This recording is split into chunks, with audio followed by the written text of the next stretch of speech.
Audio check. 1, 2, 3, 3, 2, 1. Audio check.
Good morning, World Wide Web.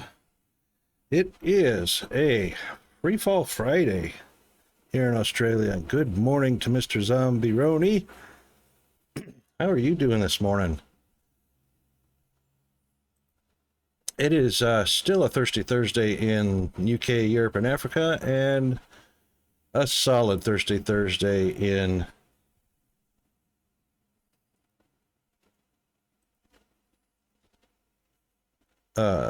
USA and Canada. How is Zombie doing this morning? Yes, I have seen Valheim. That looks pretty cool.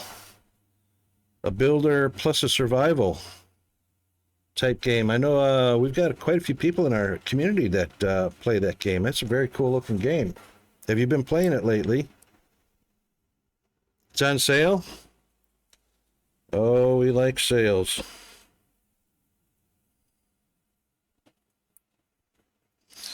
Let's see.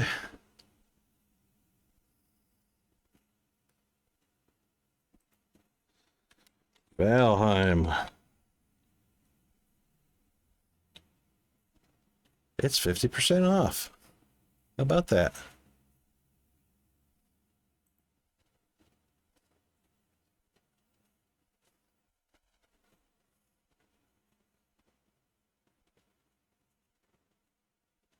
Indeed.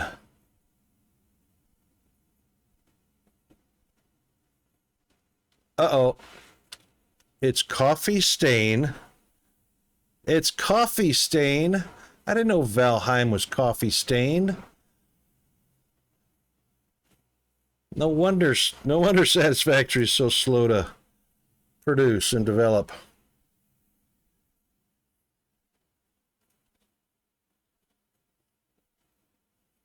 Oh, that's too funny.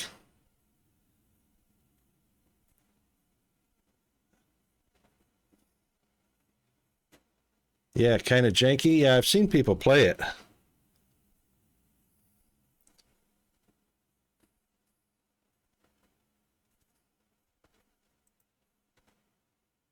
Whoa. Good thing I didn't have the desktop audio on yet.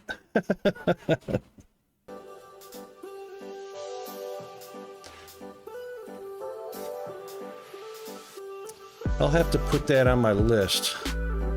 We got 3 or 4 games on the list for the June budget.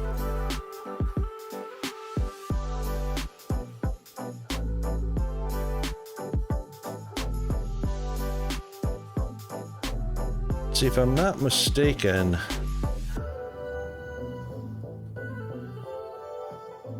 it's got an online multiplayer, online co-op.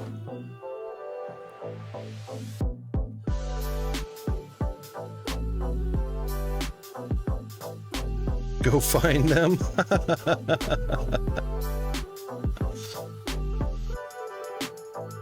Well, that depends on whoever's hosting the game.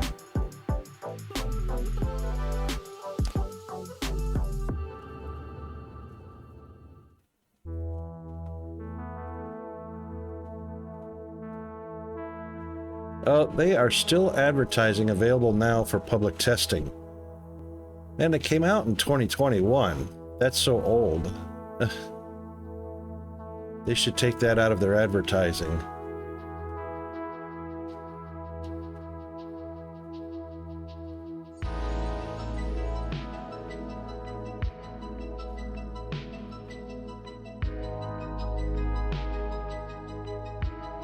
Oh, hang on now. So the host doesn't control what the resources the players get when they join the game?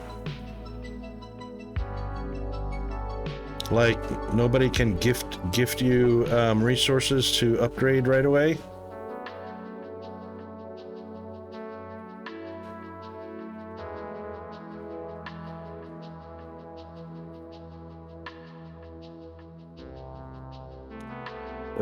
Who said it's not? You said it's not the host saying that. Who's saying go find your own resources?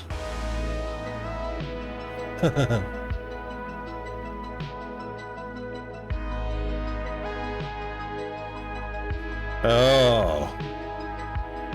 Well, pick your friends better. They sound like assholes.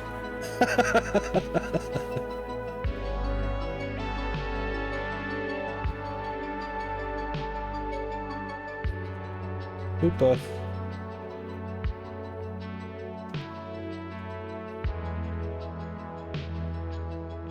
What the heck happened to the volume?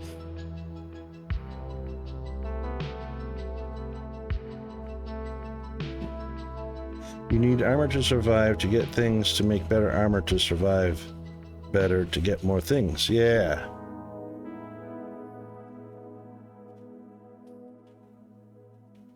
So what is it like? You have to die a few times as you gather enough stuff to protect yourself from dying?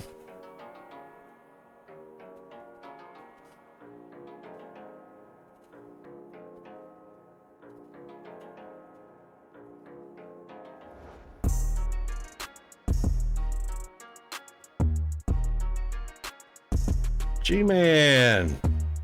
Good morning, how are you? Happy Free Fall Friday to GFA.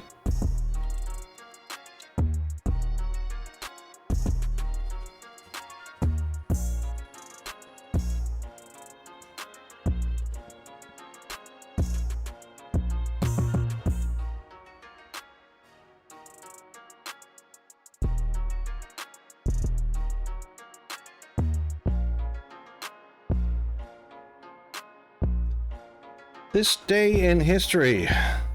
Let's see, what's happened this day? 90 years ago today. 90 years ago today.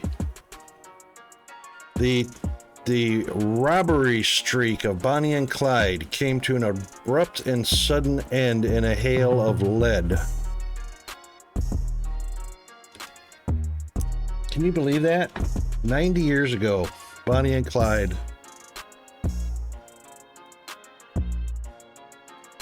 Exhausting week. Oh, I bet that week went by fast. We're all good here. We've had some excitement during the week. Peanut managed to break his arm, falling off his bike. Other than that, no real excitement. I've been practicing doing an insomnia stream to help put people to sleep. But it is Friday.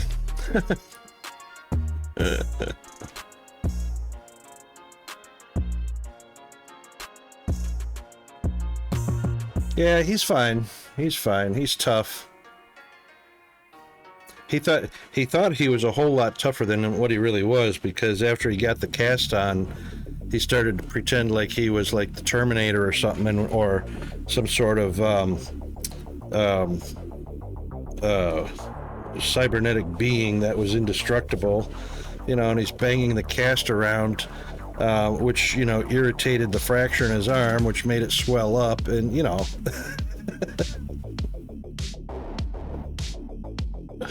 Kids.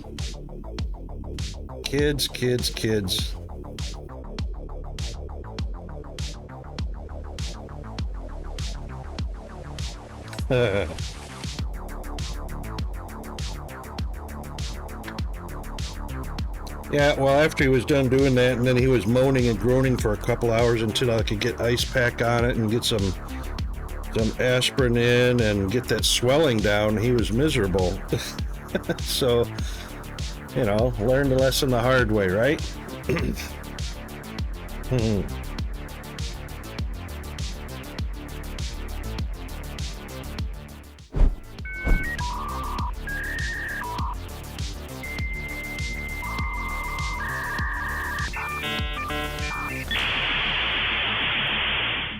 Indeed.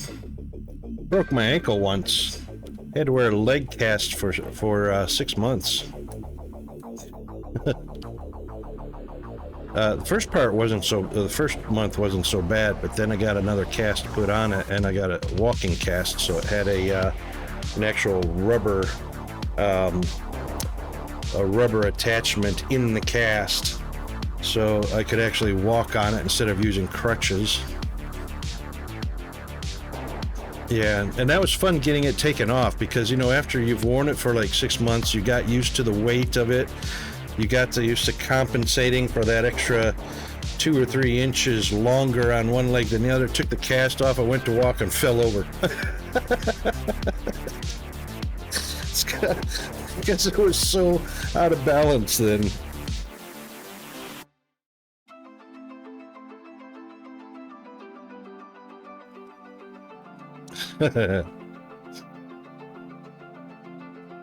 In the US, signing a cast and autographing a cast is a big thing.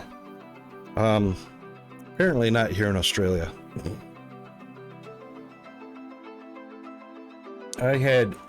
My cast was covered with autographs and graffiti and all kinds of cool stuff.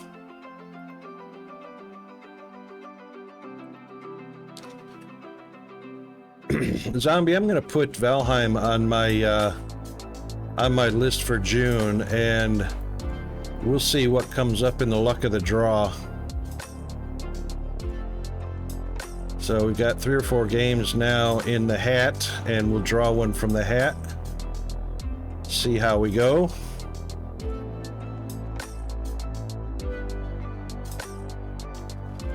All right, looks like everything. Yeah, GFA. Oh, you do have a server? That's cool. Zombie and I were just talking about the fact that Coffee Stain Studios is the publisher. Same for Satisfactory. Actually, who's the developer? Is Coffee Stain also the developer for Satisfactory? Hang on a second.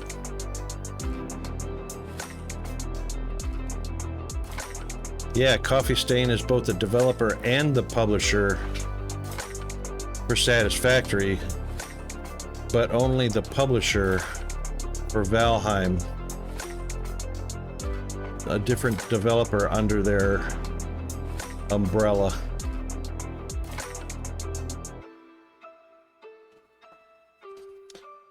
Right.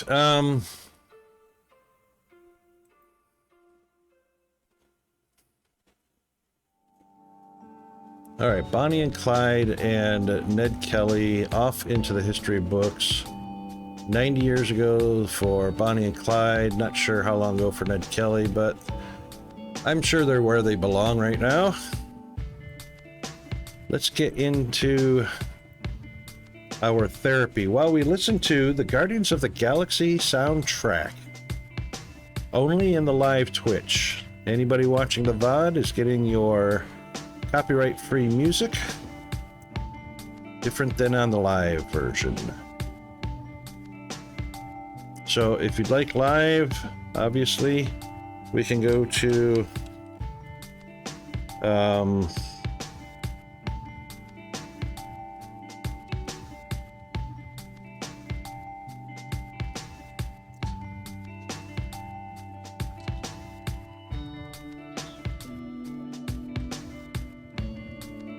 you can go there. You can watch from there, chat from there. Thanks for the alert, GFA. So you go watch from there, chat from there, check your channel points from there, everything from there.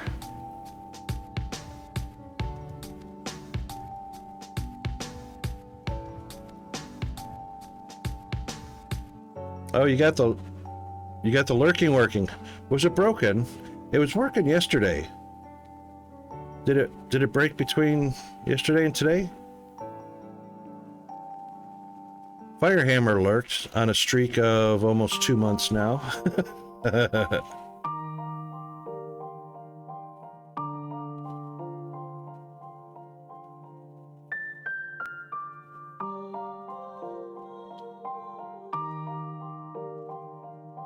I said it wasn't working?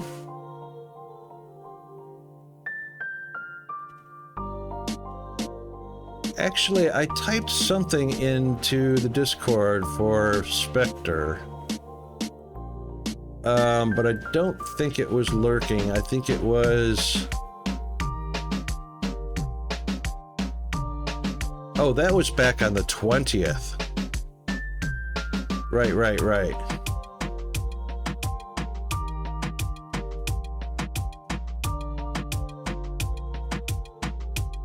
I thought you had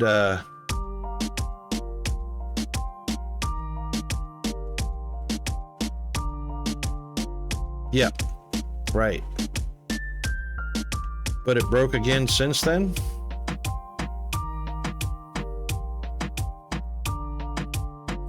What's today? Today's the 24th. On the 21st, you pushed a fix for the alert command.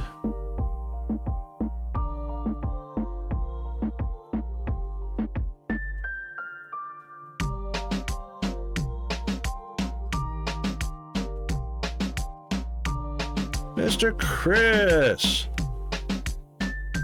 Chris has got the Redeem bundle.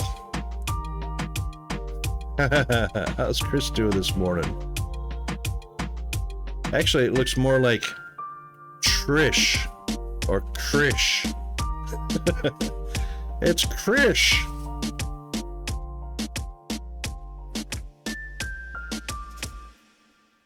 Krish 29.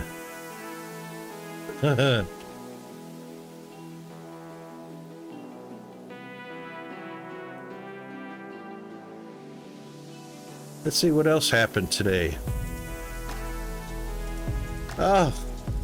1948, the first Black American to receive the Medal of Honor.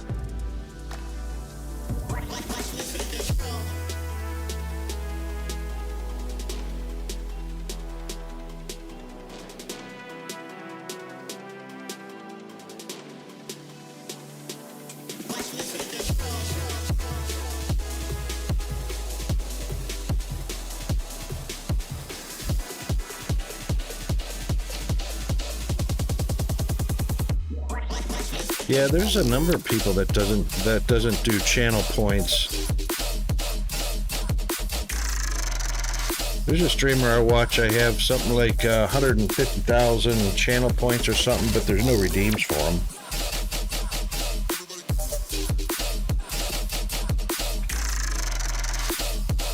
$2.3 million. Holy moly! Holy moly!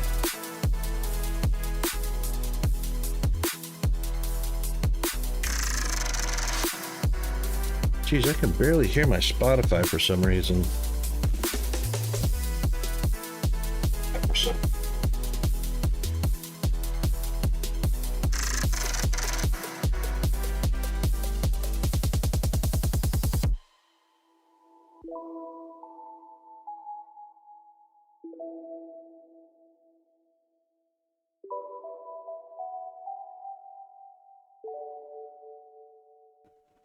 Okay.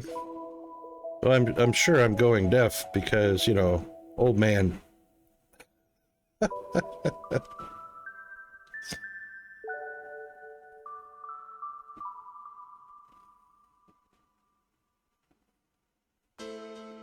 Yeah, I can't either, zombie. Let me see if I can go here to the TV in the living room.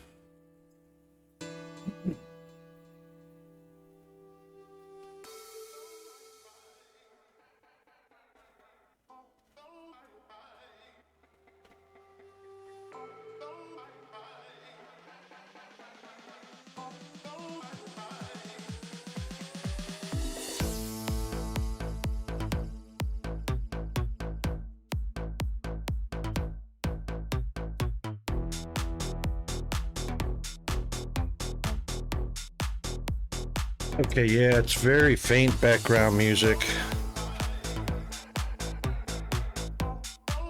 We're playing the Guardians of the Galaxy soundtrack.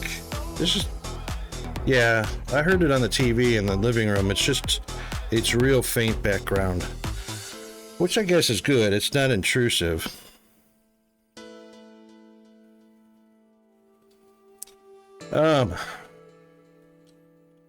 All right, let me see if I can get some focus here. What were we doing? Oh,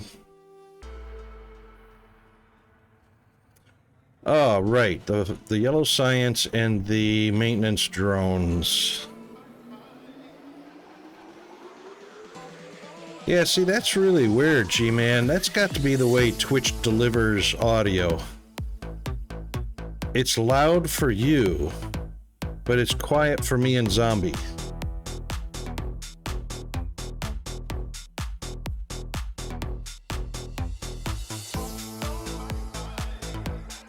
True, Chris.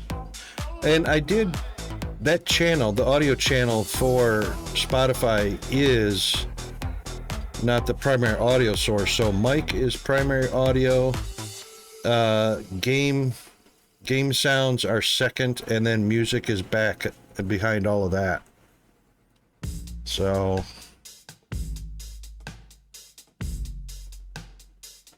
oh, Chris, you're on a phone, so you're on mobile, so you probably don't hear any music at all, hey? Oh, you said you did hear it.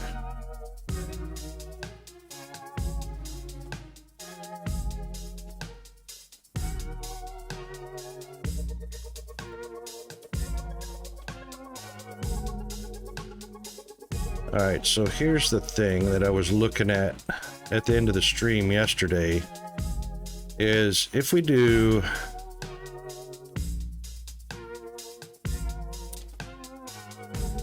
that's the circuit boards, that's the electronic components.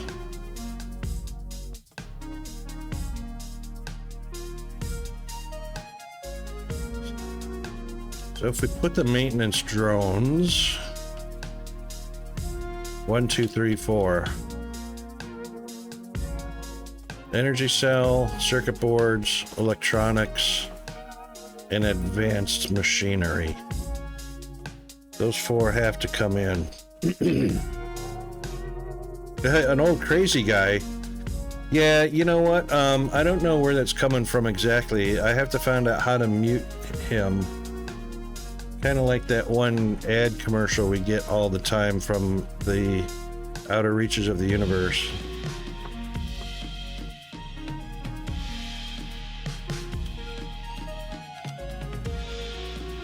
Yeah, when I find out what that source is, I'm just gonna delete it and we won't have to worry about him.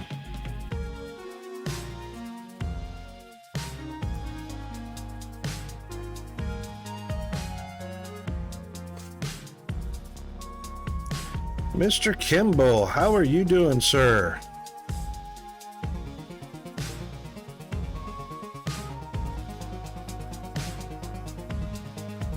See, doing this like mini bus line thing to lay it all out doesn't leave me a whole lot of room to get out of my own way to get it expanded.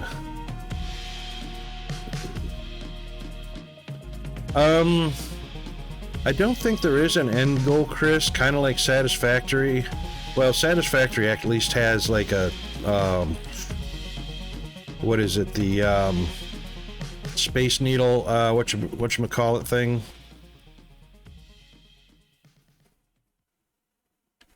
Yeah, I think it's more like, there's not a goal yet.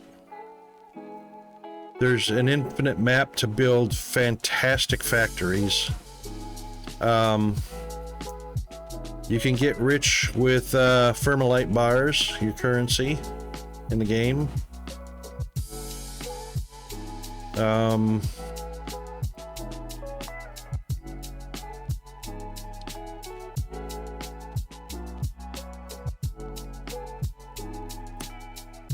Yeah, I'm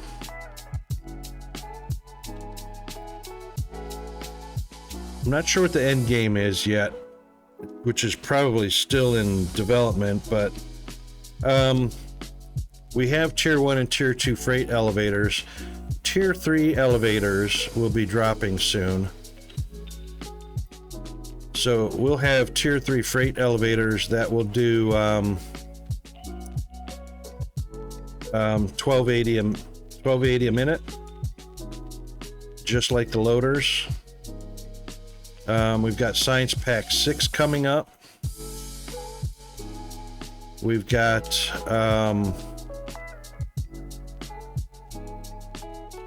some sort of ultra advanced electronics coming up as well. T4 belts? I don't know. I know the T3s do 640. I don't know if there's going to be a T4 belt though. I didn't see that. You know what? We can take a little bit of a sneak peek. You guys want to take a little bit of sneak peek, or is that too much of a spoiler?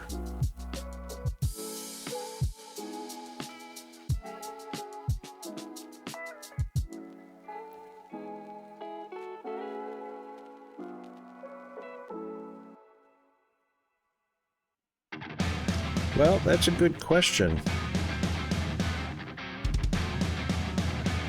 That's a good question. That might have something to do with,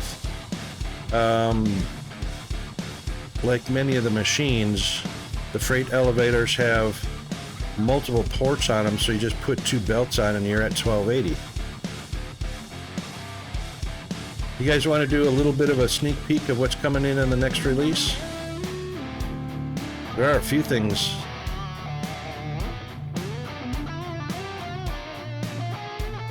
It's up to you. If nobody wants to see a sneak peek.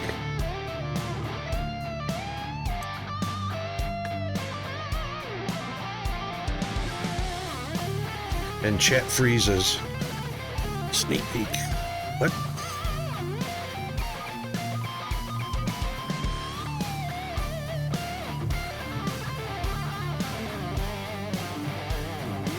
They scattered.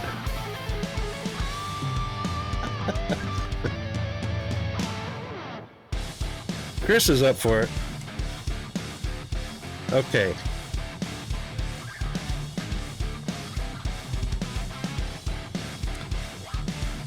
All right, so what's coming up? We know we've got Tier 3 assemblers.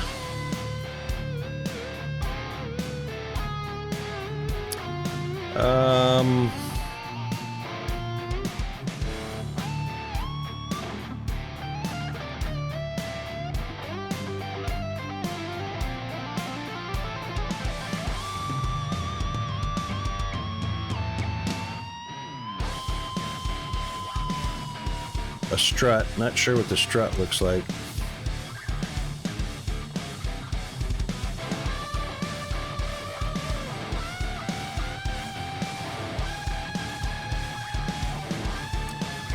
There's Freight Elevator 3.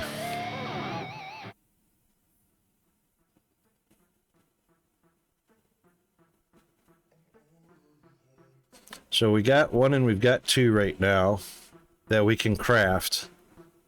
But Freight Elevator 3 is coming. Sure, G-Man.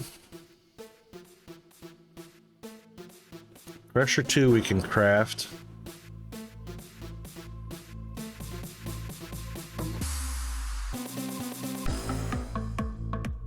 Casting machine can go up to 5. No.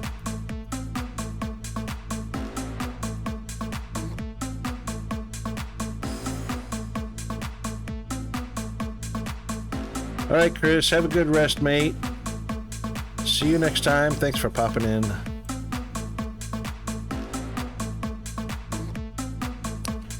Where was the other thing? So, splitters are 640, belts are 640, slopes are 640. The elevator will go up to 1280. The loaders already go up to 1200.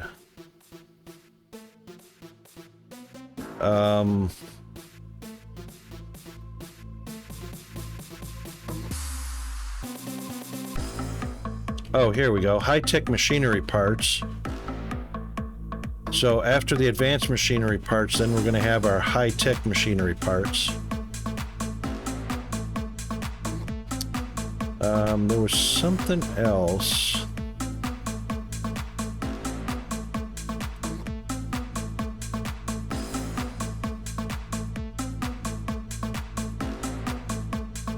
I can't remember what the something else was.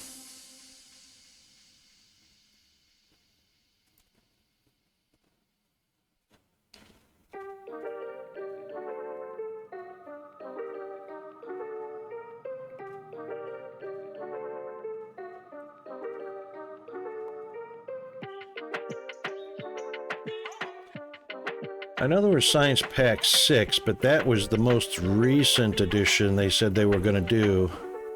Was a Science Pack 6.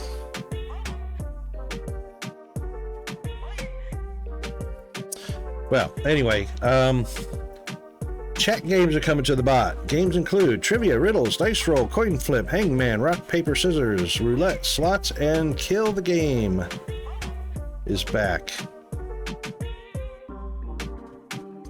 Oh, the Kill Game. You mean like kill this game, or the current game, or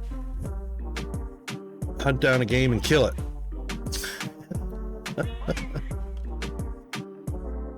Alright, how am I gonna yoink?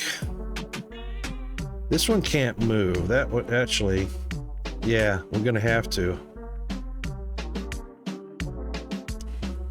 How the heck am I gonna yoink that one out of there?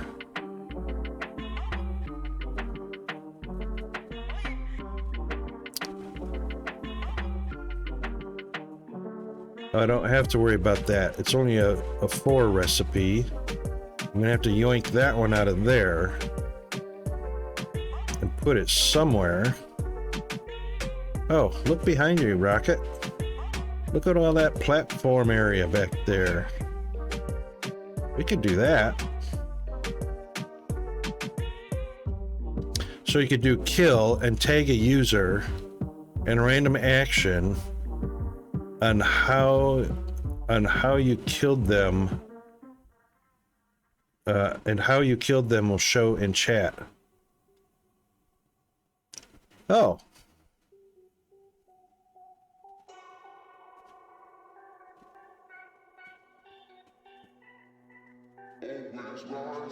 So, like, I could do exclamation kill GFA undead, and a random action pops up on how you killed them.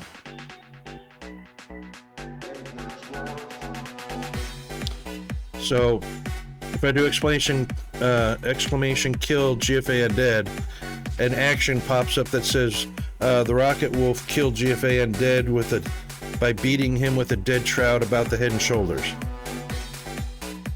Something like that.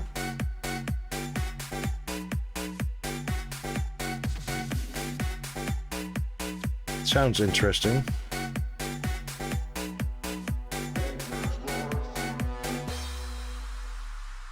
Licked. Ew.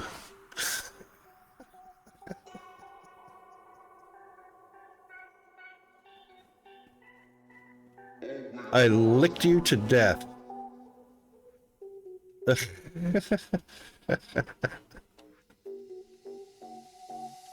That's funny. My neighbor's dog used to do that every time we went over.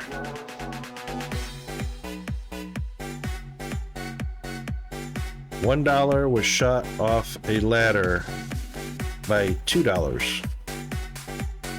$2 is in several pieces after a tragic accident involving $1 and cutlery.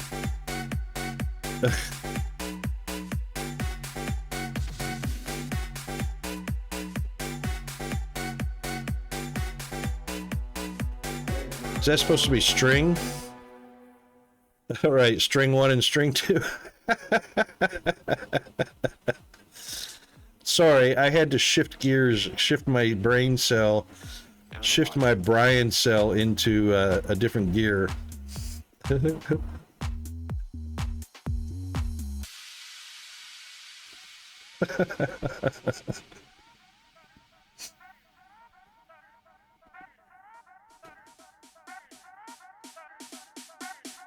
That sounds pretty fun. Analyze.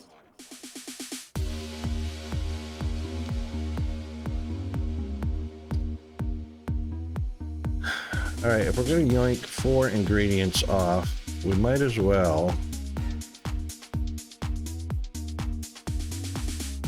So 1 is coming at 1, 2, and 3. I can bring them across. Could still bring those across, make a pretty decent factory out of them right here. Analyze.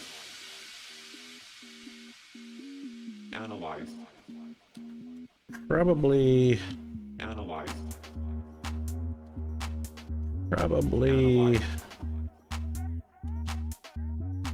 right about here. Analyze.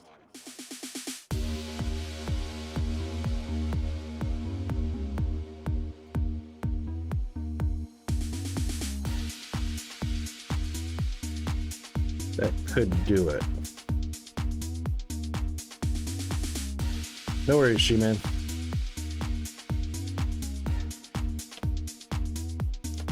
Better grab some more foundation here.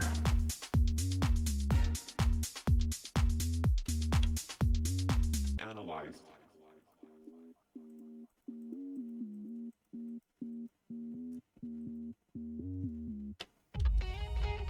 I think I made a little bit too much explosive. I thought I was going to be clearing through the mountain a little bit.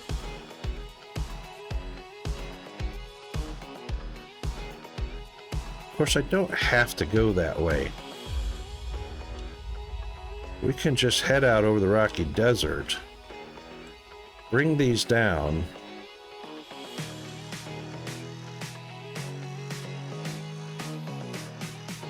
we could do that.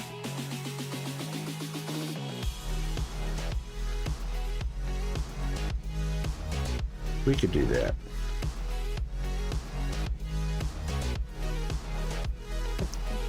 I was just trying to think, we could even bring the advanced machinery parts over because they don't have to continue in a straight line.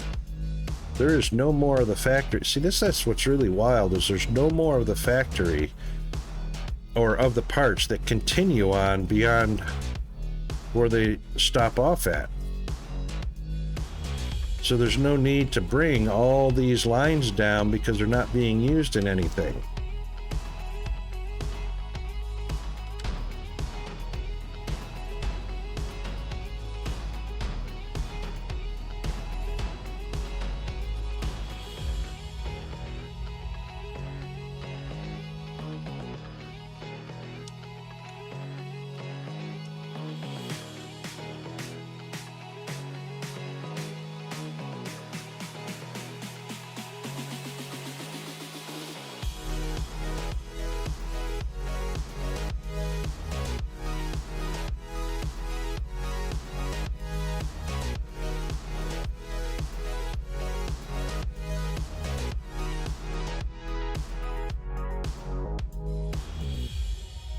Yep. Take you out of save.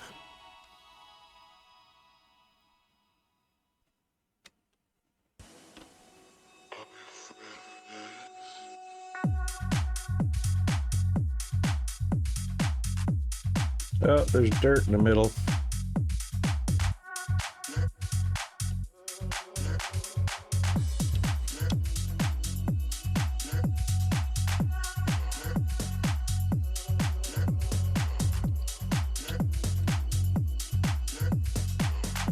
Yeah, that factory could go right here.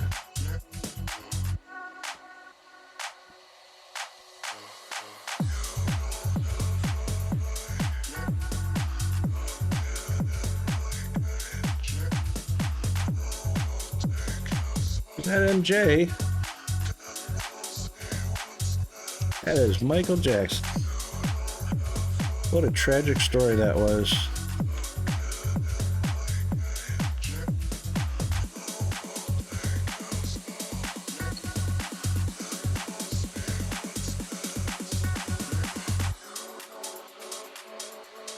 All right, so 4 ingredients. So energy cell, circuit boards, electronics, and advanced.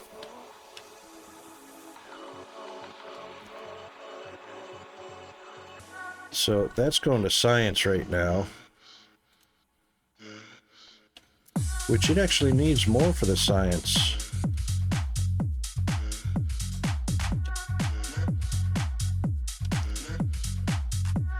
So if we move the maintenance drones down there. Music Man, how are you doing, mate? How are you this morning?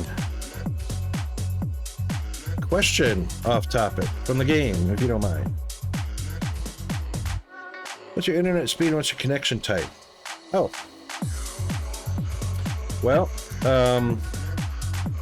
I'm on a 5100 package. The typical one from where I'm at, which is I'm using Aussie Broadband. The typical one is a 25100, but since I'm a streamer, I told them I wanted that little bit extra of upload speed, so I asked for the 5100. And I am FTTP, fiber to the premises.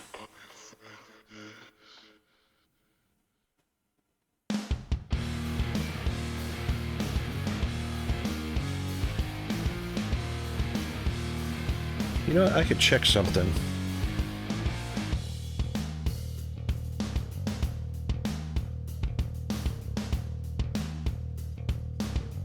I'm going to check something since you asked. I have absolutely loved Aussie Broadband ever since I got away from Optus and Telstra and all the iPrimus, all the other crap services I've had.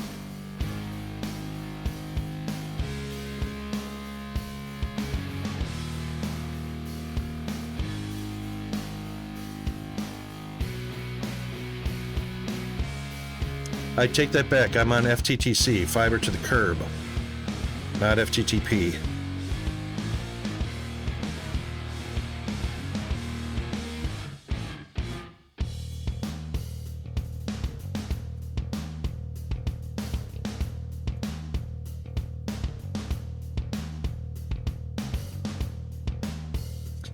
Yeah, because you know what? The most expensive part for any telco or any builder is to include the fiber within the household.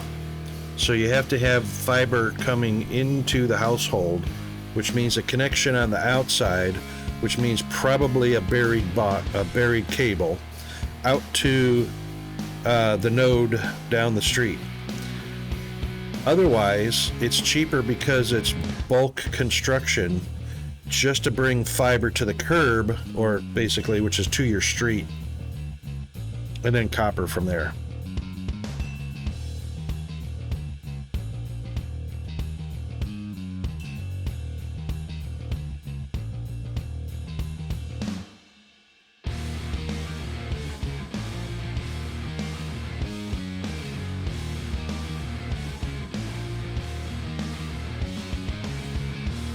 Prices went up recently too. They're still very competitive. I mean, I'm getting a 5100 or 150, however you want to call it, for about the same price as Telstra's 25100.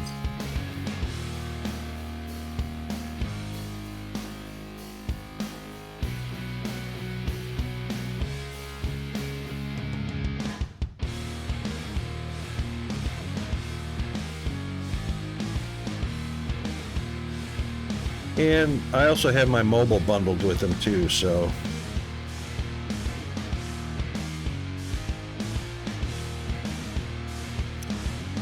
Well, that's not too bad of a thing, because even though the node may be half a kilometer or a kilometer down the road, whatever, the fiber should still be able to handle it. What the problem is I don't know what company you're going through. The problem is the lack of skill in the technicians and the manager determining that they should never populate more than 128 customers on a node, which typically handles 256 customers. That's a typical node, 256 connections. And if they populate more than 128 customers on that node, the node can't switch channels to an open channel, or if there's problems, they can't hop on over to other open channels automatically on the node because they're taken up by customers. Some telcos will go all the way up to 200 customers on a node, which only leaves 56 open channels for bad connections to hop over to automatically to get a clean connection on that node, because it's all electronically automatic. But if there's nothing to switch over to, you know, and a telco, for some reason, the telcos, they think it is such a pain to grab a brand new node off the shelf, send a technician out, and go and replace a node that's been acting faulty or acting badly. They don't want to spend the money to do that. Or they lack skilled enough technicians to go swap the node out. I don't know. But yeah, there seems to be a huge aversion to doing any kind of real work to upgrade the hardware, or just to keep the hardware in good repair. The street I lived in, the town next door before I moved here, the street I lived on, we had internet problems. The Telstra technician came out, or actually it was the NBN technician came out, and the node and the connection was down in a pit, right? So he lifted the concrete cover off the pit, and the dang thing's flooded. The dang thing's flooded. Why would you build electronic infrastructure in the ground without weatherproofing it? I mean, I may be a dumb civilian, but I've got I've got a degree in electronics and electrical engineering and all that. And most everything that's exposed to the weather gets a weatherproof box. Electrical or electronic, doesn't matter. Incoming power to the house or incoming electronics, doesn't matter. If it's on the outside, you get a weatherproof box. If you're going to put it in the ground, weatherproof box. And you don't submerge it, because, streets flood. Why the hell would you put it in the ground in the street where it floods? I want to just beat people in the head for their stupidity. And the problem is, we're talking big companies. So anybody with any skill and knowledge at the bottom says to the upper echelon, hey, maybe we should put this on a pole instead of in the ground. They're not going to do that, because then they're rocking the boat, and they could end up sacrificing their job for saying something smart. That kills me more than anything. But anyway, don't get me on my soapbox. Too late.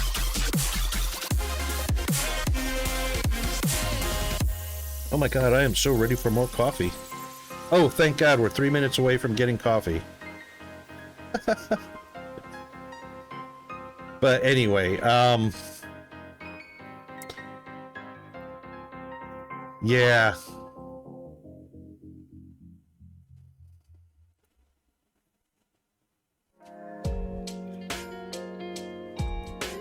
And sadly,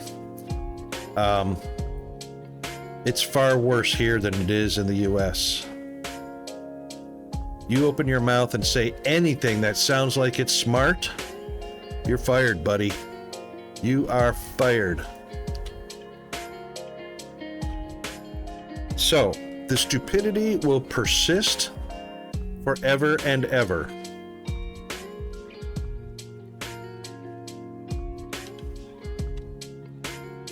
So, I'm in far north Queensland, near Cairns, Australia. But I'm American. I'm American.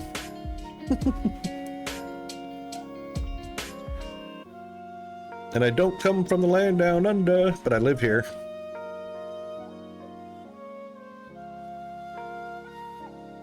Well, I guess we're going to move 2 factories. We can't really necessarily move the drones without moving the fuel cells, because that needs to expand. Could expand a little bit. That'd be kind of silly, though. Off topic again, sorry. Yeah, first line of First line of an on-screen chat doesn't show. Are you talking about the bottom line right there? The on-screen chat that's right up here, the last line doesn't show? Yep, that is 100% Stream Elements. So it doesn't matter what I change the box size or orientation to. It doesn't matter if I add a border at the bottom. It's over in Stream Elements. I've changed everything in Stream Elements. I've changed the dimensions, the resolution. It's Stream Elements, which is why I'm trying heavily to get away from Stream Elements. We've only got 1 or 2 items left and I'm done with them. They've already killed my merch store. My merch store is completely gone. So, yeah. Kimball, that is a sad, sad story. I'll sum up and then we won't talk about it. It was all about a girl. An online relationship. And because men are the only ones with balls enough to actually make the commitment and make the move, we're the ones that usually pay the price.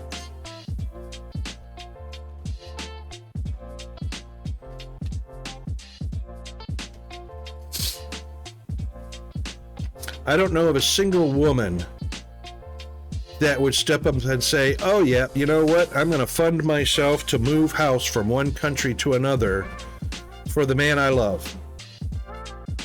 Nah. Because there's no real love involved there. If there was, they'd do it without hesitation.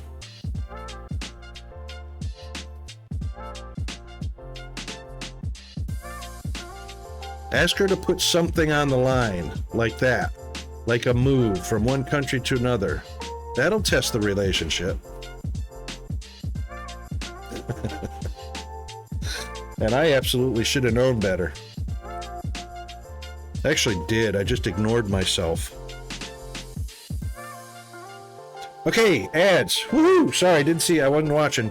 Hydrate. Stretch.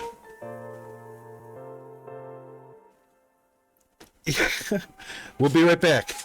Hydrate, caffeinate, all that stuff. We'll be right back. Hang in there.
Okay, we are back, and oh my god, that is a good cup of joe.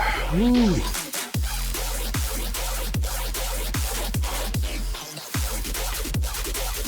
There is nothing like fresh and hot. Okay. Hold the dog hostage.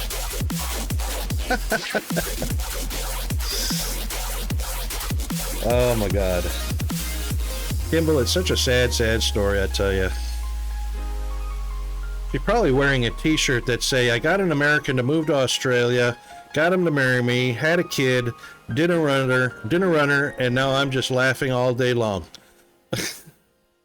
Yes, I've been retired twice. Retired from the U.S. military in 2000 after 22 years in the Air Force. And then I am retired from civilian life. And now I just raise Peanut. I've been raising Peanut since he was 10 months old.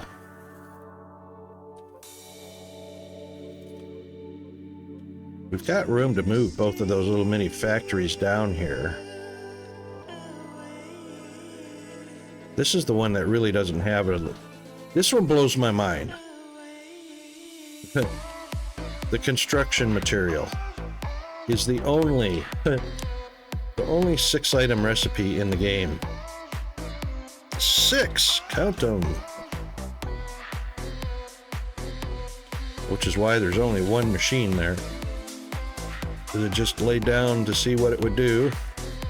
Welcome back, Mr. Man, Mr. Music, Loxton, Mr. Loxton Man Music. What were you streaming? Oh, you were streaming Foundry last. Were you playing that last night, Loxton?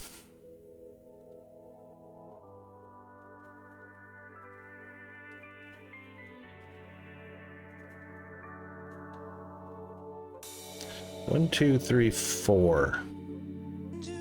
1, 2, 3, 4.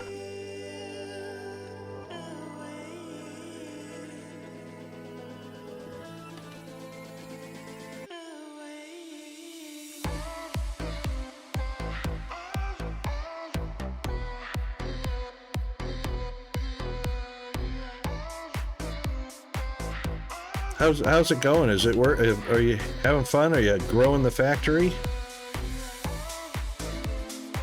Welcome back, by the way.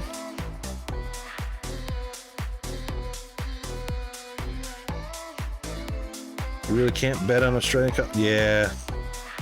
Yeah, you know what? Give me my Folgers. Give me my Maxwell House. I don't know what it is about Australian coffee, but it just tastes so off from what I'm used to, you know? And I've had coffees from a lot of different countries. Oh, you can't beat an Australian coffee. Oh, bet you I can.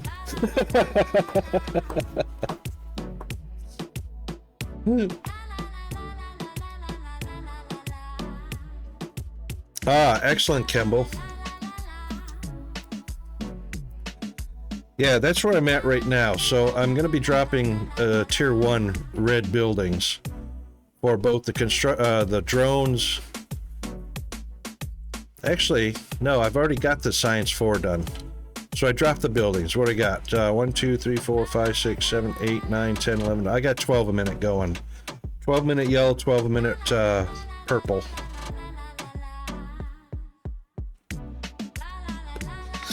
Thing is, now I'm talking nonsense. Well, here's the thing, Loxon. Here's the thing.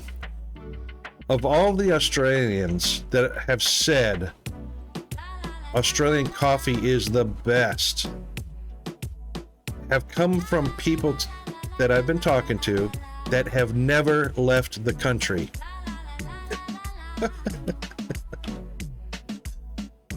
And have never had coffee from a different country.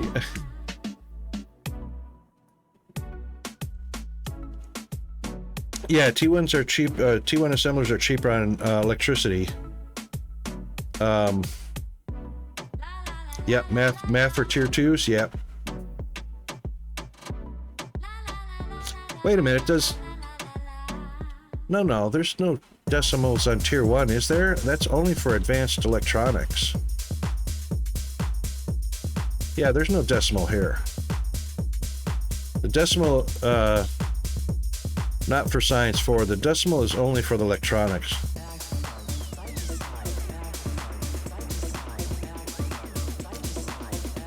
The advanced electronics. So on a tier 2, the advanced electronics will come out with nice round numbers, but if you're using tier 1 assemblers, yeah. But here's how to compensate for that. Honestly, 3. So that's 2/3, that's 1/3, that's 1/3. So 3 assemblers, 13 times 3, that's 40 a minute. That's the real, that's what it is. So you can use 3 assemblers to get 40 a minute, or you can use a tier 2, 2 tier 2s to get 40 a minute. So 2 tier 2s is 250 kilowatts. 3 tier 1s to get 40 a minute is only 150 kilowatts.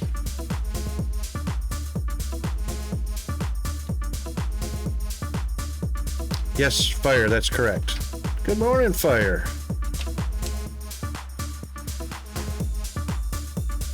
Oh my God, I don't know who that is. Ignore that. Ignore that. Autocomplete didn't work.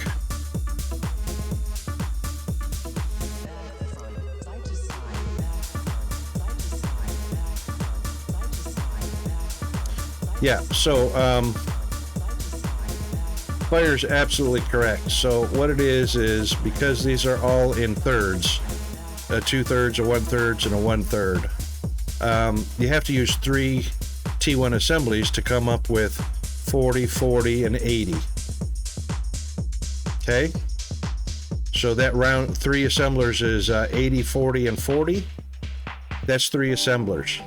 And then it takes 2 tier 1 assemblers to give you 40 machinery parts. Or you can use a T2 assembler and get your 40, 20, 20, and then you can just use 2 of these machines to get your 80, 40, and 40.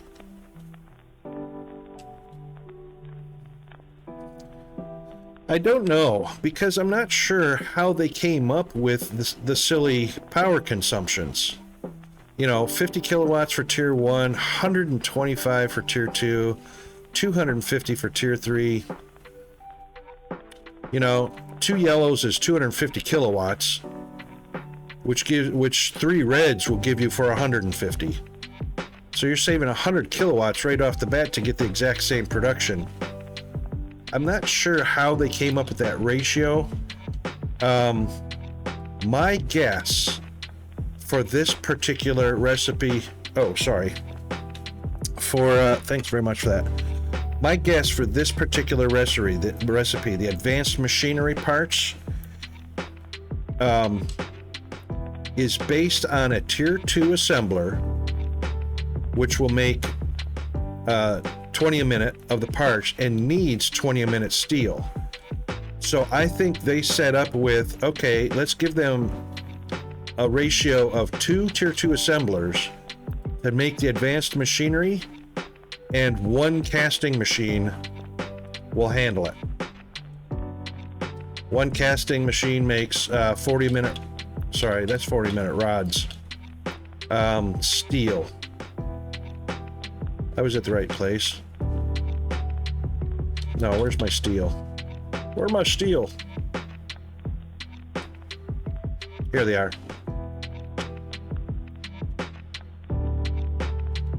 Oh, sorry, that's 30 a minute steel. I was thinking that was 40 a minute steel. You were attacked? Yeah. Because nobody likes a smart guy asking a smart question in a room full of dumb people. That's why. Which you will never have to worry about here. I think they may tweak it appropriately if enough people ask what the value is in upgrading them with the lack of power ratios. Yeah, I agree, Fire, 100%. It's a space saver. They're blowing out the wrong hole. A bunch of BS, right? Because it's infinite. They were saying the convenience of spending more electricity was better value because it's less performance strain for less. People will come up with the most creative BS, Kimball.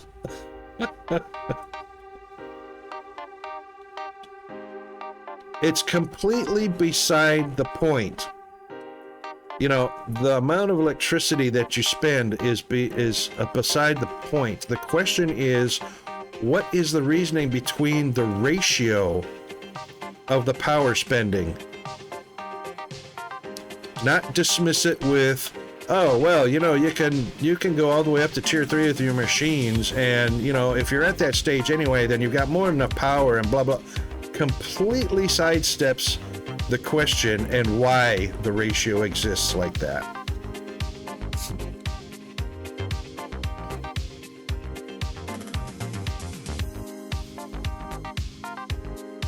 Saying 50 is harder on performance, FPS?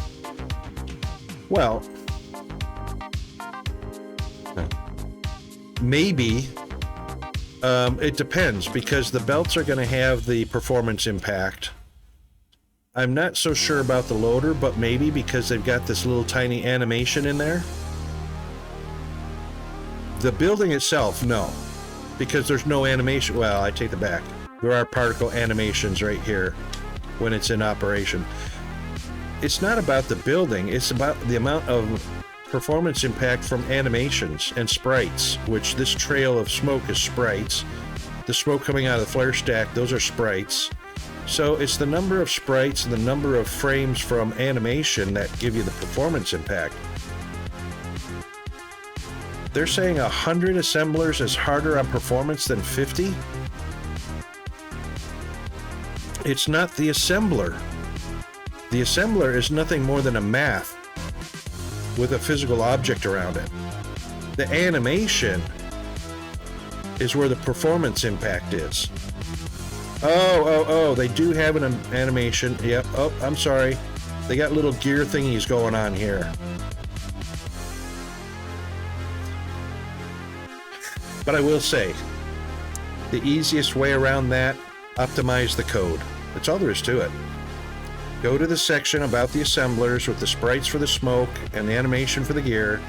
Optimize the code. You eliminate performance impact. So again, it's another lame excuse about the reason I don't use 100 assemblers is blah, blah, blah. So you sacrifice electricity for performance. But then you need to triple your electricity generation, which counteracts the reduction of... Exactly.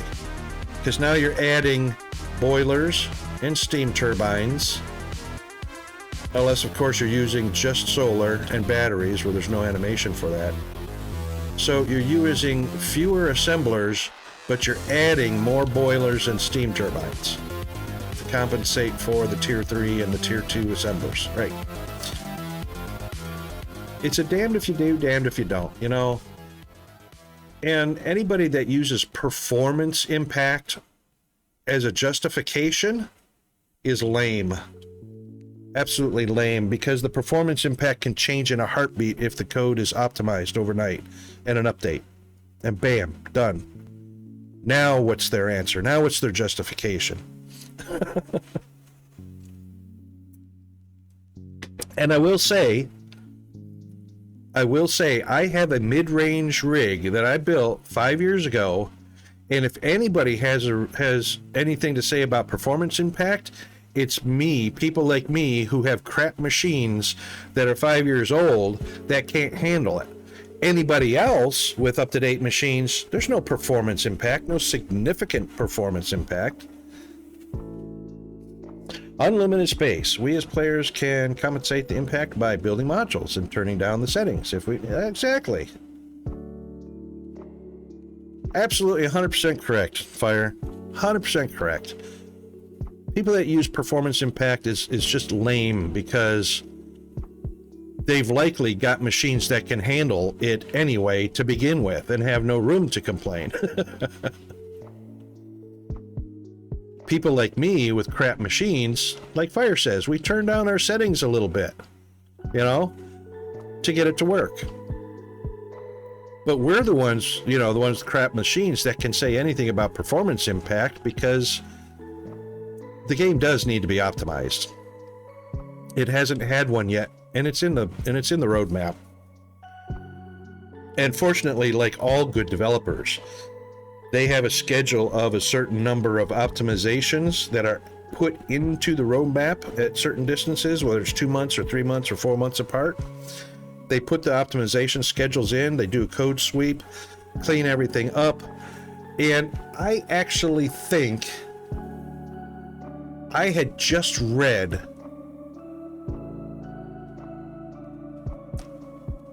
I don't know if it was Foundry though, that there was an optimization done coming in on the next drop. Raiders! Woohoo! Jack with the raid!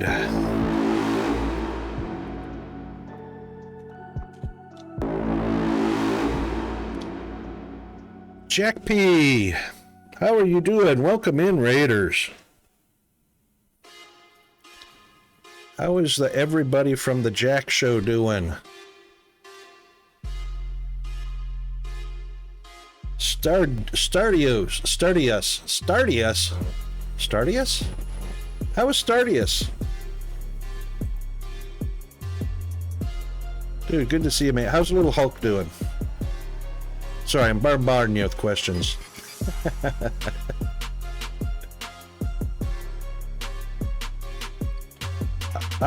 Yes, no worries.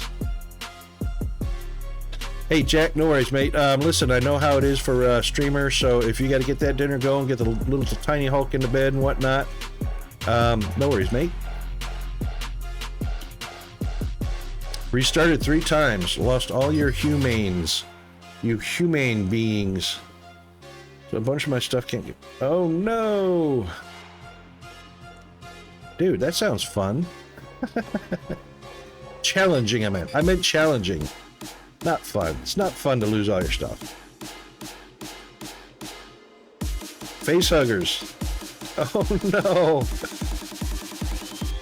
Facehuggers, those are the ones that hug you so much they suffocate you?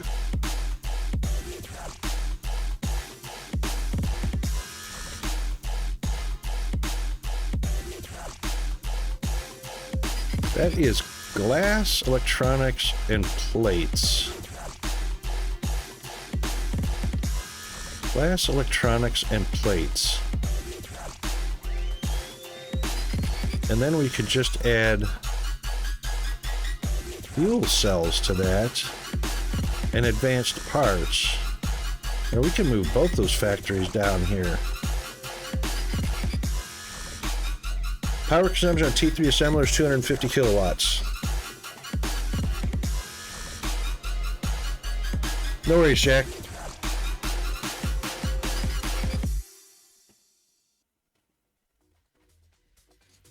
T3 assemblers, let me make sure I'm not lying to you. I'm pretty sure it's 250 kilowatts. T3, 250, speed doubled from a T1. Yep.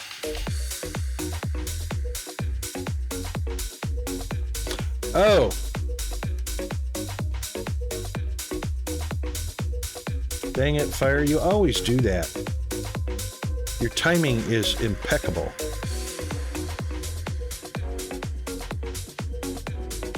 Oh, most people that complain that route of performance are ruining this game, and 3 others for days on end, AFK, building up stock. Oh, yeah, exactly. Yeah, there's a big difference between buffered product and stuff that is running constantly. Like, the electronics normally runs constantly, it just stopped. But it's underproducing. There's no way I'm producing enough electronics to feed the one 2, 3, 4, 5 constant asks, 5 constant demands, which normally keeps the electronics moving, and I don't have enough electronics buildings making them. So the ask is way higher than the demand is way higher than what I'm supplying. But yeah, you know what? People that have buffers of that, you know, oh, I got more than enough. Yeah, I don't know. You don't have more than enough. You got a bunch in storage, but that doesn't mean you're producing what your demand is. You know what? That's what we're missing, Fire. We don't have a production screen. I just realized that.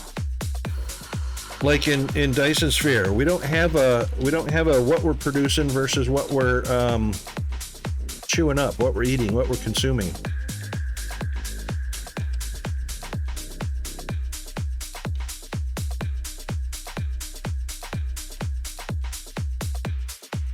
We don't have a production module. We can't see what we're doing. I just realized that.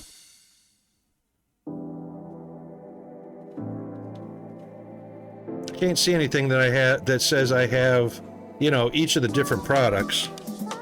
You know, bam, bam, bam, bam. We don't have a list that says this is how much is being produced of. We cannot see at a glance where we need attention. I just happen to know I need attention on the electronics here. Because I'm only making 240 a minute in this building.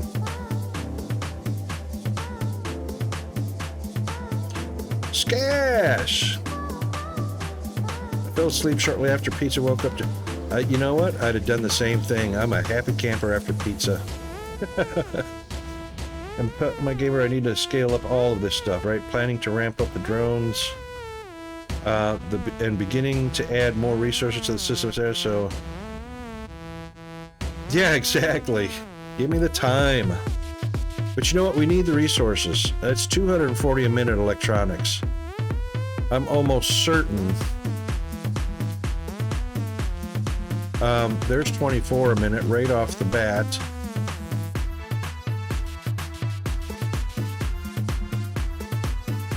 This is 24 a minute times 1, 2, 3, 4, 5. So that's 24, 48. That's 96 a minute we've got going right now between those 6 machines. 96 a minute ask plus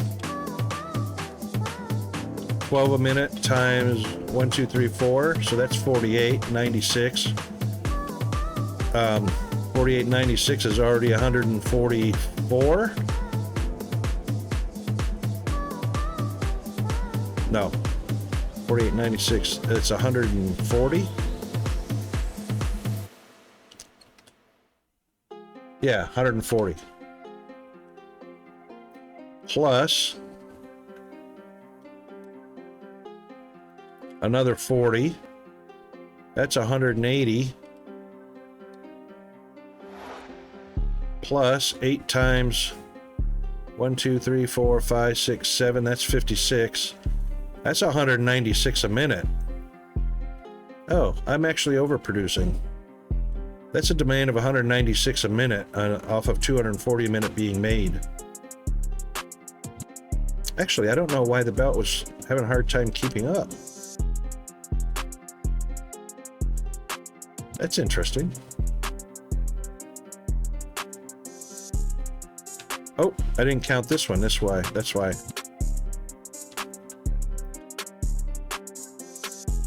There's 50 a minute.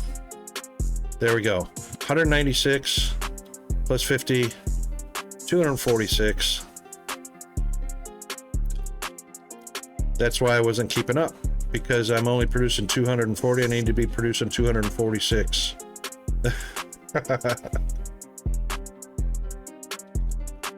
No, I actually just forgot about that one building that I've got on a tier 2. This is the only one with the 6-item recipe, which is your construction material. 1, 2, 3, 4, 5, 6 inputs. But yeah, it's 50 50 a minute. Electronics.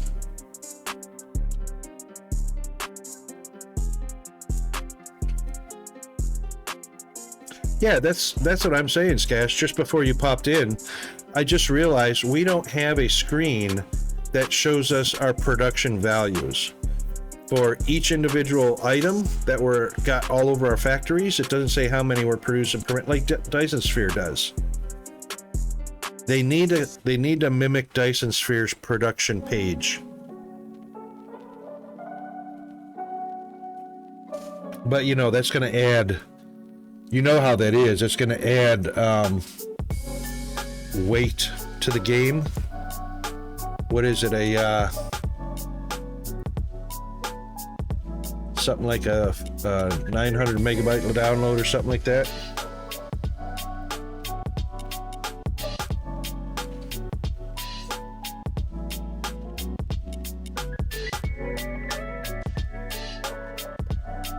Oh, well, here's the thing, Fire.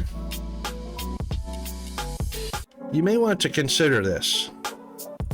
You may want to consider this. I know you're going to overkill it anyway. I know you're going to plop down, 10 buildings to make these construction materials. All right? But bear with me. Bear with me. I've got one building down. They make 320 a minute. Okay? They only go into modules. So when you drop down a modular building like a furnace or a stove or an air handler or a radio tower or a fluid reservoir, that's the only time the construction material gets used.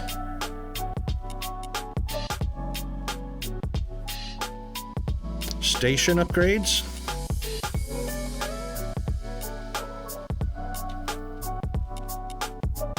I don't recall stations requiring construction material.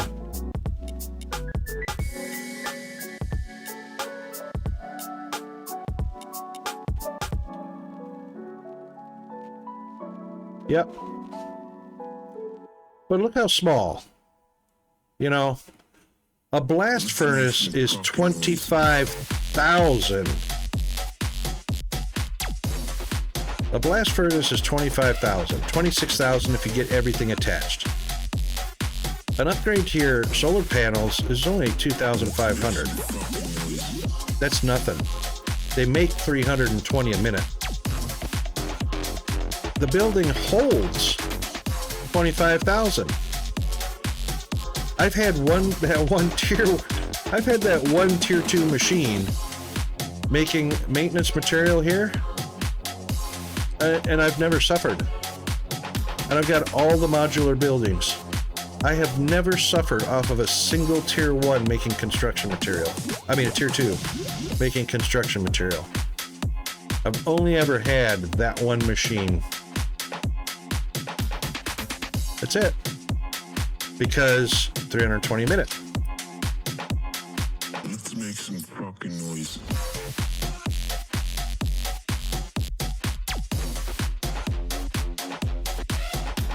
I just don't think, I just don't think I need a factory full, of 6 or 7 or 8 or 9 or 10 assemblers making construction material. Because I'm certainly not spamming the map with blast furnaces. Granted, I think 3 stoves is a little overkill for a blast furnace, but yeah. I mean, other than those modules, that's it. That's all you need. I mean, that's not saying that somebody hasn't made an epic scale map, with 8 blast furnaces, 48 stoves, and built them all at once where they need the throughput of construction material, because I'm sure somebody's done that.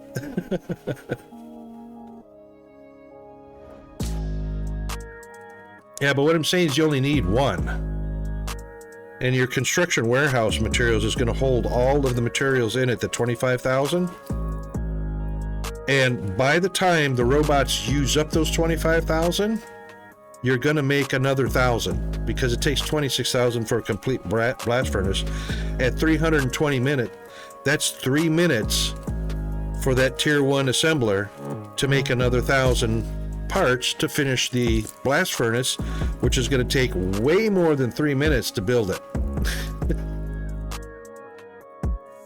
So don't kill yourself or waste your resources on that. I mean, on having more than one construction material warehouse. It's just being fed by excess materials. Yeah, exactly. Exactly.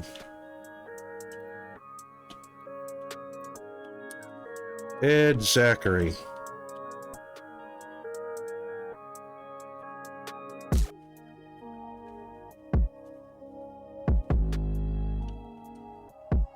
So this is the typical at the top of the blast furnace. Mineral rock, coked ignium, and either your ferrite or your technum going in.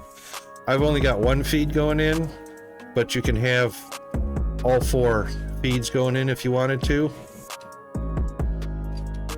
And you know, I'm overstocked. The output content reservoir has got 23,000 overstocked.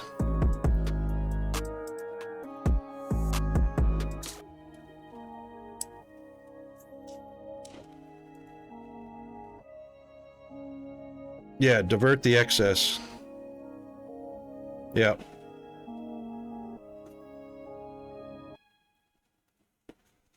Yeah, exactly. Fire, I wanted to, one thing I wanted to mention because I thought I'm always watching out for my friends, and I always don't want them wasting effort and material because, you know, you and I both go through the school of hard knocks.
Thank God they've got this on the roadmap. They've got a tier 3 freight elevator that will do 1280 a minute.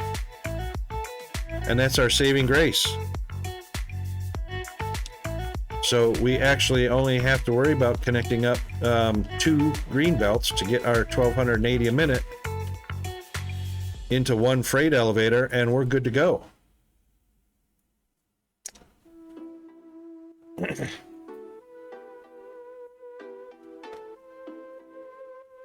Oh yeah, you have to have. Oh, you mean on the storage units, not the elevator. Elevator, just, yeah, I understand that. You old, how are you doing? Off to buy a cheap SSD. All right, Skash. Cheers, mate. Good luck. Alien dance. I don't know how to do an alien dance. Good. How's it going with you, mate?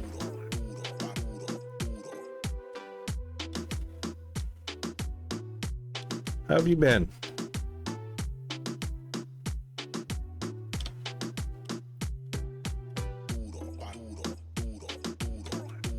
Oh God, Kimball, I would love that. I would love that in here. Oh, that's not so dumb. What was the restart for, Fueled?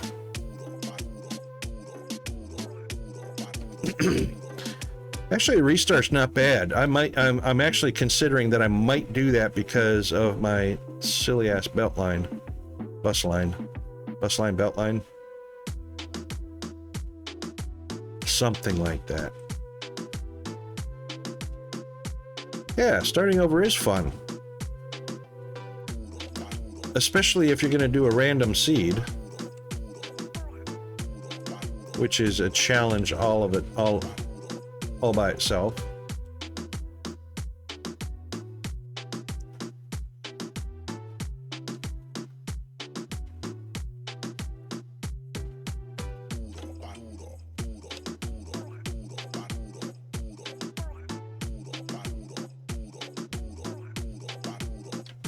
Let's see, we do need that. We need electronics. We need the fuel energy cells. Yeah, new seed, new adventure. Was that purple? Moves 2,500 blocks from the starting spot to build a mega base. Uh-oh. Here it comes.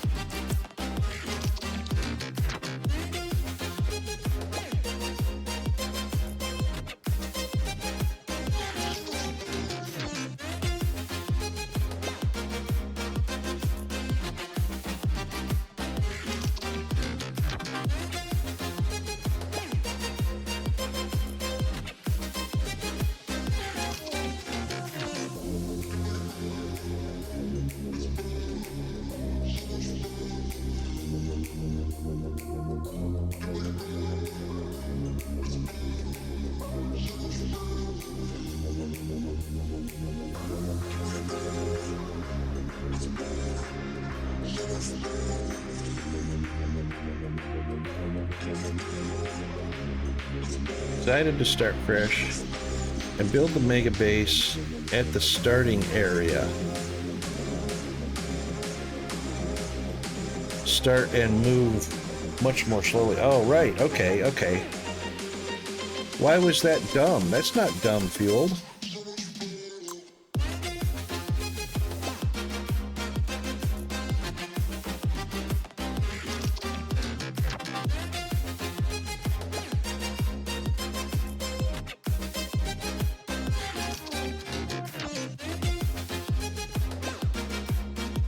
The thing is, right now, and I understand why the devs did it, but everything between the space station and your factories is based on 0-0 of the map. That's the only thing I don't like. But I understand why the ships are coming to 0-0 to go up to the space station. Other than that, it's just, yeah, I don't like the 0-0. Other than that, it's just the transport ships that do that utilize 00. The cargo ships can go anywhere on the map, which thankfully that helps with how you spread your factory out.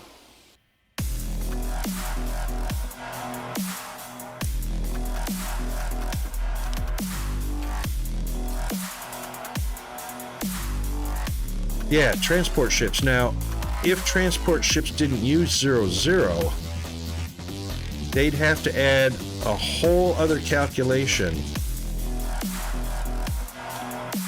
depending on where you put your warehouse on the ground to go straight up from that location. I suppose they could, and it probably wouldn't be difficult at all. It doesn't have to be at 00. That's the thing.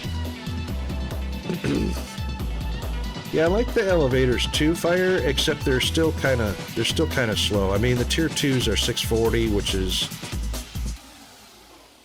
it's one green belt. But the loaders are at 1200 already. The unique thing about elevators, you can place the base at 0, make it go up to 256. Yep.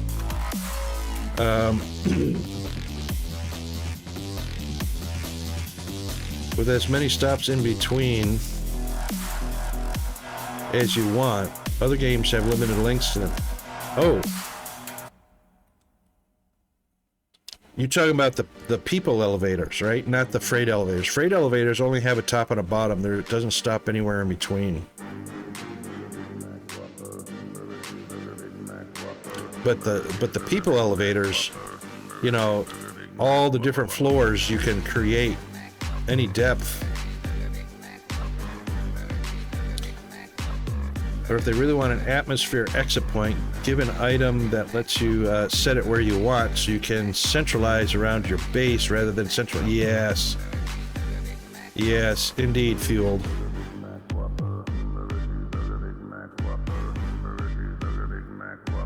Yeah.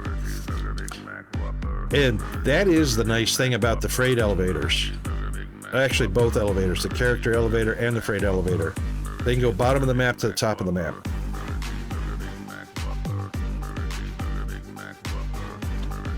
So if you didn't want to use jetpack, you know what? You can make it all the way up here to 270. You put the top of your character elevator right here.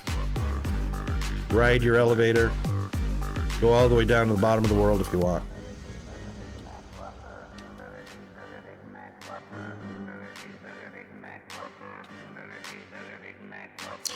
That's an interesting idea, Fueled. Wherever the radio tower is becomes the transport ship entry and exit to orbit.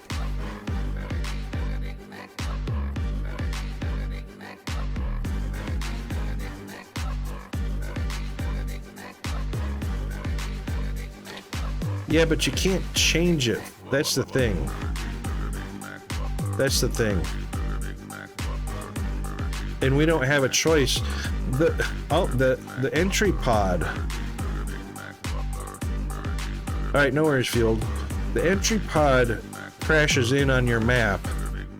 Well, lands on your map.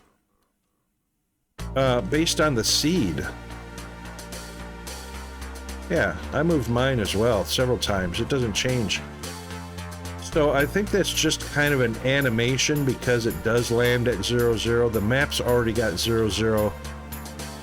Every seed has the 00 already designated on the map. They just do the animation where your landing pod lands at 00. Auntie K, good morning to you. How is Auntie K doing?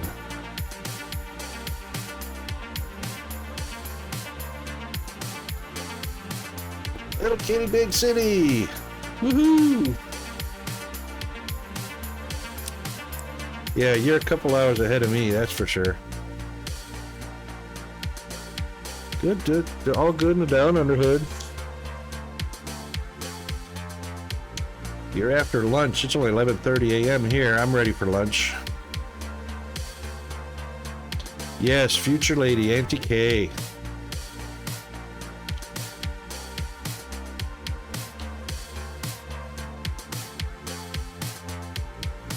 think what I might do, I just had a little rethink about this.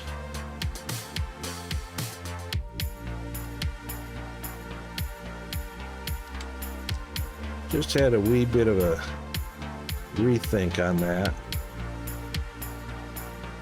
You had noodles for lunch? Tasty noodles. Yeah, I like this game. Me likes muchly.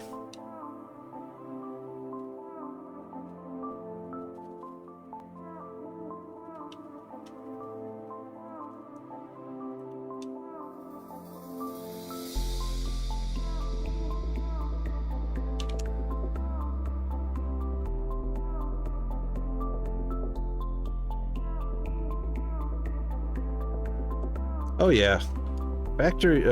Fire does awesome factories.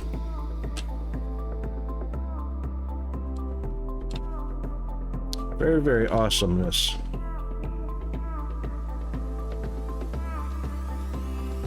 See, that one's already down there. What do we need? Energy cells. Green chips, electronics, and advanced. Right. Energy cells, green chips, and electronics, and advanced. That's right.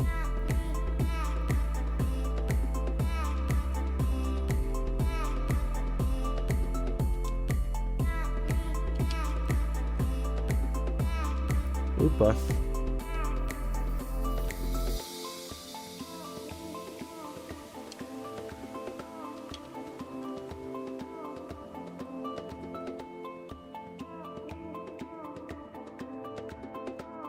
Room for improvement?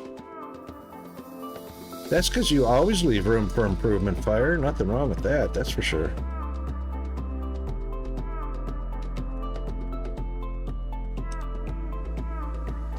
I don't. I just find myself cramming stuff all together.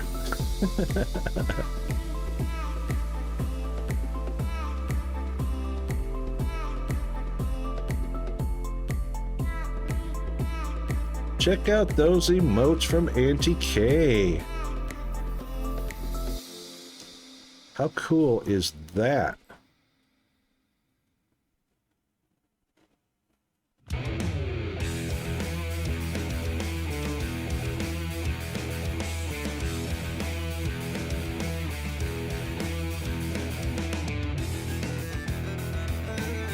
Oops.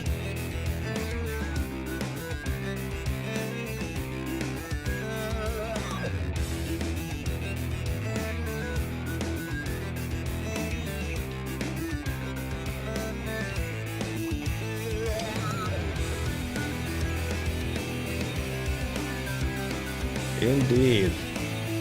You get some pretty cool ones too, AK.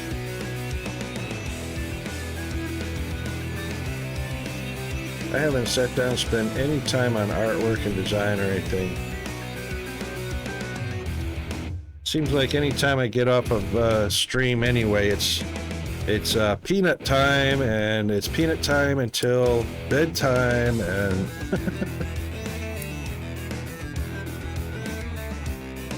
and weekends is the only time we get to go do things together anyway, so.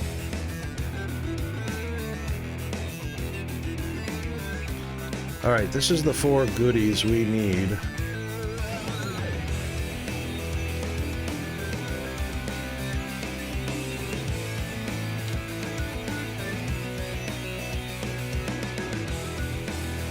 Yep, maintenance drones. Okay.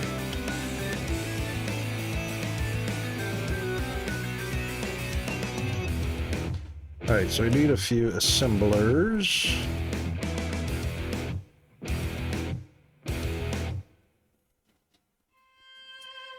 A 4th and a 10th grader. Oh my goodness.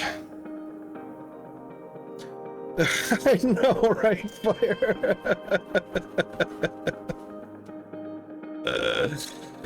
No kidding.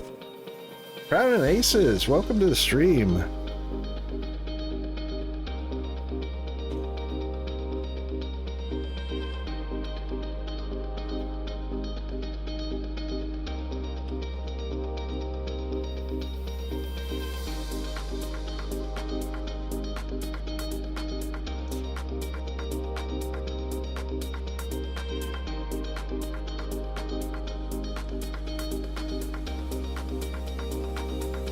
Probably should get a few more of those since I've only got 61 in my backpack.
Okay, that should do what we need.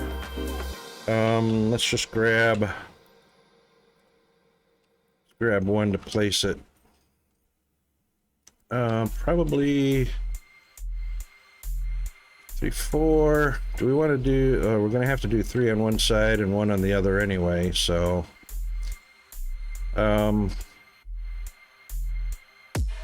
panels facing. We'll just do panels facing right. And as you notice when I did the copy, I already got the recipe in there.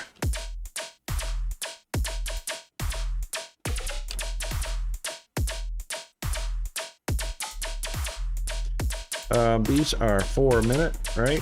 Right. So we're eventually going to do 10, which is 40 a minute. Let's just get them. Wait a minute. 1, 2, 3, 4, 5. Yep, we'll do 5 more. So we'll just have 10 a minute or 40 a minute going just for starters. Oh my God, I would love about 20 assemblers going making coffee. That's too funny. I would love 40 assemblers making coffee right now.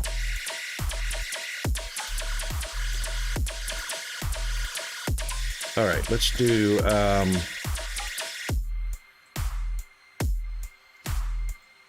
one.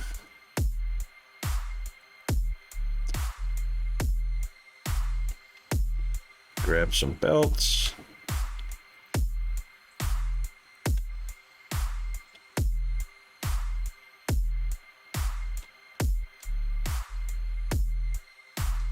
One, 2, 3 inputs on this side. 1 input on this side. And 1 output.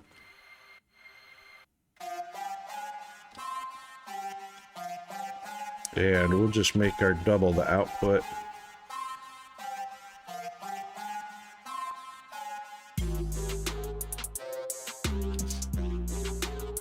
And the 1 input on this side.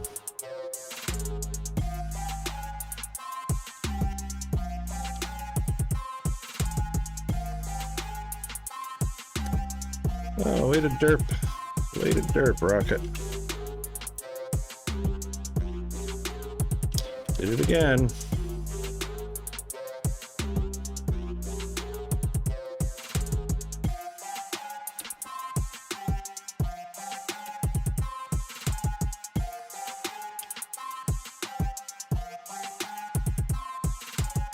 All right, that'll get us started.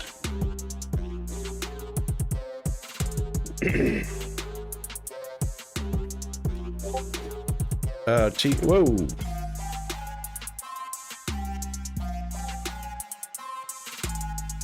Absolutely. Thank you very much for the follow, Mr. Crown. Yo, dude, did you bring the... no, I thought you said to bring the... Did you at least bring the... No, but I brought the... Okay. Well, at least it's not the... That's true. T2 crushers versus T1 crushers, same as assemblers, or are there different recipe options in T2 crusher? Oh, I will answer that question right after the break. Camera off and chat is scrolling as our rocket man hyper focuses. Okay, we'll be right back. Do a bio break, a stretch, a caffeinate, hydrate, urinate, defecate, whatever you need to do. We'll be right back.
It's funny you should mention that too, Fire, because we used to have that warning from Jeeves about 1 minute before the ad break.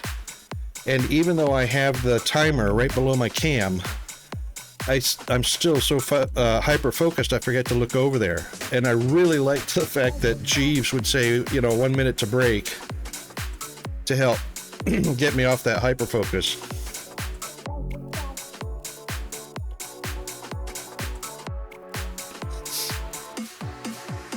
All right, everybody should be back now, or almost in about 5 seconds. Welcome back, Fueled. So, even though I've got that timer right there that tells me when the next break is, I don't look over there enough. And Jeeves always helped with that. Now Jeeves doesn't do that. And I forget. So,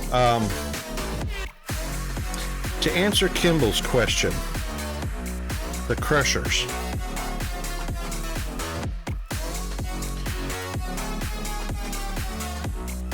Right here.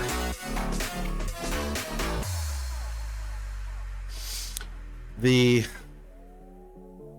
recipe for the crusher is based on what you need. So if you need ignium powder or you need gravel, I think that's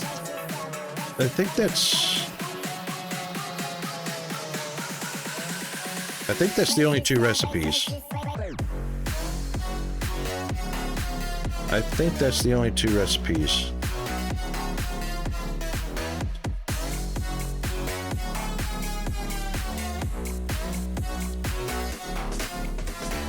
Three cement. So the recipe, 1 ignium ore crushes to make powder, 2 mineral to make gravel, 2 mineral and a ferrite ore rubble to make cement. As far as tier 2 goes,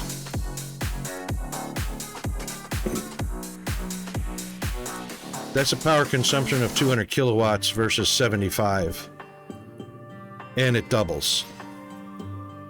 So speed 1 is 75 kilowatts.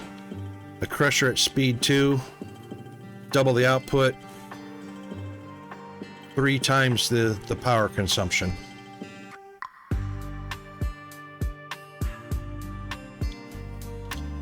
You know what? I'm all about the power consumption. If all we're doing is doubling the output and tripling the power consumption, I'm always going to stick with the more efficient use of power. I'm always going to stick with that. But if you're concerned about space and you're not concerned about power, yeah, the crusher is going to double your output.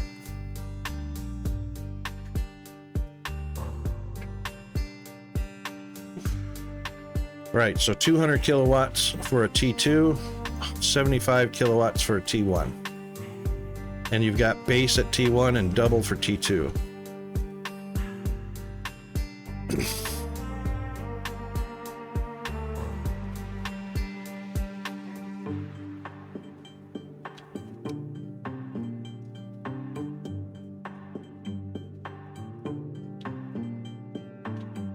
So Fire was saying what you've seen, only the advanced smelter has options.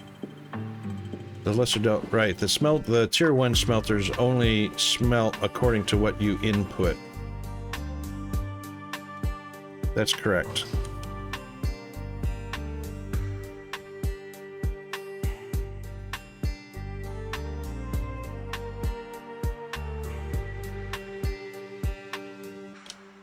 Oh, actually, there is no configuration on these either, so smelters act the same way. Depending on what you put in will determine what the machine will put out. There's no configuration on the tier 2 smelters.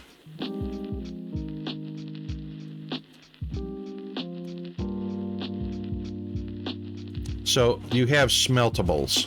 So whatever the smeltable is that you put in are automatically assigned and converted to what the output is.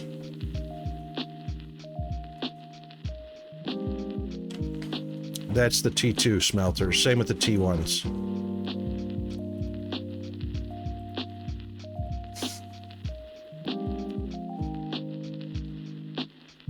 That's correct as too. That's correct too, Fueled. Tier 1 smelters are only made for the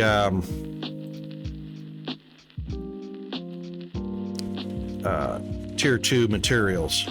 So a normal smelter makes normal plates and rods,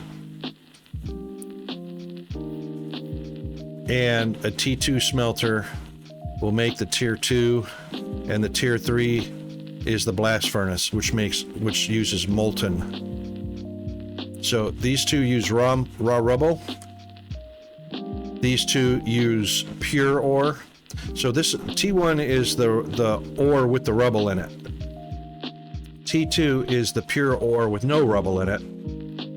And tier 3 is the blast furnace making molten, using molten to make those 3. And then the same with the steel. So tier 2 uses only pure ore, no rubble in it. T1 makes steel from the rubble.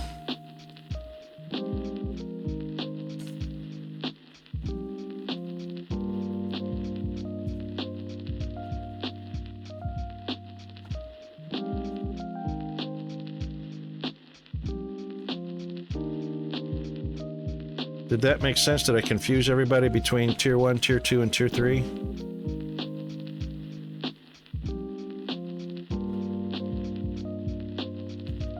You can use tier 2 in normal smelters.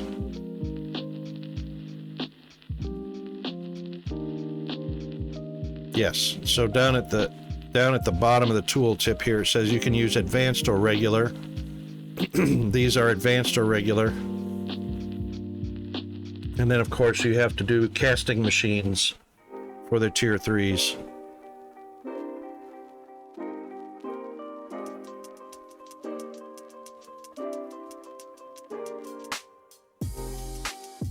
Advanced or regular, and only advanced for the tier 2 steel beams.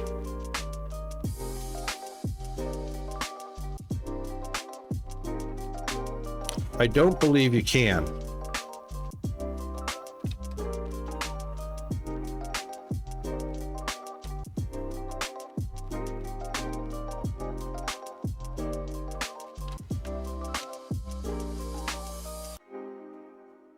I don't believe you can.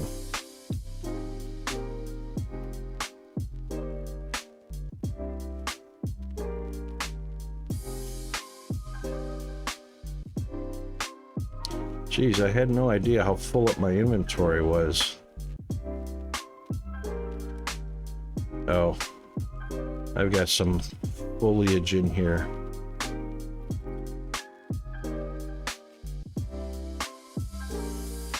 Let's do that. Let's get rid of that. Let's get rid of those.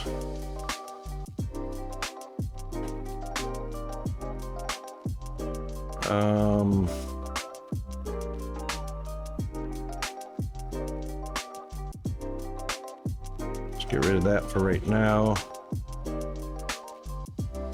Actually, we can put all those machines in for right now.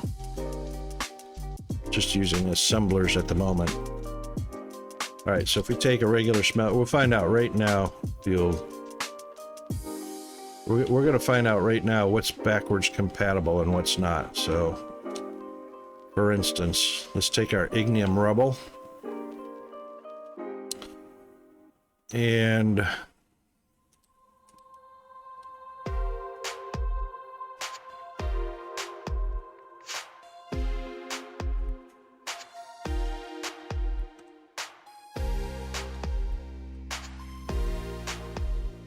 let's just divert this real quick, just for an experiment.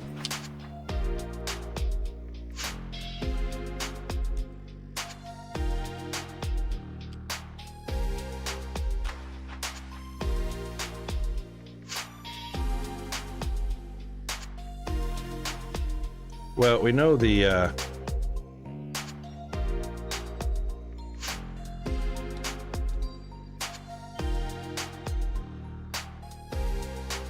dang it.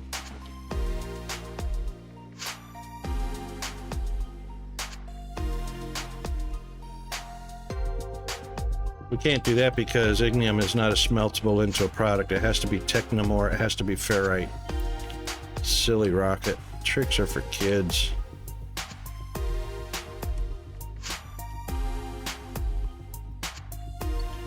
Yeah, I don't believe it works in the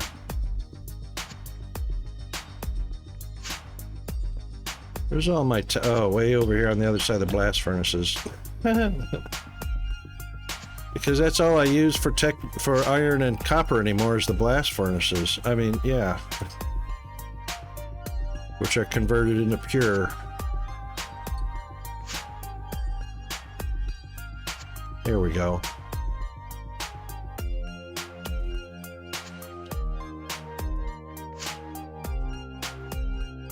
Starting over? Yeah, yay, starting over. How am I holding up? Well, Skash, basically, my office chair holds me up. Sanity check.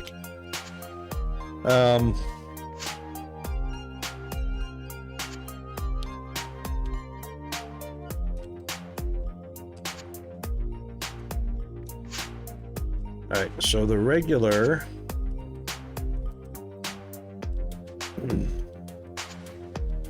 input, yep.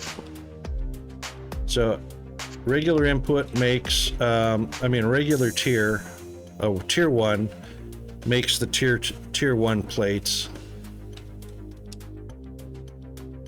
So if I take that, oop, I heard a double,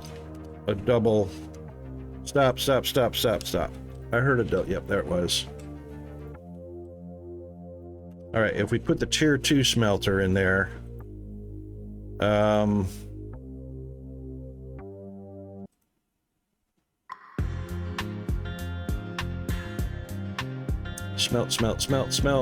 smelt.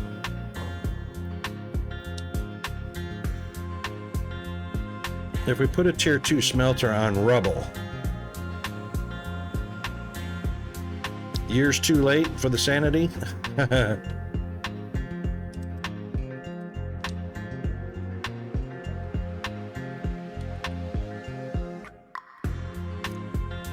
It's a speed increase. So ferrite rubble does not have to be pure rubble. I mean, pure ferrite can be ferrite rubble. We'll do 30 a minute where the regular smelter only does 20 a minute. So it's merely a speed increase.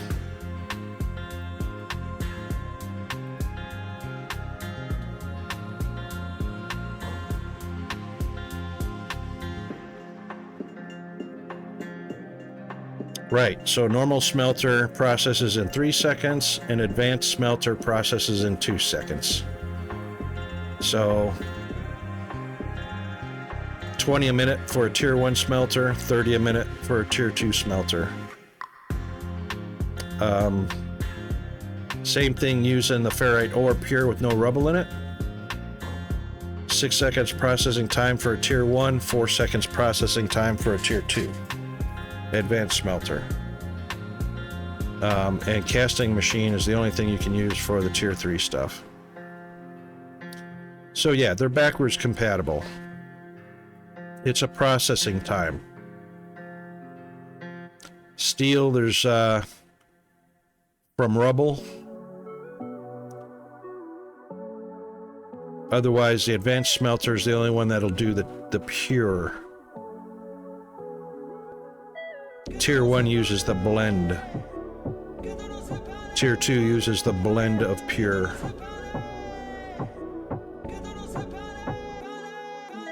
Yeah, I reckon that's it. Reduces floor space because, I mean,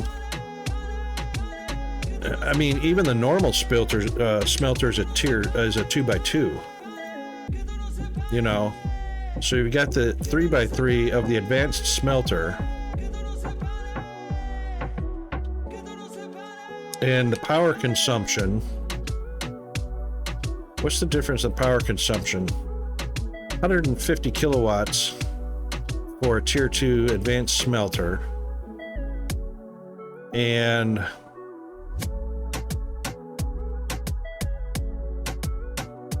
no, there's your advantage, Kimball. There's your advantage. It's not actually 3 times the power. So a regular smelter is 100 kilowatts. A 2x2 machine using 100 kilowatts. That's at the base speed. The advanced smelter is only 150 kilowatts for double the output. So it's a 50% increase in power, but 100% increase in output. So far, this is the only machine worth upgrading.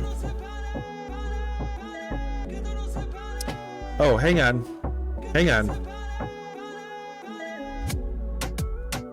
No, it's not double the output.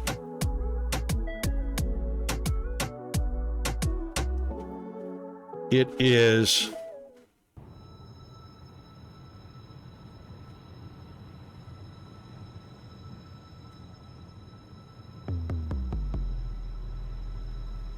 one-third increase.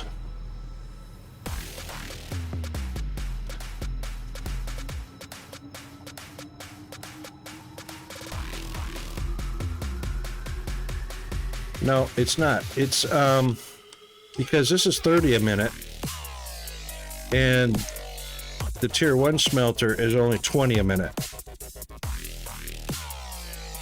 So it's like a 33% increase.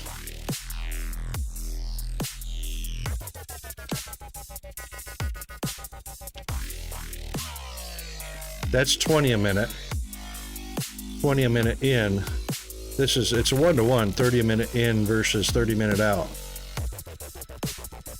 So 10, that's 50%. Half of 20 is 10. So 50% increase changes 20 to 30. That's a 50% increase. And the power consumption goes from 100 to 150, so that's a 50. It's straight across. 50% increase. 50% of 100 kilowatts is 50 kilowatts, so 150 kilowatts power consumption. It's a straight across 50% increase. Power consumption and output, production.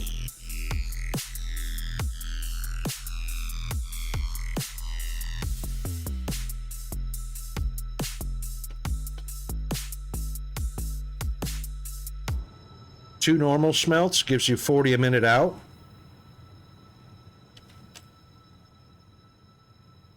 One advanced gives you 30 out.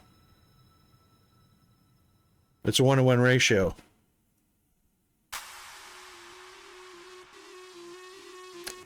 Right, so if you wanted 60, so two advanced smelters putting out 60 a minute using 300 kilowatts versus three normal smelters putting out 60 a minute at 300 kilowatts. That's correct. So they're both it's a 50% improvement. The only difference is the size. So 4 blocks for a small smelter, 9 blocks for a big smelter. You know, you could fit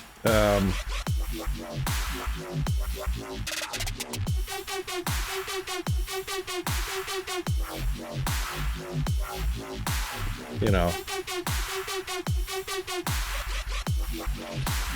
at that point it's just the footprint of the building, that's all.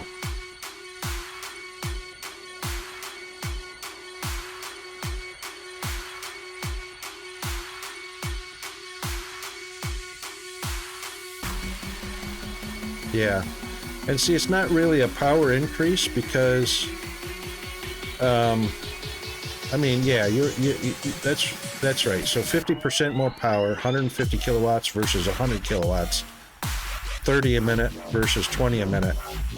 They're both 1-to-1 ratios, one ore in, one played out. So it's just about, you know, 3, 4, 5 extra blocks taken up. I'd say there's no disadvantage to using the tier 2 advanced smelter. Yeah, it's about the blocks, that's right. And at that point, because we're on an infinite map, at that point it doesn't matter. What would probably concern me more than anything else is the height restriction. So if you've got a situation where you've got 2 levels of floor or foundation going on, you can fit the tier 1 smelter between a shorter floor stack, because the advanced smelter is 6 blocks tall. The small smelter is only 3 blocks tall. So that might be a space consideration vertically.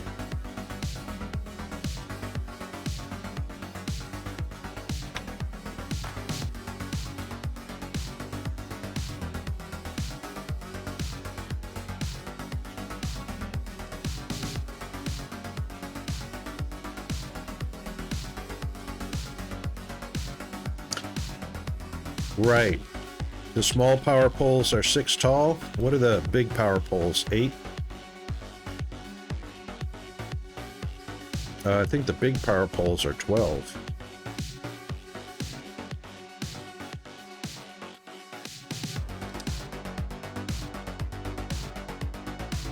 $13.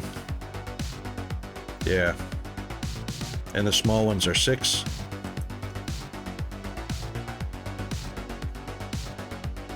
Yep. Yeah, so if you're doing 6 and 13,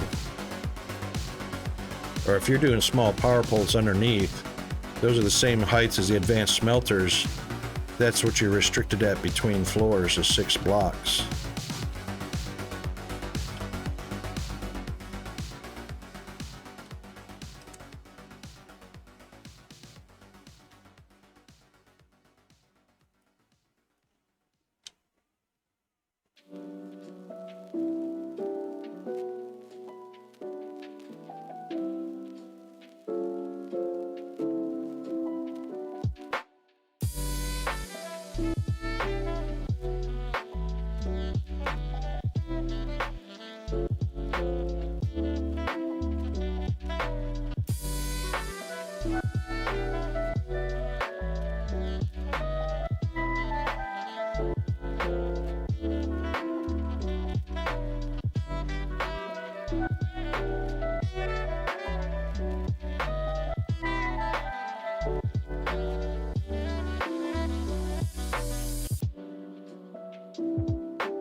Coming to get me. They found me.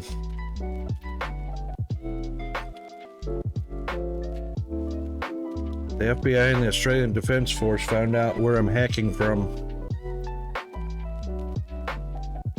Wow. Yeah, I'll hear that.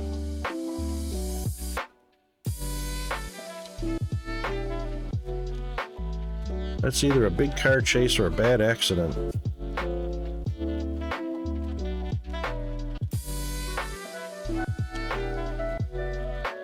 Where'd Auntie Kay go? Did she go to sleep already?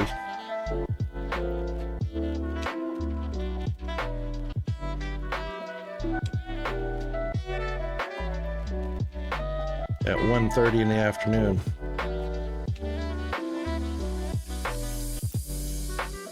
Two o'clock.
Uh-oh.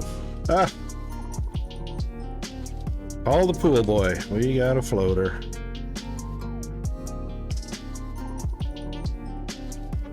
Wondered why that machine didn't turn on. Okay.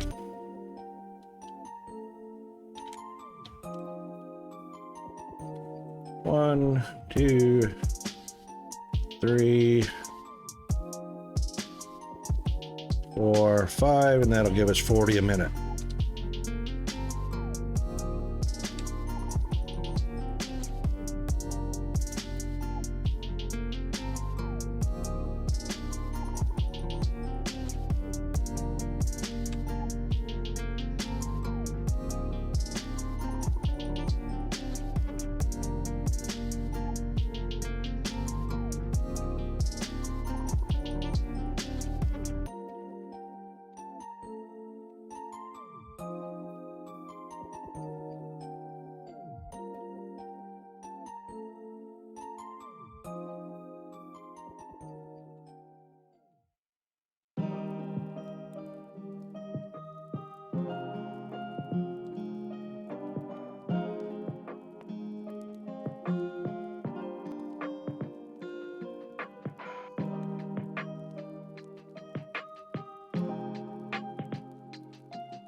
Put that in the wrong spot. That's all right.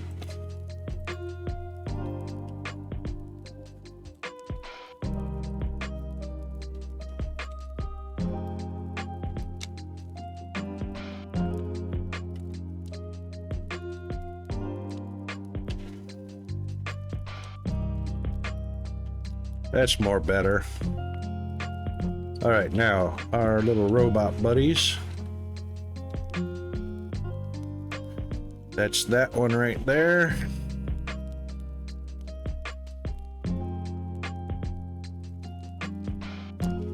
Let's just keep it on the down low. And what do we got? 1, 2.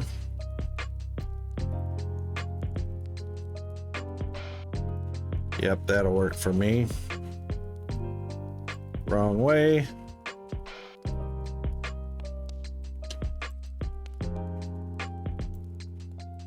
Yep.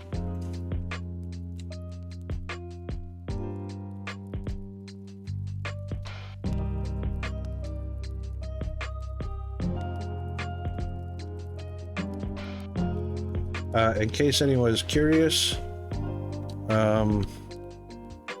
we're doing the Guardians of the Galaxy soundtrack.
Thank you. Oh, it was right there.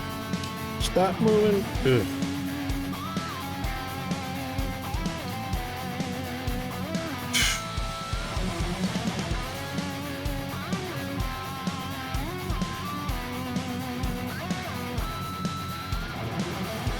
Eventually I'll get this right.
What's missing from here?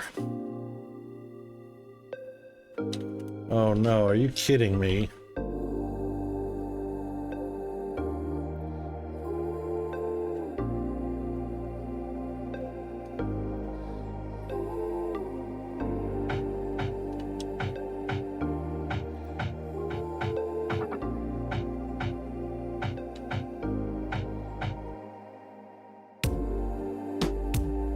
Why isn't... Oh, it says it is. What the heck took so long for that? Should go to 180.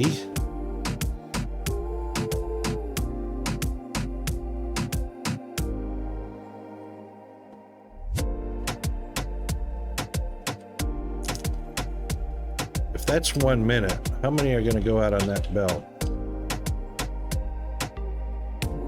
6. All right. So it's 6 every 30 seconds. Oh, that's fine. I was freaking out because I thought I was waiting on product to get here. Everything's here. Even the acid is here before it finishes processing 6 of those.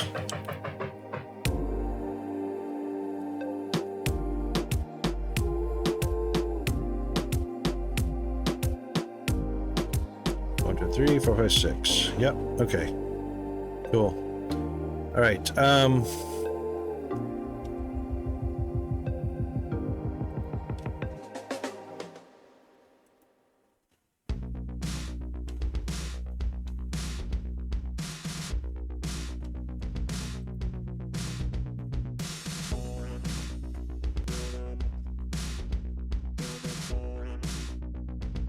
Just upgrading as I go here.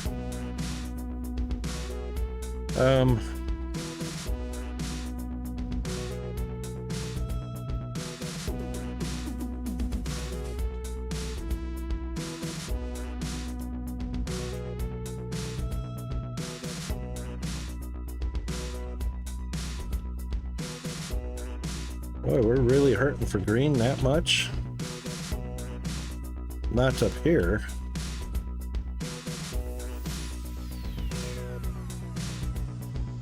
Oh, it must have just been the initial impact.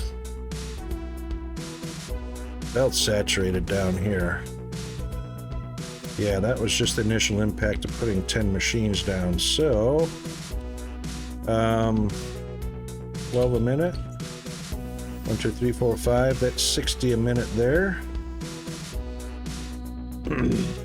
Actually, there's no limit to the science machines you can put, Skash. So that was a bit of a misnomer. 10 machines will give you 1,000% bonus. 20 machines will give you 2,000% bonus, and so on. So there's actually no limit to how many you can have, just being able to provide them. What do we got here? 4 per minute per machine, so that's 40 per minute demand there. 60 per minute production. Plus, what are we demanding up here on our science?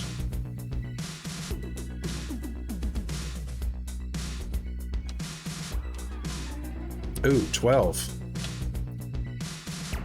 1, 2, 3, 4, 5, 6, 7, 8, 9, 10, 11, 12. That's 144. Oh, well, you know, we need much. Where's your words, Rocket? 144 and 60. We need 240 a minute green. That's not going to cut it. 60 a minute production. 60 from 204, 136. 136 divided by 12.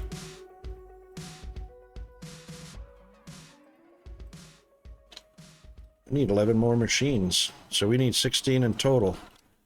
16 times 12 a minute, 192. Actually, we need more than that. We need 13. That's 208.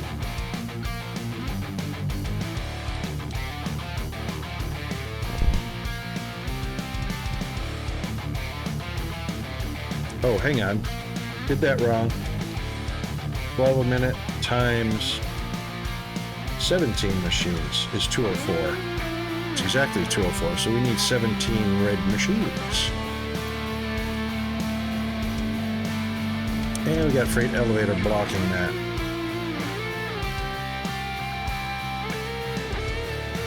$204. 204, not 240.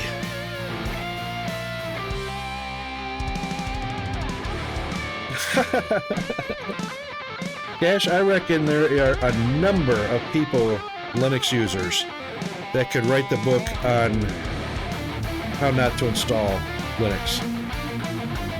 Every install is different. It depends on the flavor of Linux you're using.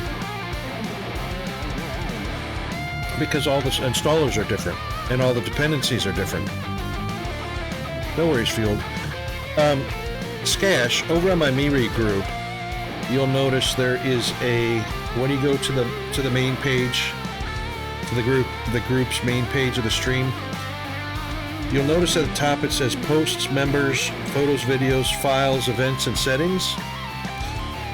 Click on the files, and that takes you to our library, where we have Linux toolbooks, our toolbox, the Linux books, reference material, troubleshooting, all kinds of stuff you can download straight from there.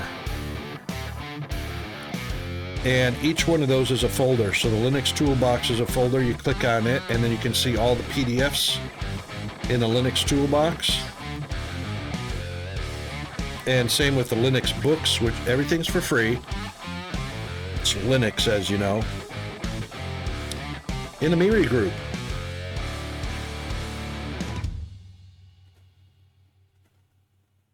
Oh.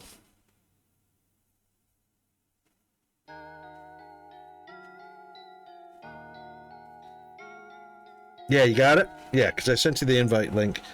Just look at the top and it says posts, which is the main part of the group stream. Then members, photos and videos, files. It's in the files section. And then there's events, and you don't see the settings because that's just for me for the group.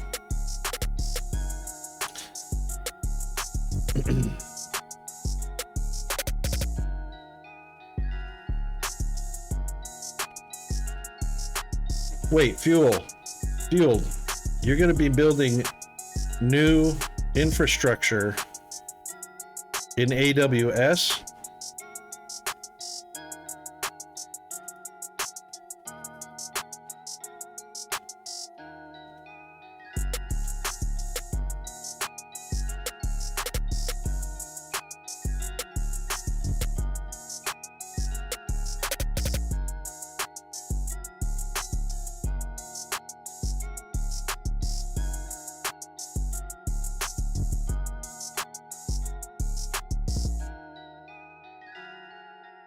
There you go, Fueled.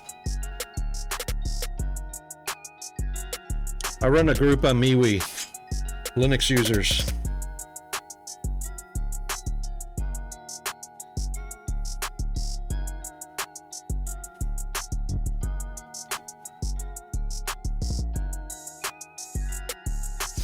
I need to go off cam for just a minute, guys. I'm not going anywhere. I'm just going to go off cam for a minute.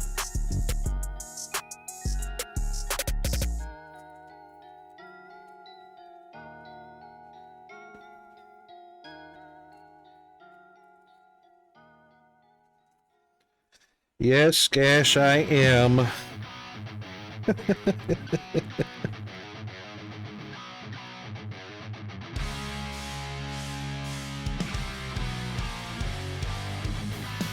And I'm doing it away from my microphone, so I swing the boom away so you can't hear me eating.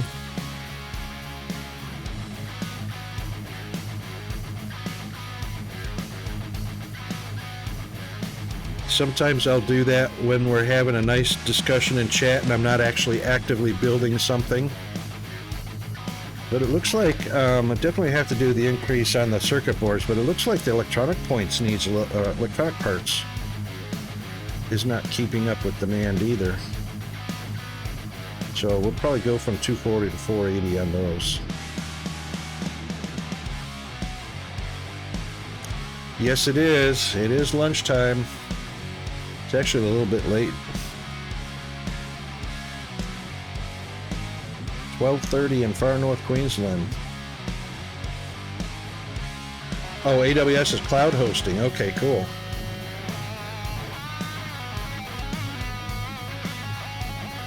Isn't that interesting? So everybody watching chat, if you weren't aware of the impact of what Fuel just said, you will probably always run across forums or chats or whatever, news groups or, Facebook chats or whatever, about how Windows dominates the world. I hate to tell you this, but Linux dominates the world.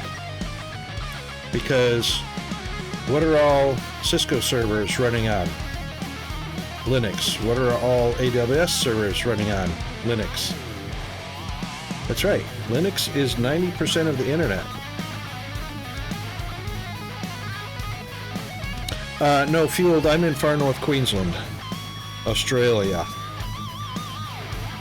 Near the equator and right next to the Great Barrier Reef. And Angie K, who was here a little while ago, who silently slipped away, she's 2 hours east of me over in New Zealand. I don't sound Australian because I'm American. All right, we're going to need 240 for sure on that. Yep, because it's suffocating now. Okay.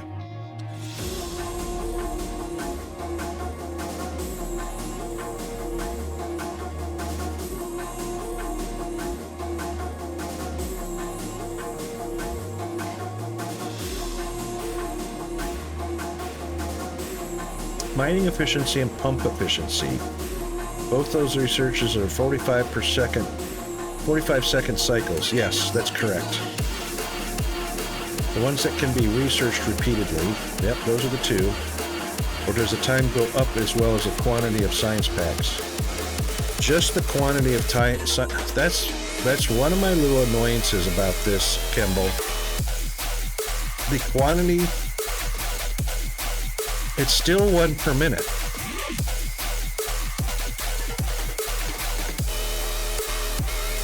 It's 1 per minute production. When you come over to the machine, I'll get down here to a lower one that I can get on. When you get to the machine, it still says 45 seconds. But we get a max speed of 1900% or however many, whatever the active servers are. But that's what gets me is I'm on pump jack efficiency 6. If I upgrade this to 7, it's going to cost me 1,500 science packs.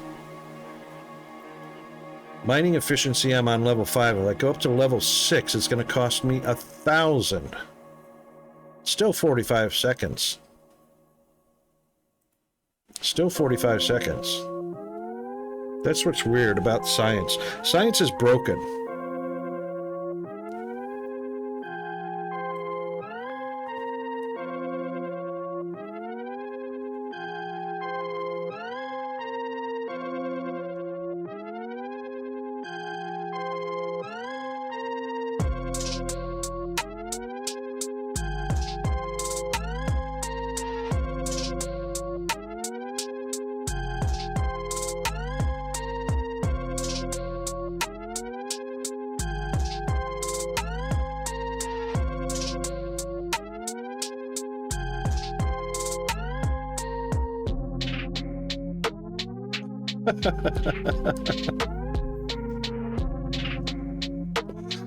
Hey, don't puke in my chat. But that's true. iOS and Android are built on the Linux kernel.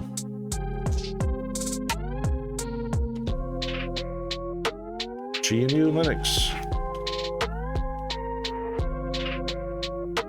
Yeah, because now science is really going to suck. Okay, so That's why I put this out here,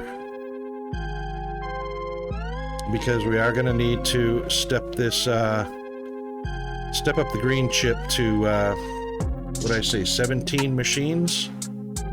So we got to add 12 more assemblers to the mix. What am I holding on to anyway? 2. That'll give us 12 more.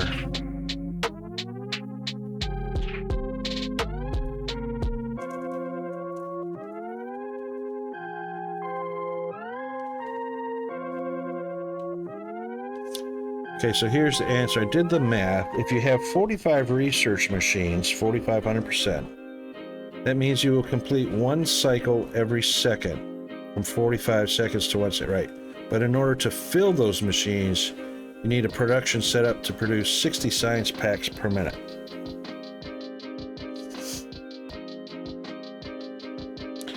$60 science packs per minute, depending on if you're talking just the mining efficiency and pump jack efficiency.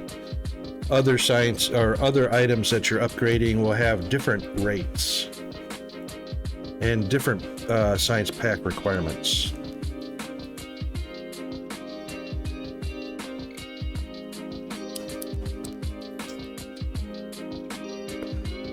Right now, what I'm doing is I'm taking what was my investigative bus line to see every single machine in the game, what its footprint is, what its function is, what the numbers are on it, all the way up to the blast furnace. I did all of that on a bus line just to see what the layouts are going to be, what the numbers are going to be. Now that I've learned all of what those are going to be, now I'm slowly tearing down the bus line down to Adam and Eve and their son. So plates, rods, and steel. So that's basically all the bus line is right now. From that, we get all the derivative parts off of it, which I'm not necessarily running down a bus line. I am just now building modular factories out of that, which is why we have all these buildings over here. So we just have modular setups for electronics, 240 a minute, which we're going to change to 480. We have copper wire at 480, which we're probably going to have to double that to 960. And that's why they are modular buildings. Well, not modular buildings, but I built them as modules, factory modules, so I can go vertically with them to extend them. That one, of course, is Blue Science. Building block or foundations, whatever you want to call them. Tier 1 conveyor belts and machinery parts. Yeah. So right now, it's no longer going to be a bus line situation. It's going to be a module of a factory situation.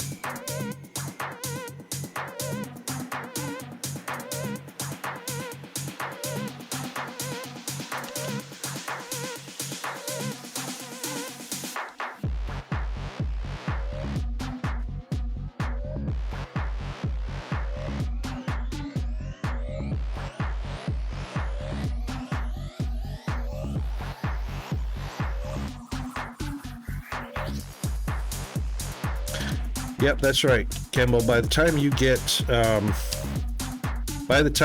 to the efficiencies, everything's unlocked.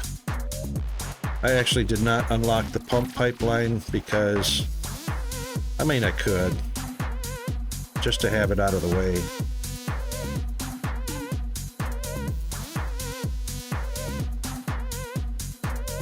Let's go take a look and see what the lab is saying. 19 active, 1900% increase, 60 seconds to process each one.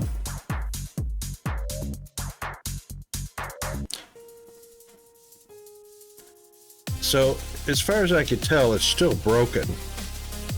because I don't see a 1900% speed increase. It still takes 60 seconds to process one science pack. And you can see that by the progress bar here. You would think, but let's watch the progress bar here. Here's the orange progress bar on the left.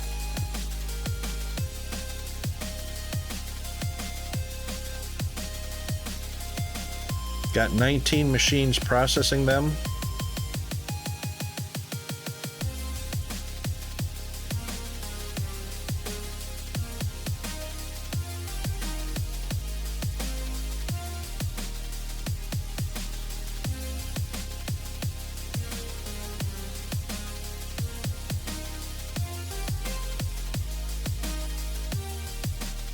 All right, so 100 science packs.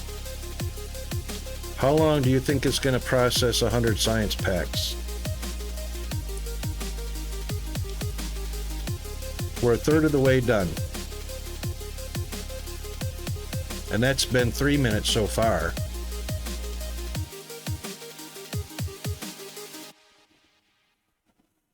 Well, we've been processing for 3 minutes already.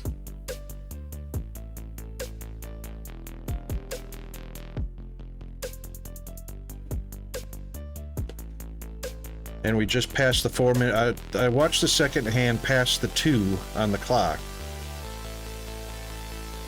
And we just passed 4 minutes. 4 minutes and 20.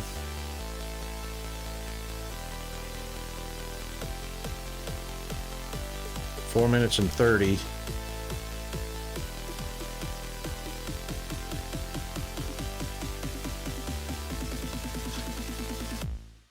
Oh, we got ads coming up. Indeed we do. Thanks for the warning, Kembo. Hang in there, everybody. We'll be back right after the ads.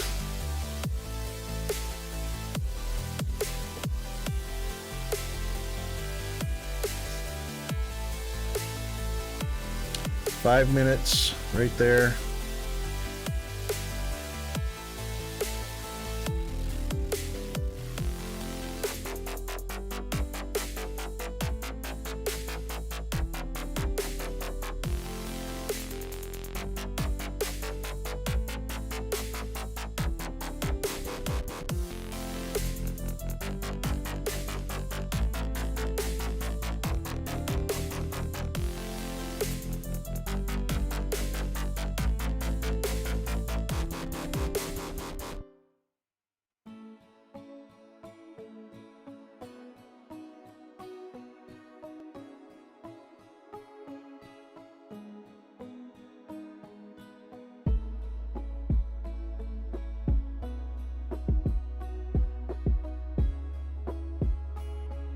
Six minutes.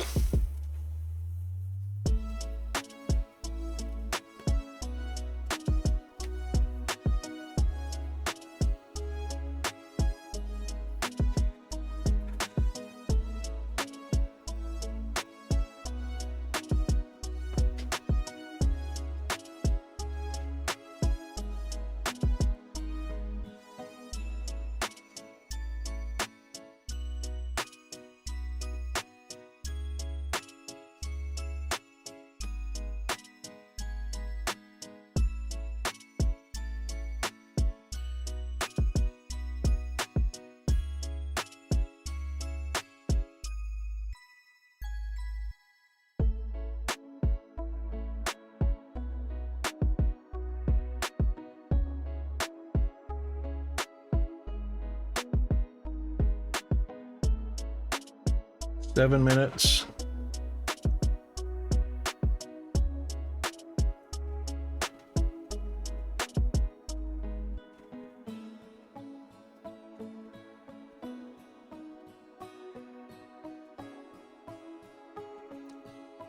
Seven minutes and 15 seconds.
Okay, I'm back. So what does that math out to? That 7 minutes 15 seconds, 100 science packs with 19 machines.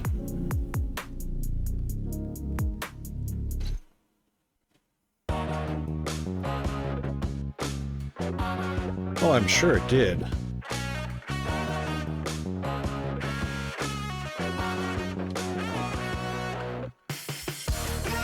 Yeah, because I'm not missing any. It's it's full on belts. They stayed the whole time. They stayed full up.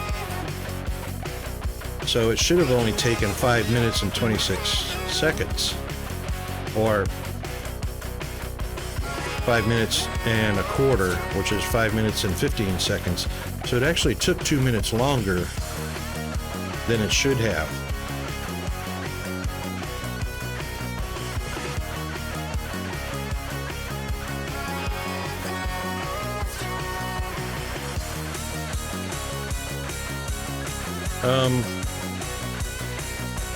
There was somebody in Music Man's stream, and she was saying she was looking at Discord, and Discord was confirming that it's broke. It was 100 science. So that was this one right here. Those were 100 science packs. The pipeline pump.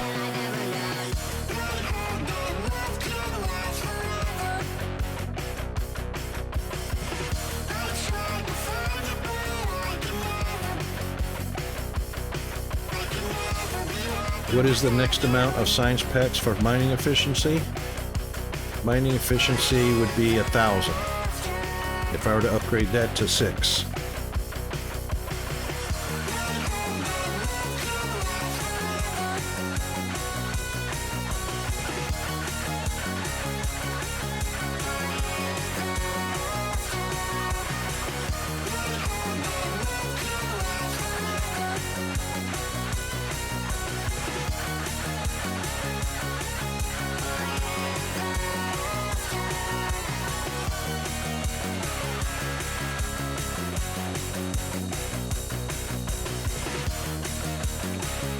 So if we just add a 0 to that, that should be 50 minutes, right? 52 minutes.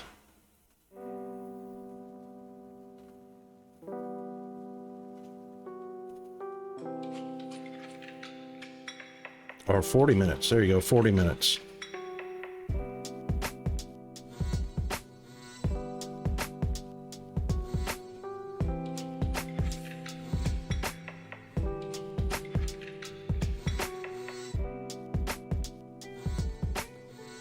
I don't think I have 1,000.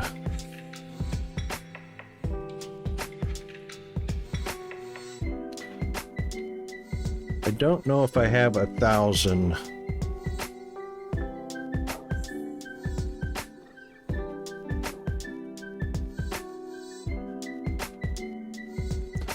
Because right now, even though yellow is backed up, I'm sure that's not 1,000 yellow sitting on the belt.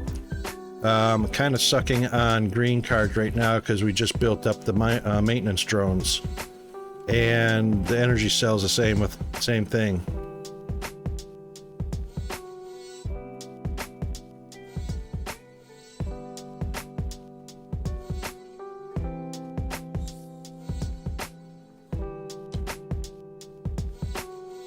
Hang on. We've got 100 there. Got 100 there. Got 100 there. Got 10 machines. I've got 1,000 in the machines. What's red? Oh, what's purple at? Yeah, purple's at 1,000 also. We've got 1,000 purple. We've got 1,000 yellow. They're in the machines. Blue, we have... Blue processes pretty dang fast, blue and red.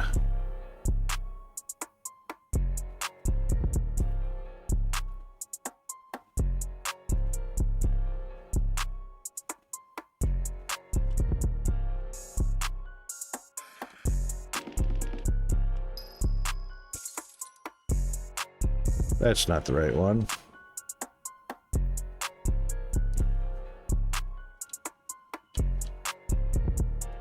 There's blue. We've got 45, 100, 100.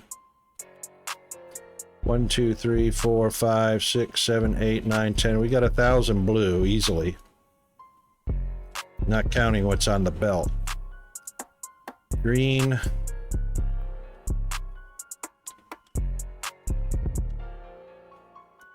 $100. 1, 2, 3, 4, 5, 6 plus what's on the belt. I'm sure there's 400 on the belt. Plus these are, well, they're 1 a minute. I think we've got 1,000 of each.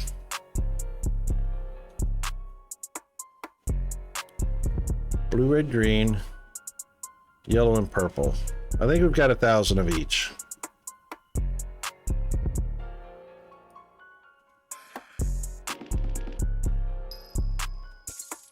There's easily 400 on the belts. Winding down. Winding down. Plus elevators, plus more belts. Yeah, I think we can do 1,000.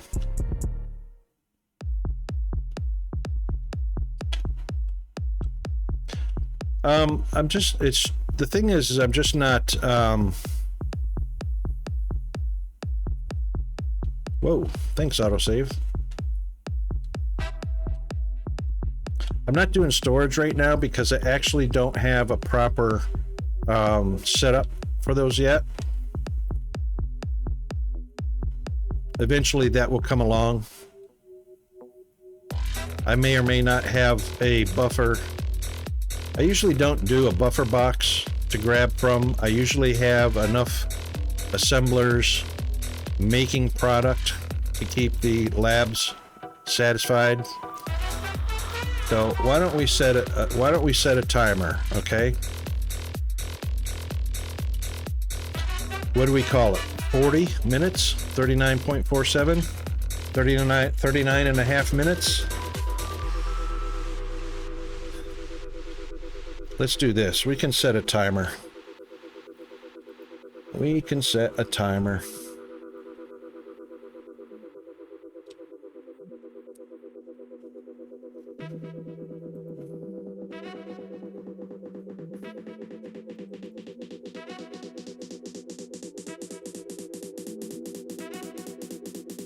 And we'll set it for 39 and a half minutes because that's what 0.47 is. It's just about a half a minute.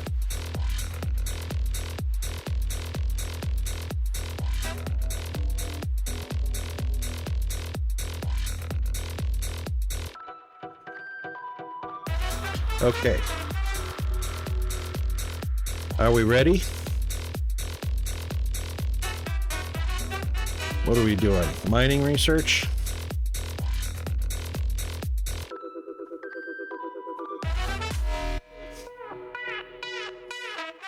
Are we ready? I'm going to start the timer so that you can see it right up there at the top. Okay? I'm going to press research.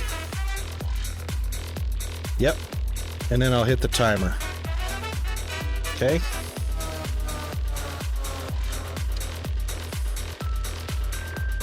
All right.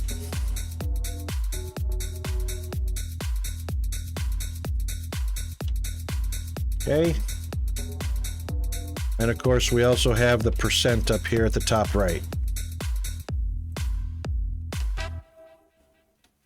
That way we can check the accuracy of the math and see what's actually going on. Thing is, we're actually not getting efficiency added to our mining. That's the sad part. And so that reminds me, we need to check. So even though I've got pump jack efficiency up to level 6 already, we're not seeing any gains by the pump jacks slowing down how much they're pulling from the vein. So I don't know about that 10% per level thing. It's still draining the mine. So what's happening, I think a fire hammer, I think nailed this one. Wow, 1.9 million left in this vein. Almost 2 million. So what Firehammer was saying, which makes perfect sense, is the oil that comes out of this vein is the same rate as when pump jack efficiency was at level 1. Normal, standard. The difference is after every cycle, whatever a cycle is, the pump jack gives you 10% per level, whatever that is. That's mining. Yeah, mining efficiency. So pump jack efficiency increases the output by 10% per level. Me too, Skash. So I could tell how far the oil seep is getting depleted. So for every cycle, we get 10% more fluid than we normally would from a cycle. But we don't know 10% of what. We got no numbers to go by. So all we know is there's almost 2 million crude oil left in this olamite. There's also nothing on the machine that gives us any hint. All it says is there's 1,000 liters in the internal tank of this pump jack. Doesn't say how fast it's pulling it out. And as far as that goes, the pipe says there's, 500 liters in a segment. Okay, well that's fine. Doesn't tell us how fast it's moving through. So there's no information, no reference for us to know how or if we're getting an increase, and nothing to measure it against. That's the really frustrating part. And like Skash is saying, when we're mining ferrite or technum, and our miners are placed down here, it removes a block when that block's depleted. Nothing gets removed from these at all, so we don't have even a visual. This was an 8.6 million liter vein, which we are now down to 2 million liters. Nothing has been removed from these blocks, so we can't tell, and that sucks. And that needs to be fixed. That would be at least a visual reference of, oh, half of that vein's gone. Oh, 3/4 of that vein's gone, and I've only got a quarter left, and I better start looking for another vein. I've got 2 million left, but I don't know how long that 2 million is going to last me.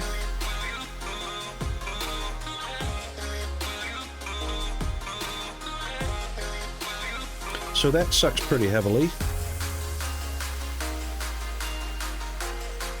All right, now that we've got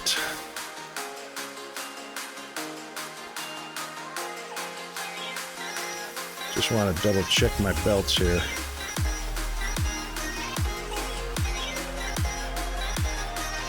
Yeah, those belts are going to stay saturated for the entire 1,000, so that's fine.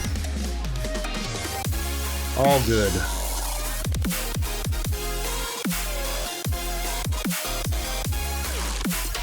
You certainly don't need tier 3 belts on these bad boys. Not even for almost 20 labs.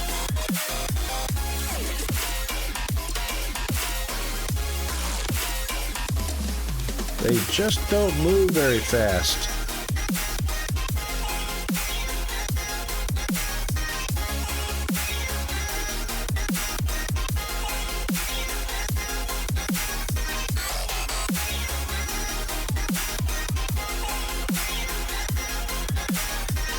Anyway, Right, so moving some operations and doubling up.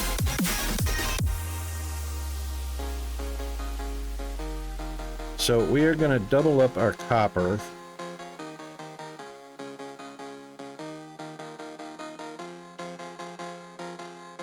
Copper wire.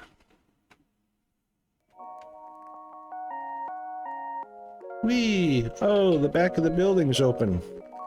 Butt naked. Hello, my BFF putty. How I missed you. I didn't even bring this out as far as I was going to. What have I got? 5 machines, 6 machines. 1, 2, 3, 4, 5, 6 times 8, 480. So we're producing 480 a minute. Copper. How many assemblers have I got? 10. Oh, right. Those 10 needed to be, those 10 needed to be added to our 5 here. That's 15. I needed 17. Oh, 10 and 2, 17. 12 and 5. Yep. Okay, good. You got coked ignium from being in a smelter too long. What?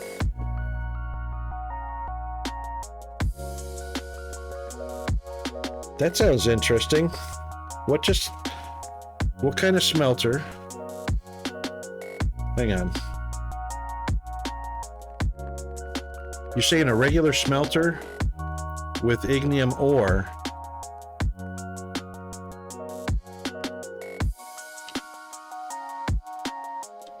That's steel.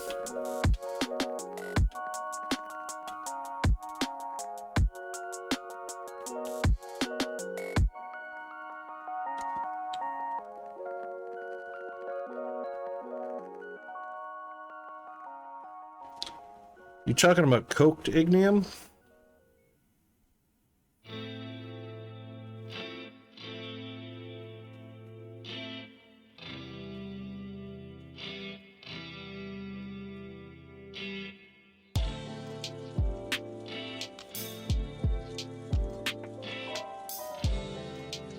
Cooked, not used, gets cooked.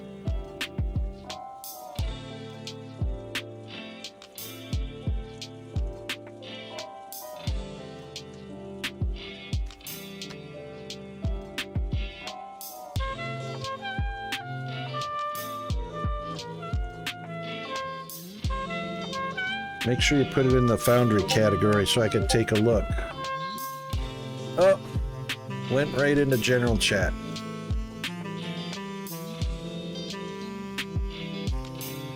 Oh, there he is.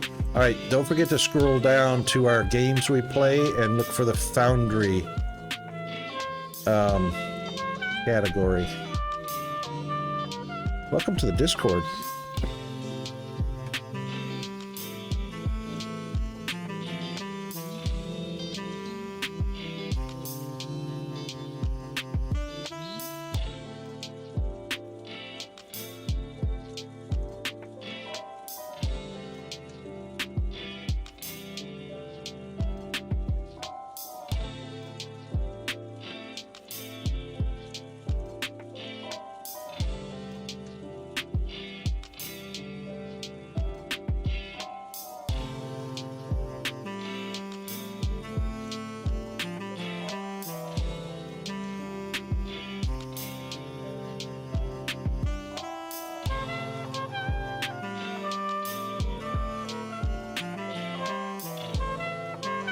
Good music from the soundtrack.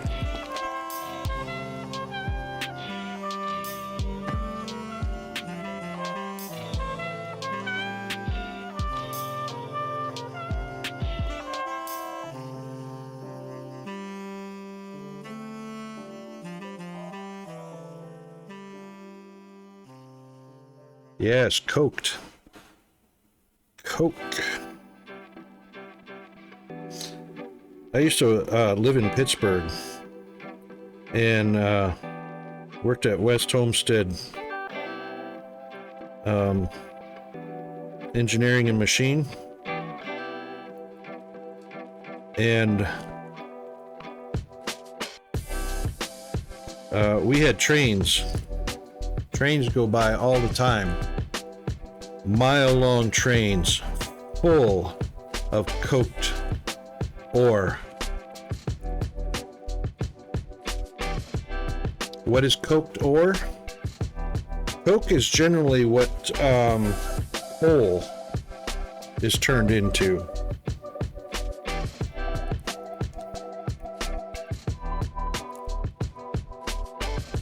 I gotta show you this because the building I worked in, they actually tore down half of the building.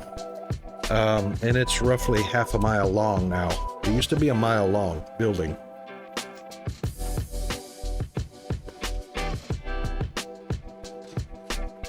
Yes, coked ignium right here.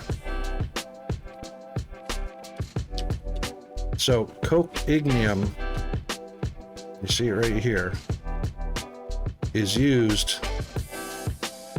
in these big bad boys right here. The blast furnace.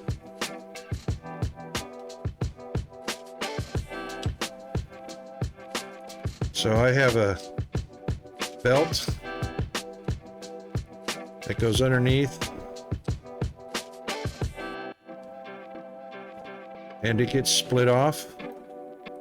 Coked ignium goes to one blast furnace to the right, and then it goes off to another blast furnace on the left. Right up here to the inputs.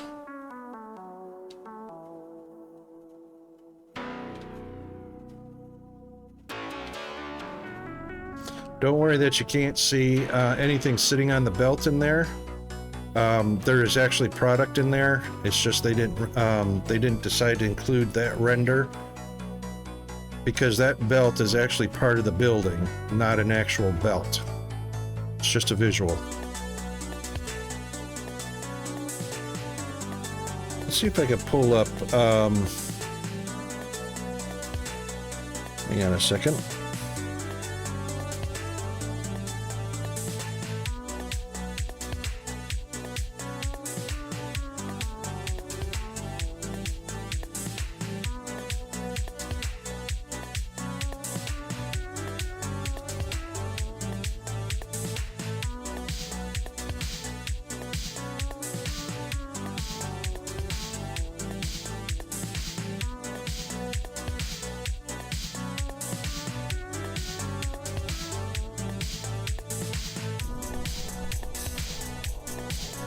So these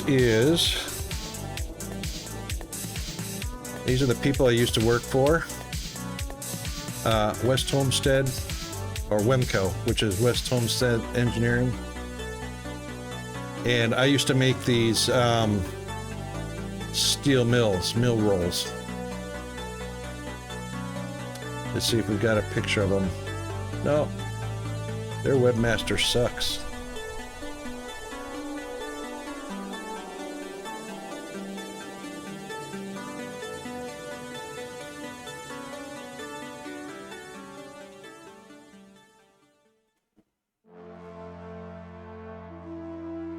No, I don't have any pictures, but anyway, no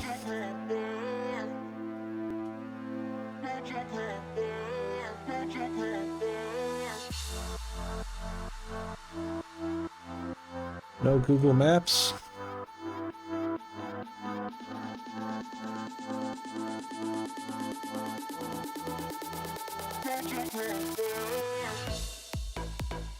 There they are.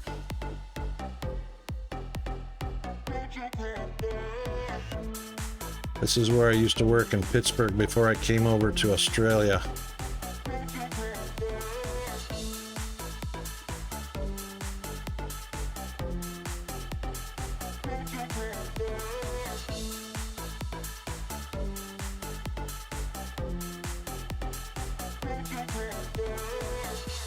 So this building, oops.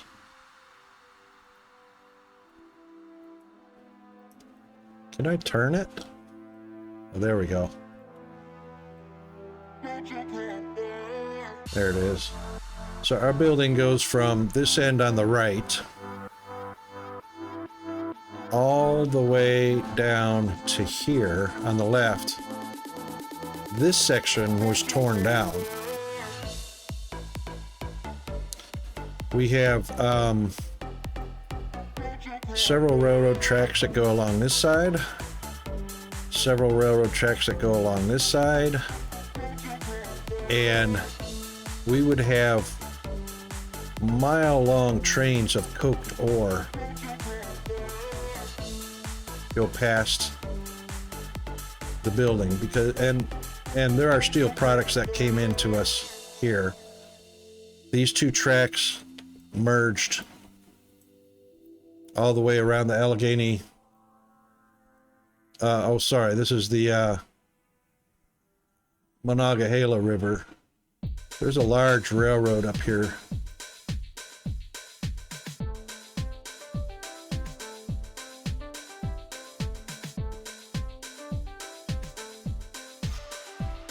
I don't remember how far down the river it was, but that's us right there. And we would get trainloads of stuff dropped off here. This end, this particular end right here, Wemco. So we have railroad tracks that come in and drop off stuff to our building. We've actually got railroad tracks that go down the center of each of these. So railroad cars carrying our steel mills and our steel products up and down until they're finished, and then they come back out. Pittsburgh, yes. Hey, Ori Darkwind, how are you doing? The reason that this building is so tall out of all of the rest of them is because the building is on top of a huge pit in the floor that's about 40 feet deep. And the reason that the pit is 40 feet deep is because we also made the gun barrels for Navy ship cannons, which I'm sure if you've seen some of the gun turrets on Navy ships, the cannons are huge and they're long. The reason the building's so tall and the reason there's a pit in the floor is because when they were made originally,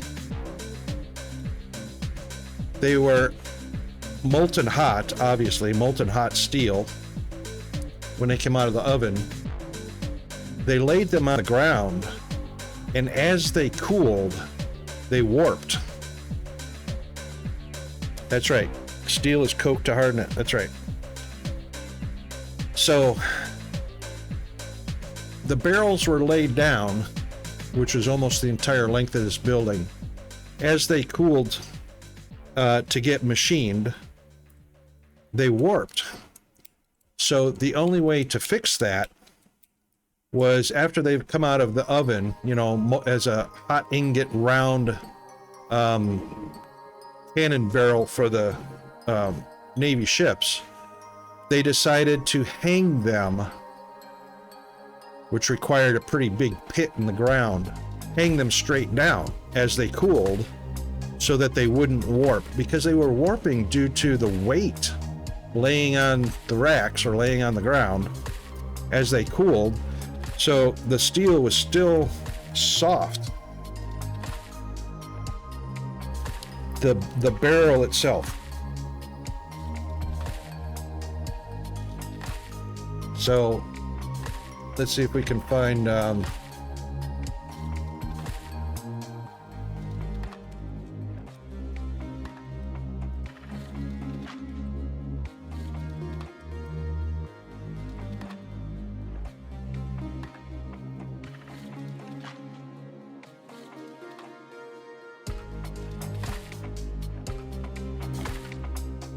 these are fairly small ones.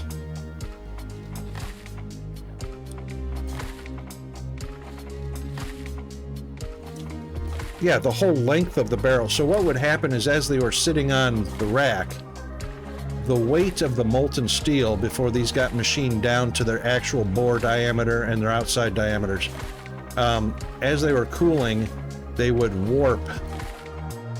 They would warp and disfigure the barrel. So you wouldn't have an equal amount of steel material to machine off on each side. Of course, that changed the wall thickness on the inside. So if you bore, so when you went to bore it out, the bore would be straight, but there would be more metal on the bottom side where it sagged and less metal on the top side. So to prevent that sagging and that warping while the barrel was cooling, they hang from hangers straight down into the pit. Yeah. Oh yeah. The lathes I worked on just to make the 50-ton steel rolls for steel mills, that was an 18-foot long lathe. And that would have been a steel roll for a steel mill is about 1/4 this length.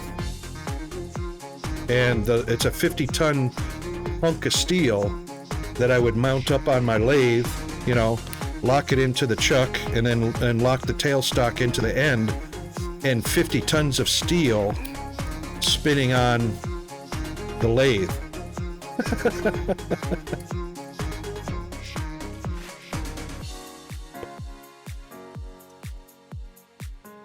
You know what? I think I still have I wonder if I have a YouTube channel still. What was my old YouTube? I think I used, what did I use? Z Coyote?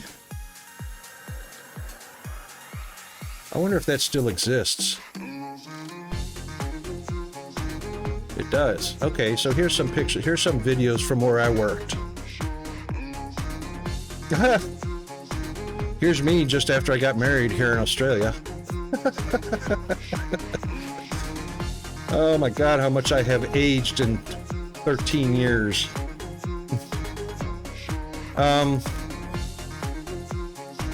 Might have to, it's muted.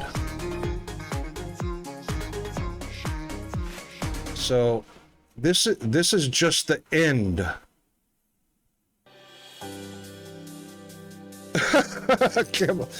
You a tourist also? So this is the tailstock right here. So that little tiny tailstock pushing into the end of this roll is a 50-ton steel roll. This is just the neck. This is just the neck, and this platform that I'm standing on with the tool post, I'm actually standing on it, so it's not just a tool post that moves on. Here's the rest of the steel roll.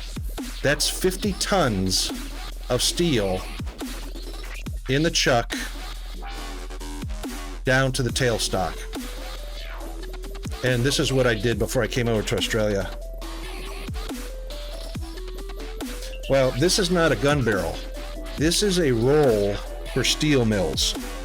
So in steel mills, you have this big fat steel roll that pushes on a glowing red hot ingot to flatten it out into steel sheets.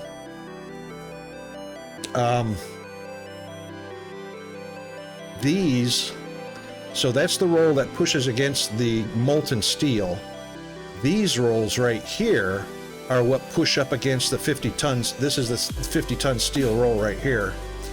Smaller rolls push against this surface to push the whole steel roll down onto the molten. So you have what they call the backup roll.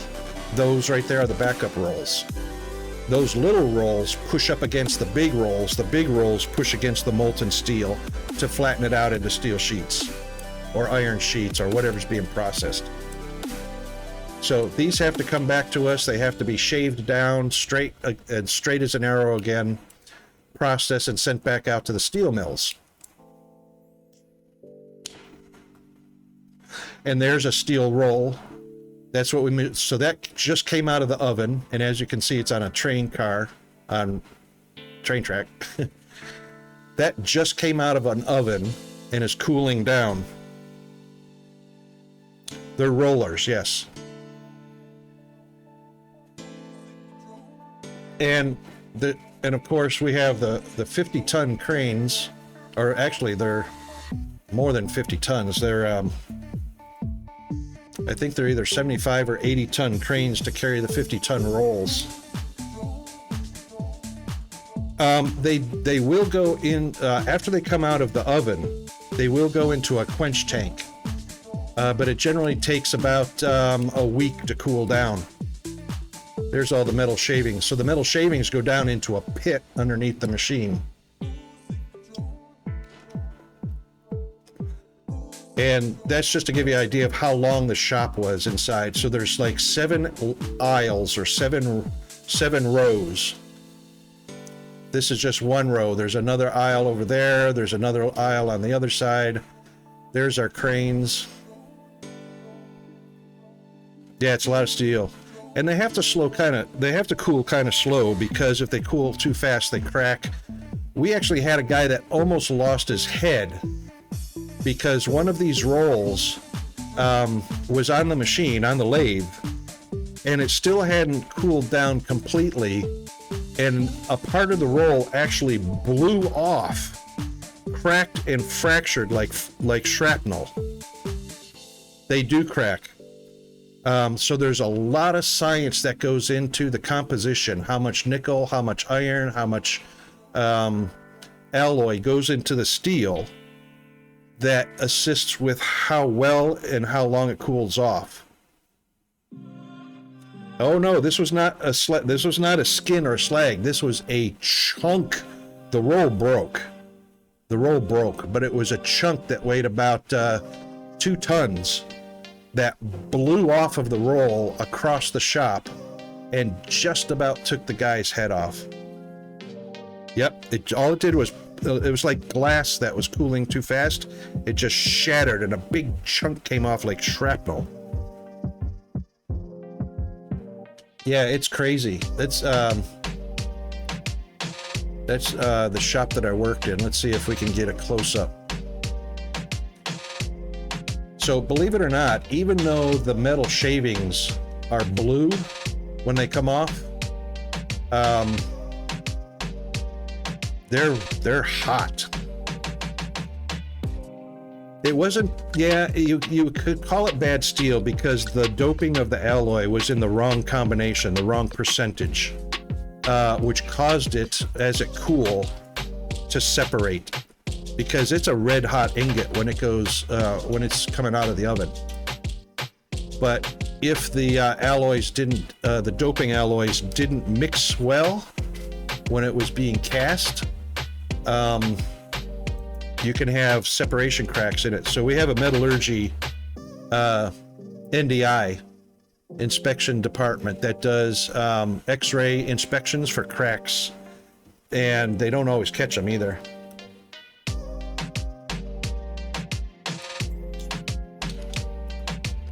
Yeah, so when those blue chips come off, you stay out of the way.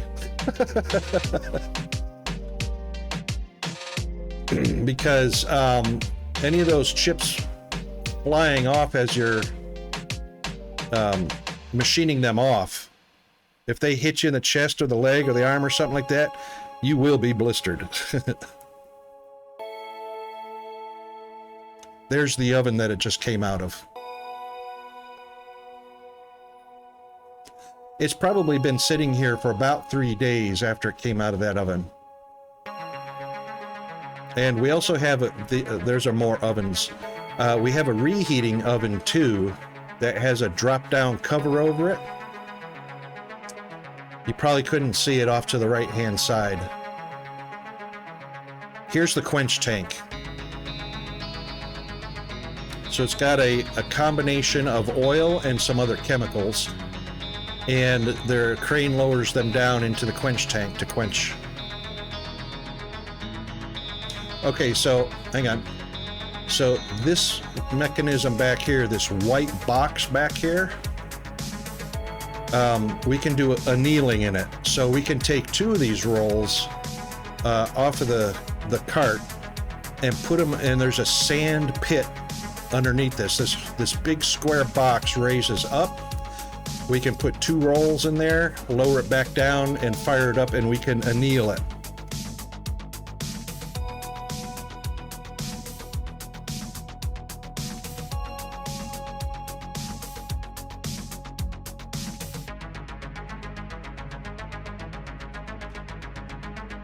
There you go. You can see it's pretty square, so it's as wide as it is long.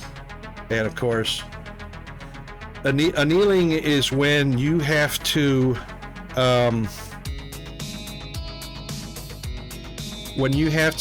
soften the steel a small percentage.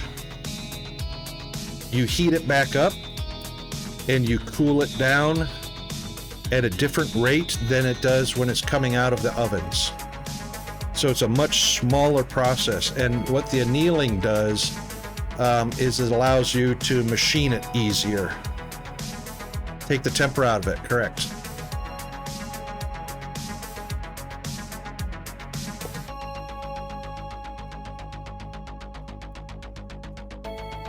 And I did that for many years before coming over to Australia. Oops.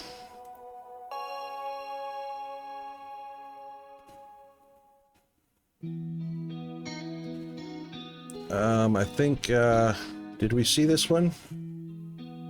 All right, so here's my tool post, and this is the machine. They use Siemens controls. Some of them have Fanuc controls, but some of them use Siemens controls. Siemens Space Engineering controls. That's about a 1-inch wide metal shavings being peeled off of there. That's a 1-inch chunk of metal that we're peeling off. You couldn't pick those up with your hands, and even with gloves on, it would burn through the gloves. Normally there's a screen or a shield here to block any of these popping off into your face or into your body. But the screen, there's a part of the screen right there. But that main section had a break and it was getting repaired. It's a huge bite. It's a 1-inch bite. So we use ceramic inserts. 1-inch ceramic inserts go into the tool head. So it's about a 0.975 bite.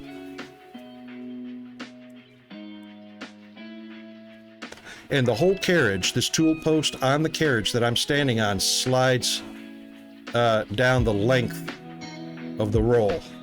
And of course, you know, whatever profile we use to machine those off.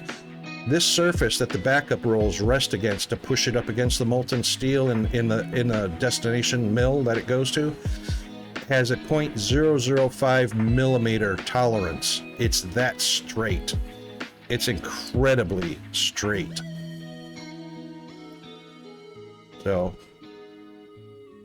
the tip radius, and it varies. The tip radius, I think, was a 0.125, I think, eighth inch radius.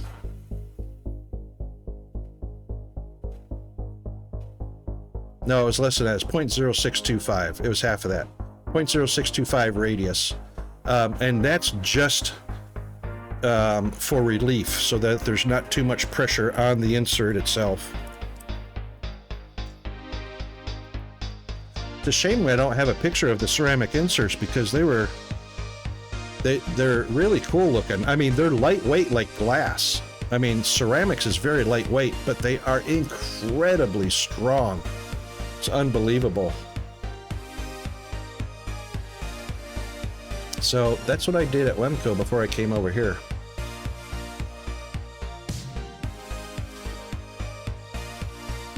And I need to do something with that web address. I don't even know why I keep it.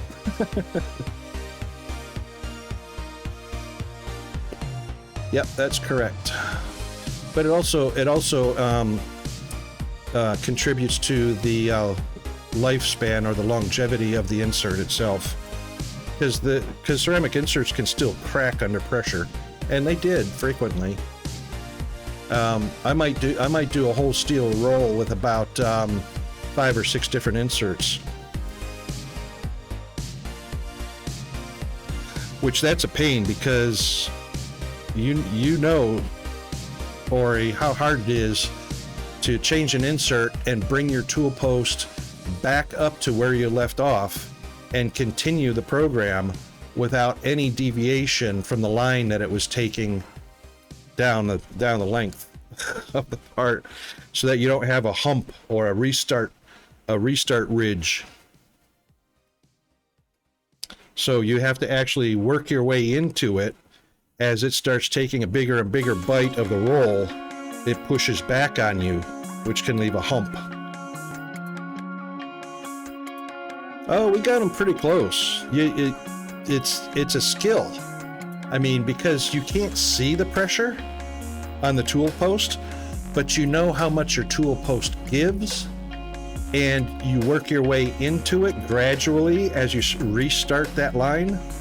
And yeah, it can be done. I mean, I'd have been fired if I didn't learn how. But yeah.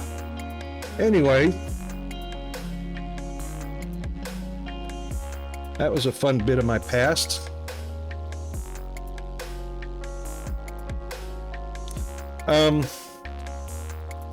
Which is why factory games are kind of fun to me, because I don't know, factories, you know?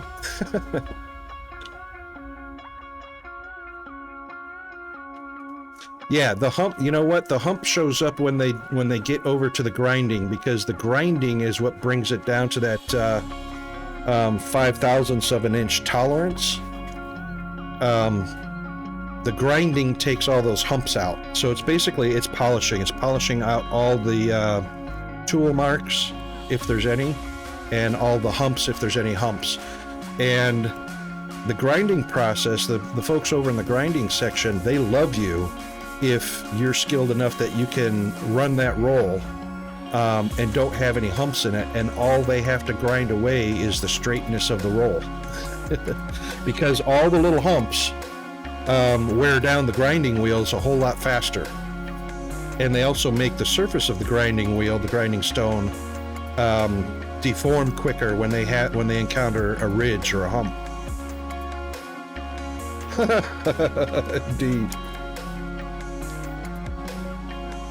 Indeed. So I was a machinist for quite a few years after retiring from the military. Pretty labor intensive. I worked 12-hour shifts at Wemco, night shift. 6 in the evening to 6 in the morning. All right, we were needing to double up. Where's our timer? Our timer's still running. We've only got 12 seconds left, Kimball. 10 seconds. Guess what? We're only at 66%. What's our, we still got plenty. There it is.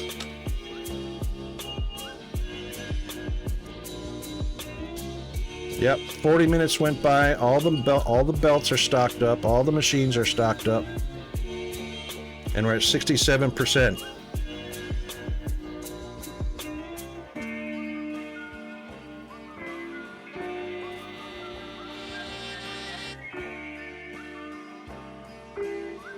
Oops. Let's see how many active machines we got. Definitely 19 active machines. Sheet metal specialist, often had to do lathe work. Yep, I've done some. I'm not an expert on. Righto. Oh, it takes years to get good at it. I've been a machinist for many years. No, the timer is OBS, or it's not OBS. It's hang on a second. It is from VClock. So VClock is an app on the web.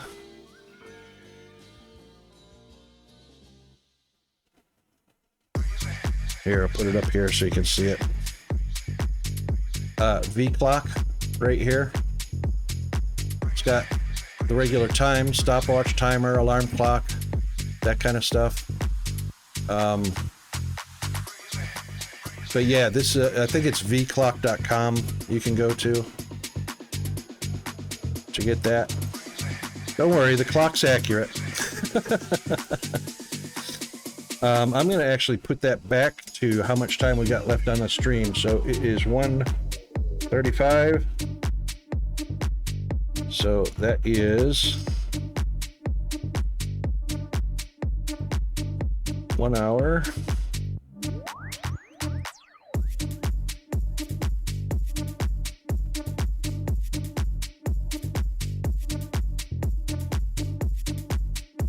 There we go. We got about an hour and 55 minutes left of the stream.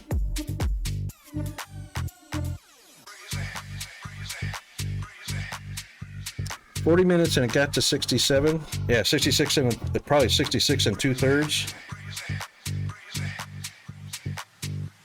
I reckon, because your number for 100 was 5.26, I think it's probably going to be closer to 52 minutes and just 52 and just over 52 and a half minutes. So it's got another 28% to go. I reckon that's about another 12 minutes.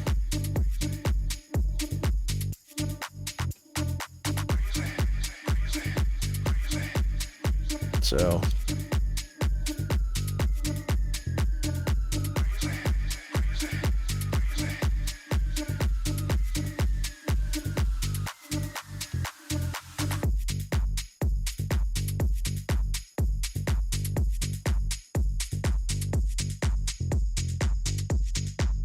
okay, so we moved this down here. And circuit boards and energy cells could probably be moved right in here, right along it. Well, not both of them. Energy cells take 3 items, so the glass, electronics, and the iron plates. I've got room to extend that out. That's not a problem. Same with the circuit boards. The only problem is I need 12 more machines for the circuit boards, and that is not enough room. So that needs to be a vertical building.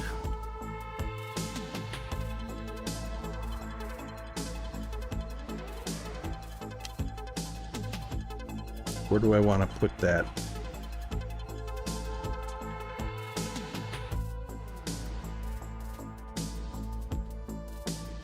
That's 5 of the 17 assemblers we need.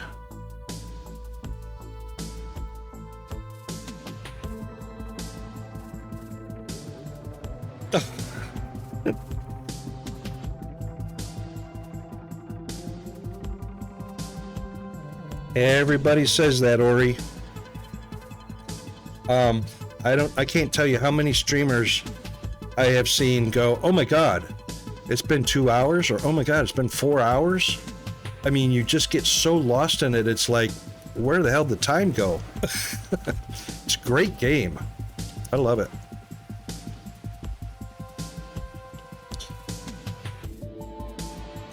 I know. It's like, there's no way. The clock has to be broken. There's no way that much time has gone by.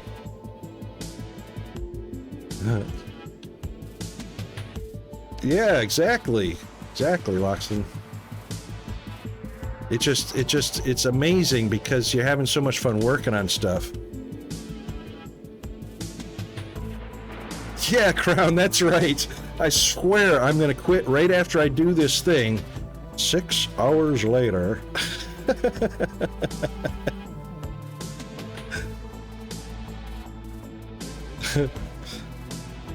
Yeah, alright, that's true. I'm going to get work to do this. Yeah, it's amazing. It's fun. It's really, really fun. It's really addictive too. And it makes you think. Yep. Fixing this, fixing that, rerouting this, rerouting that, adding a few more machines there, you know, rethinking, you know, reworking it, rebuilding it. Crazy. I shut down the robot line. So the robot line's been shut down. And the reason being is because, oh my God, the amount of Thermalite. So the service robots take Thermalite plates to build them. So I took this one little section out and stopped them right there. Takes Thermalite plates to make the robots. The Thermalite plates come from Thermalite bars. Thermalite bars come from, oh, ads. Sheesh.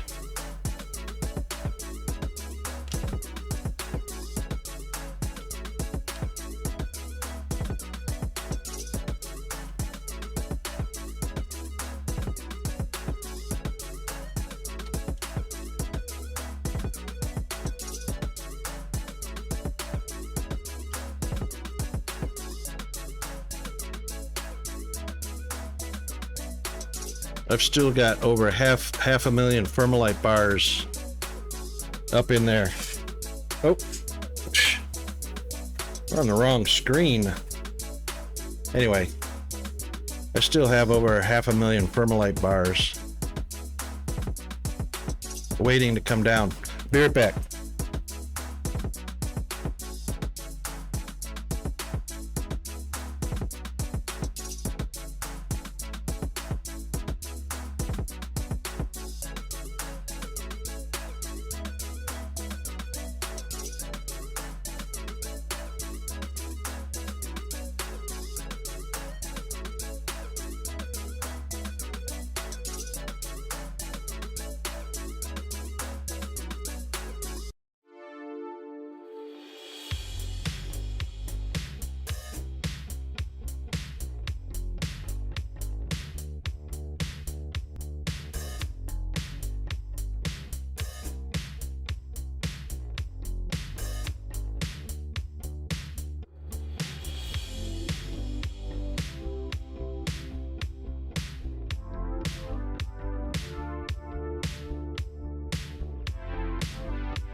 Okay, I am back. So the belts have a cap of 640 a minute, right? Do pipes have a limit? Wondering if I can push 2,400 liters per minute through a single pipeline, or if I need to break it up. Oh.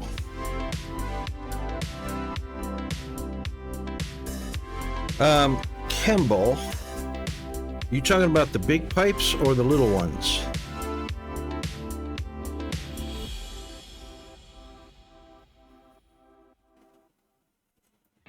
The little ones. Right. We don't know. That's the metric we're missing. We're missing flow rate. So far as I know, we're not limited. So every pipe segment can hold 500 liters of something, whether it's oil, fracking fluid, toluxite. They hold 500 liters, so they act kind of like belts.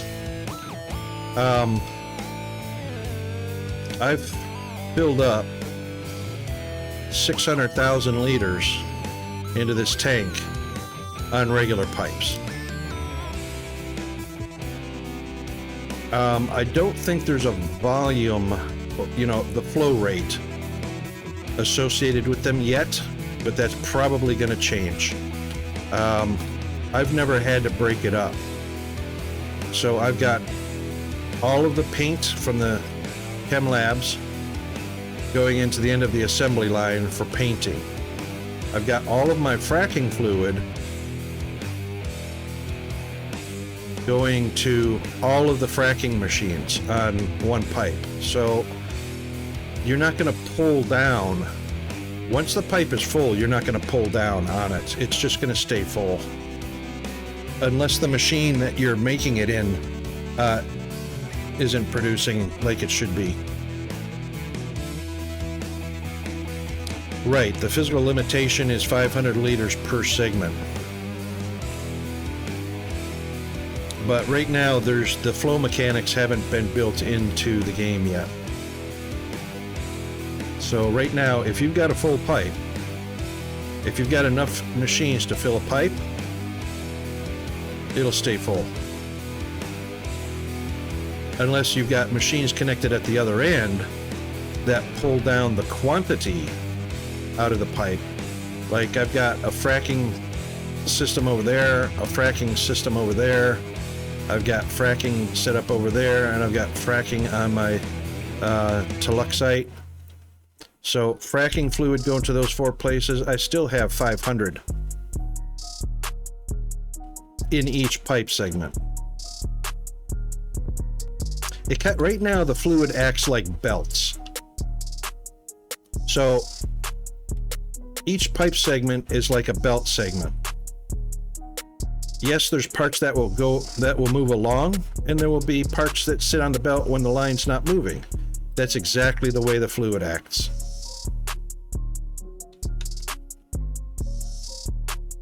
But that is going to change, and that's why the pumps don't work. These pumps right here don't work. These pumps don't work. They don't do anything because there's no velocity and there's no volume associated with them yet.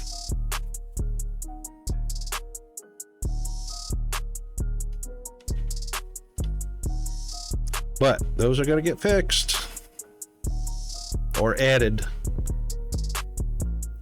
Right now you can think of pipes as a liquid belt. So if you're not producing enough to fill a pipe, it won't fill up the pipe segment. It'll just move that little bit along, just like moving a little bit of product along on a belt. Let's see. Permalite, right. So, Ori Darkwind. So what the deal is, you sell robots, which are 200 Permalite bars each, when you sell them up at the space station.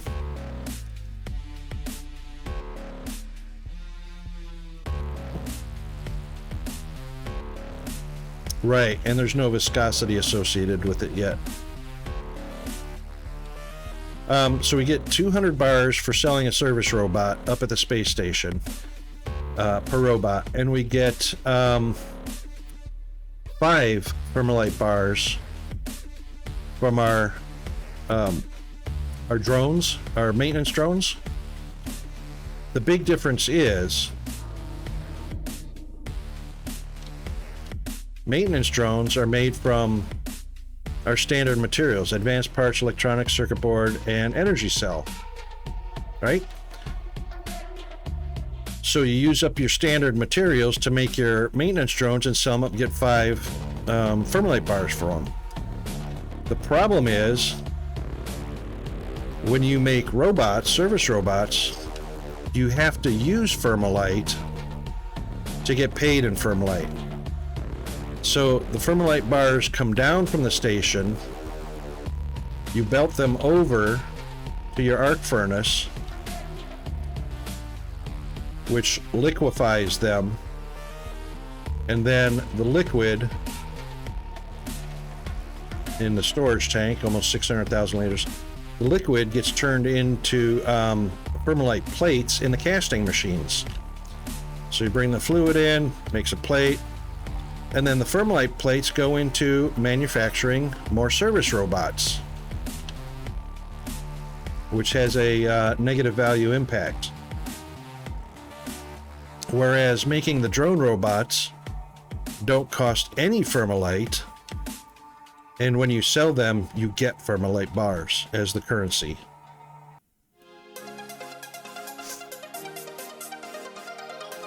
So it is. It's actually that's why I stopped making the robots, because the robots have a death spiral, and it takes a lot of Thermalite. And that's why I have over 500,000 Thermalite sitting up in the space station waiting for me to bring it down. Because right now I don't have to bring any of it down except for science. Yellow science uses Thermalite bars. So I've got just over 500,000 Thermalite bars sitting up there in storage waiting for me to bring it down. And I've already brought down 4.3 million of the Thermalite bars. 88,000 from the drones, and or from selling 88,000 drones, and almost 20,000 service robots. Nope, unfortunately. So the Thermalite is only used in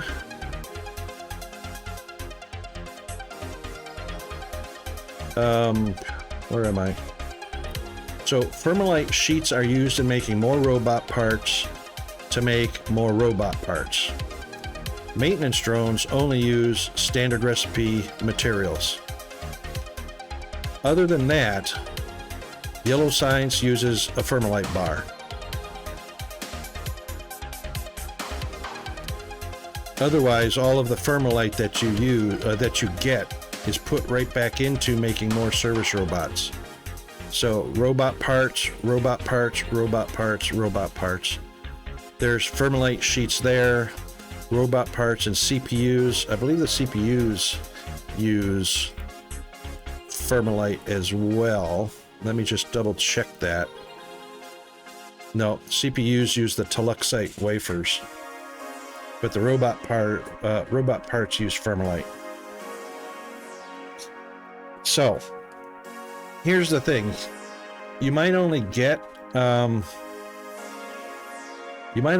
paid 5 Thermalite bars for every maintenance drone that you sell,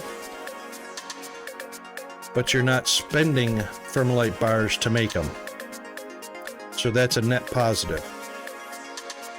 You're only spending your raw materials that you're already making.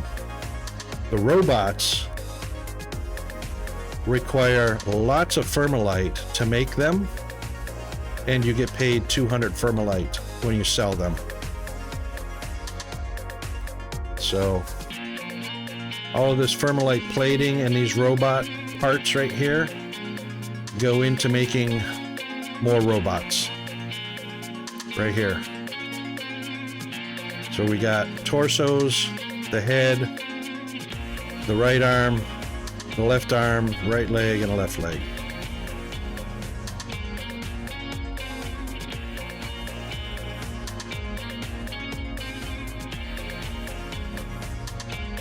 Oh, Kimball, you know, I didn't I haven't sat down to add it up. There we go. We are finished. That was a little more than 12 minutes. Yeah, exactly, Ori. So if I have to go in here, so let's forget about the CPU because that doesn't use any Thermalite. So there's 2 Thermalite sheets per robot part. There are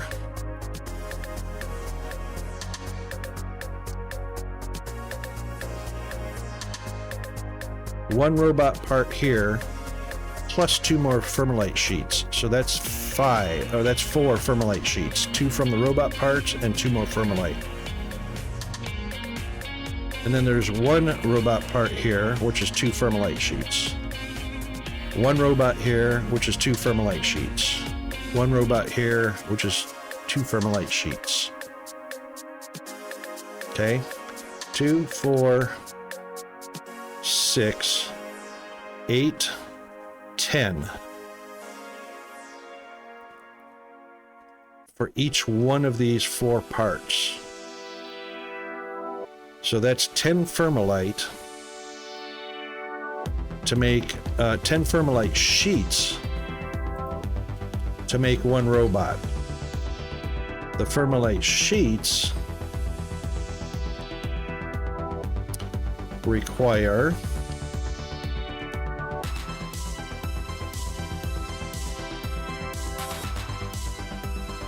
let's see if it tells us how many how much.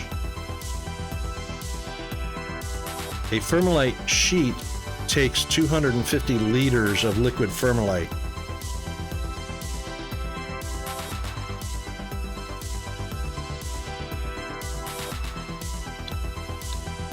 No, that's Thermalite sheets, 10 Thermalite sheets to make 1 robot. The sheets cost 250 liquid for each sheet. So that's 2,500 liquid Thermalite for 10 sheets. Okay? It's 100 Thermalite bars to make 1,250 liquid. That's half of the 2,500 liquid to make 10 sheets. So that's 200 Thermalite bars to make 10 liquid Thermalites to make 1 robot. So that's actually a break even. That's a break even. Because you get 200 Thermalite bars for making a robot.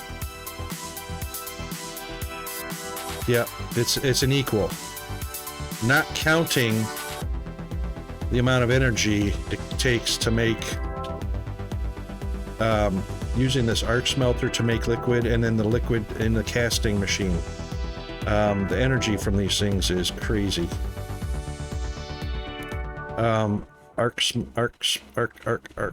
Electric arc furnace, 4 megawatts. 4 megawatts, and that's just for 1 electric arc furnace. And then the casting machines, steam boiler, where are we at?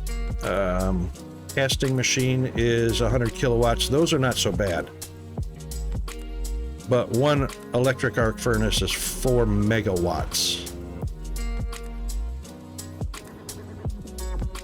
So, a lot of energy pull on these bad boys just to melt down the bars to become liquid, and then more energy, 100 kilowatts per casting machine, to turn them into plates just to make them usable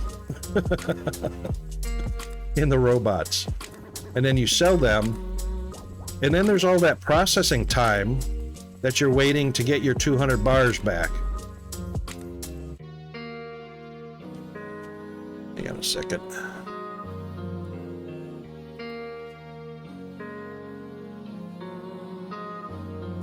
So the net negative is the amount of electricity you have to generate from your boilers or steam engines or your solar to use those machines to get a break even on price.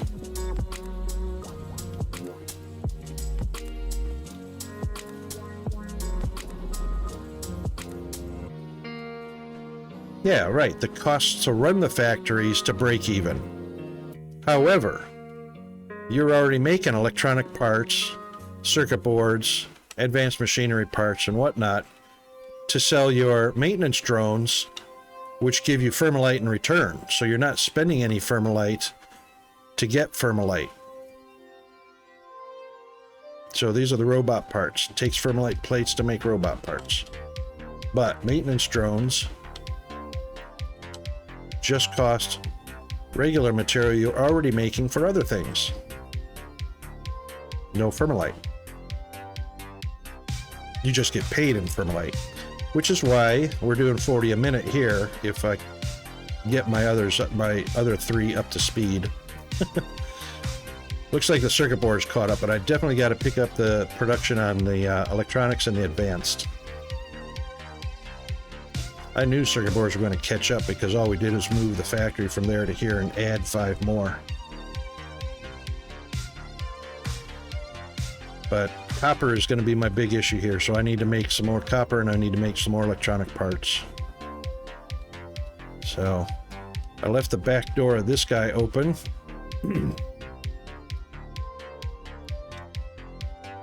And we've got 1, 2, 3, 4, 5, 6 times 8. That's 480, so we just need 6 more of those. Wonder if you can give the game back?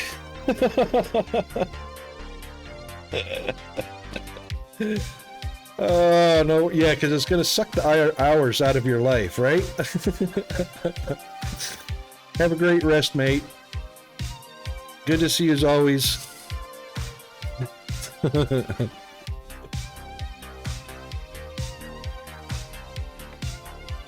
Because, you know what? How much fun? How much fun is this, eh? Do I want to come back? No, we don't. So what I'm going to do, we got 6.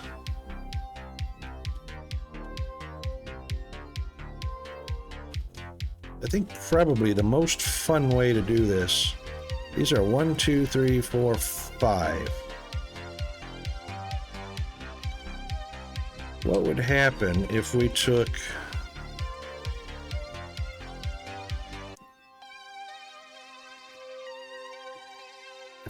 that to there?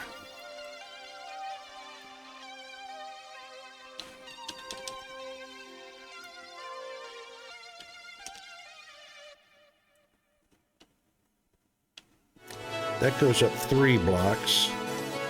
So 2, 4, 6. So it's a 2 to 1. 2 out, 1 up, 2 out, 1 up.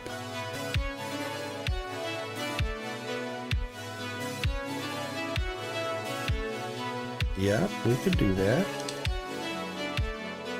Not from there. Oops, oops, oops. Not from there. Not from there. It needs to be right there.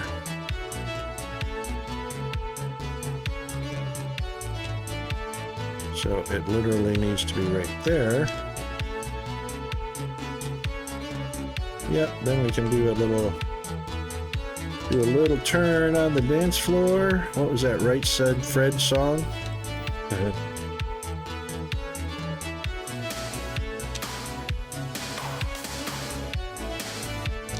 Yep.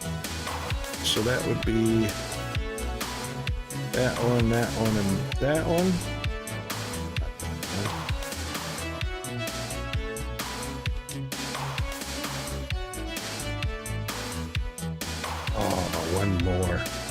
One more, really?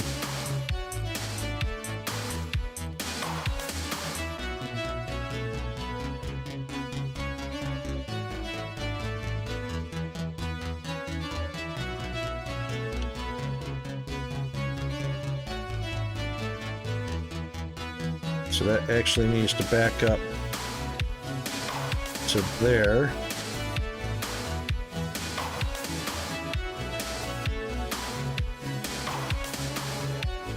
That one needs to go there.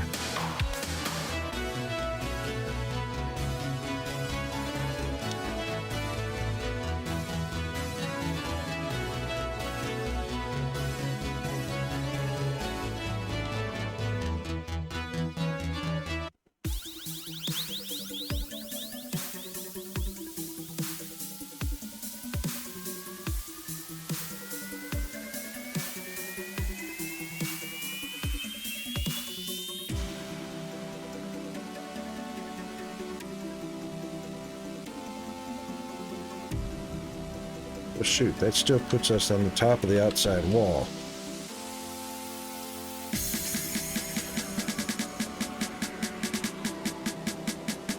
Well, there's another way to do that.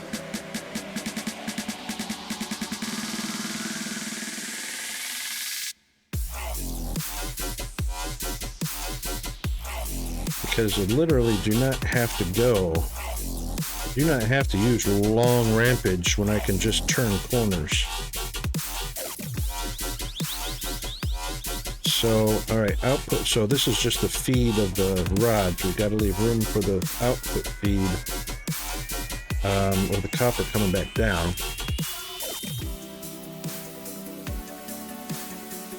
Hang on a second. So the belts can handle 640. We're putting 480 of copper out right now. That only leaves 140 left, right? 480? No. 160 left is 640.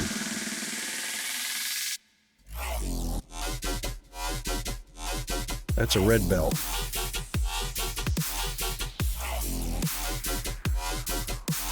I can't very well do that. I can't mix a red belt with a green belt side by side. Hang on, let me check something here. So we got in 480 on the green belt as we go.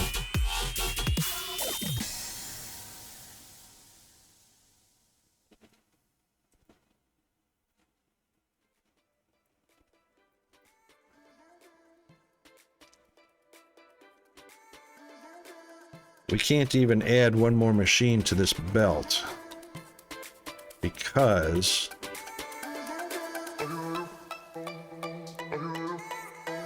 they're 80 a minute output and the belt's only got room for 60 a minute left.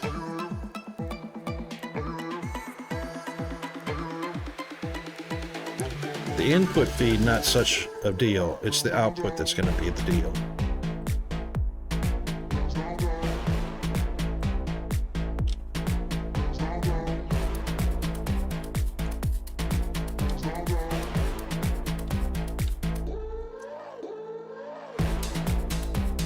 All right, we'll figure that in just a second. Let's just get it up there first.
Mr. Norse, how are you doing, sir?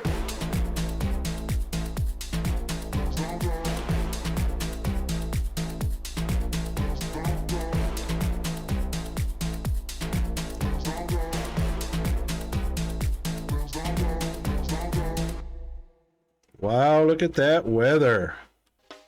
Good and toasty.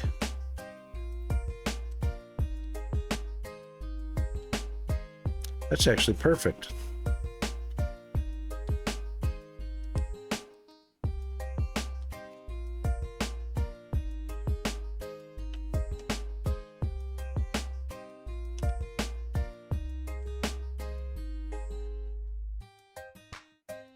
That's actually perfect.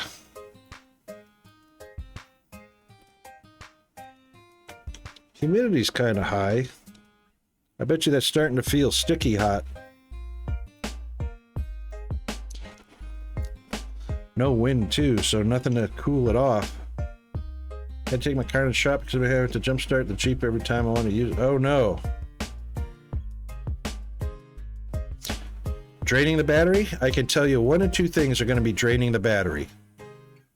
It's either going to be the starter motor or it's going to be the solenoid, starter solenoid.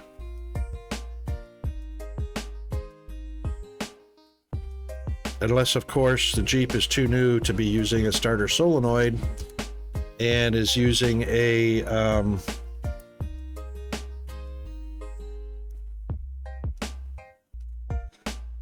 I used a brand name Excel for it. It's the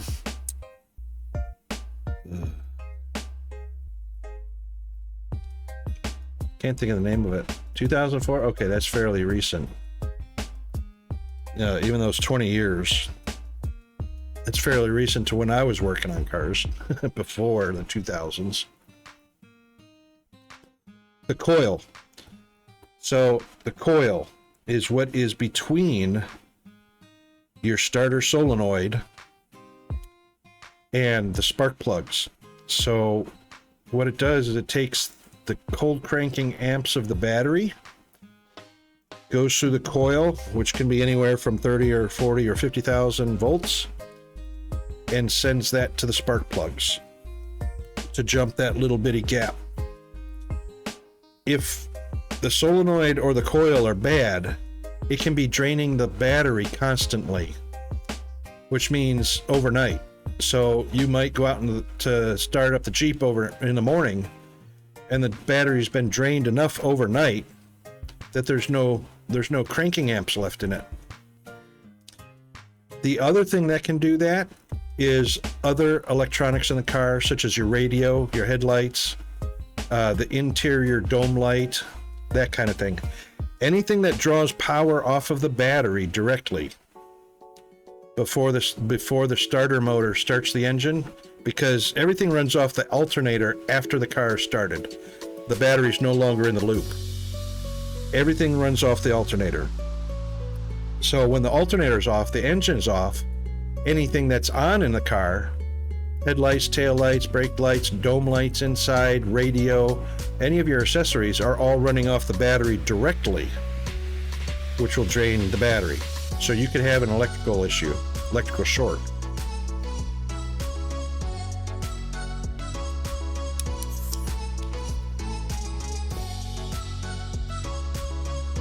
Yep. Well, you know, if you take it into a mechanic, they're probably going to find the problem. And they've got testing equipment that they can hook up to the car's electrical system to make sure that all the electrical systems are working properly while the car's off. And then they crank up the car, and then they test again, and it'll tell you what's working and what's not working. So good to take it into a shop.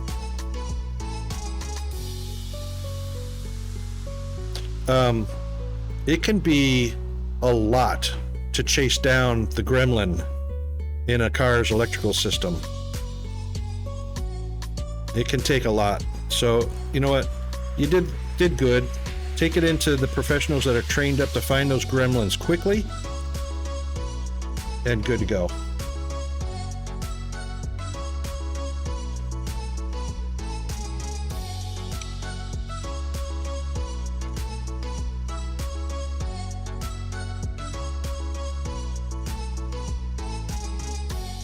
All right, we need an output side to come back down. So we'll have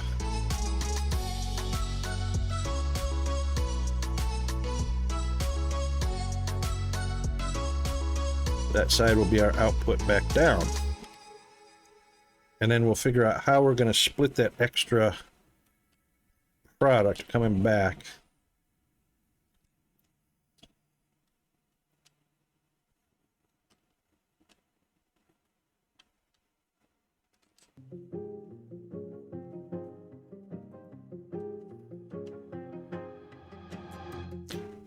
That's 160.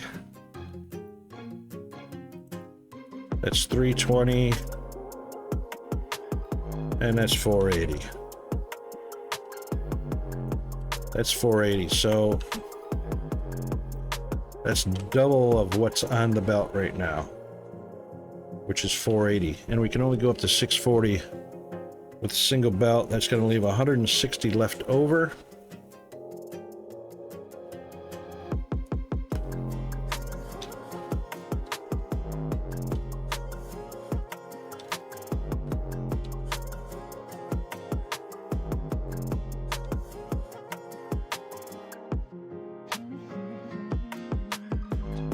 So that's 1, 2, 3, 4, 5, 6, 7, 8, 9, 10 down here, and 2 up here.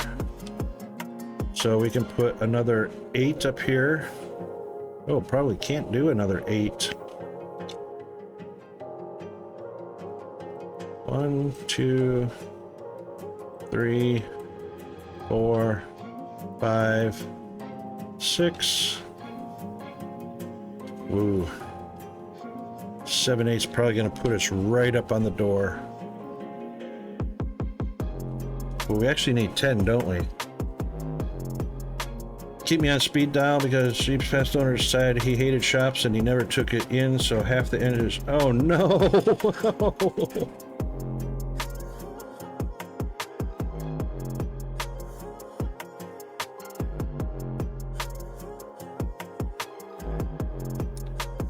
That's not a great situation, Norsk. Because if somebody screwed it up bad enough... Ooh, that just makes it to the door. How about that? If somebody screwed up the electrical wiring system in the car bad enough, you might end up ordering a new wiring harness. And a wiring harness for a Jeep is probably not very cheap. But basically, they rip out the entire old wiring harness and lay in the new one like they do at the factory, so that everything's connected properly. But we don't know it's an electrical issue yet.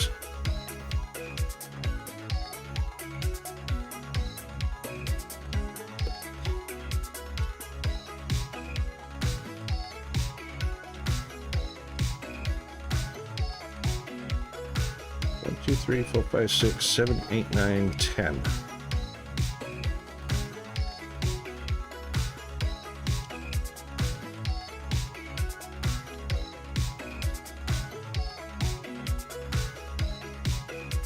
Ten is 200, and we had 12. We need 24 of these machines. That's 10, and we'll need 4 more.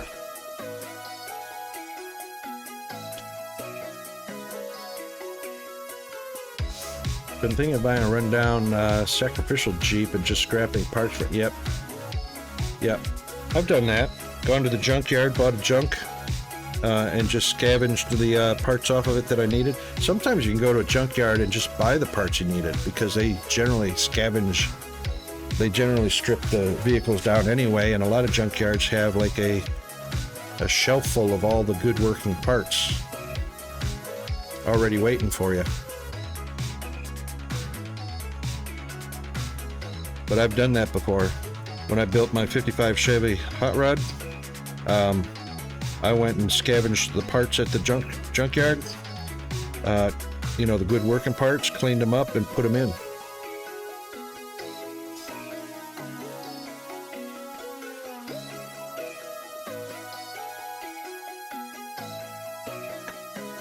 I helped a friend do that one time when he was building his hot rod. He had a 500 cubic liter motor, and we went to the junkyard and found an old Lincoln Continental with a 500 cubic inch motor in it. Had something like 200,000 miles on it easily. And he actually wanted the oldest motor we could find at the junkyard because the engine block's already gone through all of its lifetime of warping and distorting. And all he did was acid dip the entire engine block and then just shaved it back into shape.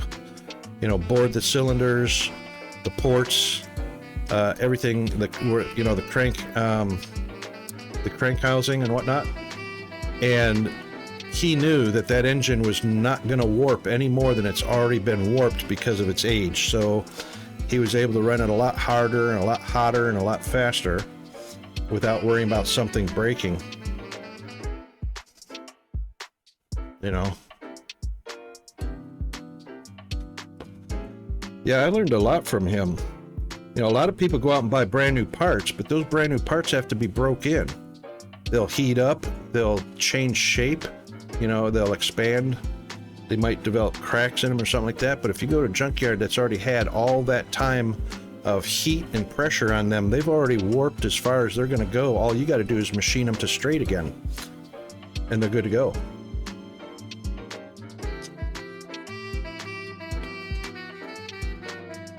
The metal's already been tempered as far as it can be tempered. Or stress relieved. I haven't done a save in a long time. I probably should do that before something happens. Alright, so we're gonna need 4 more. What have I got left? 1, 2, 3, 4.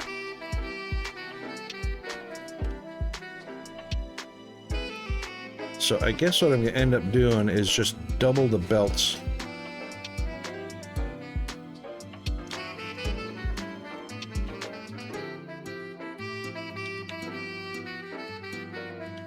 Oh, I probably won't have to double the belts on this one. What's our output?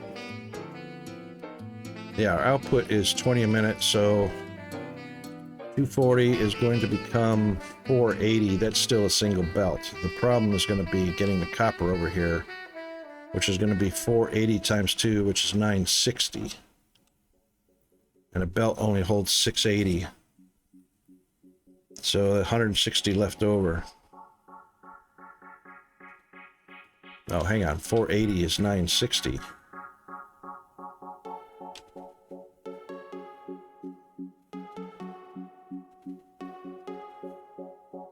Yeah, and 640 is another 60 for a single belt. That leaves 420 on a second green belt. Want a Nissan Silvia Club K? I know all of its internals are going to be, yeah.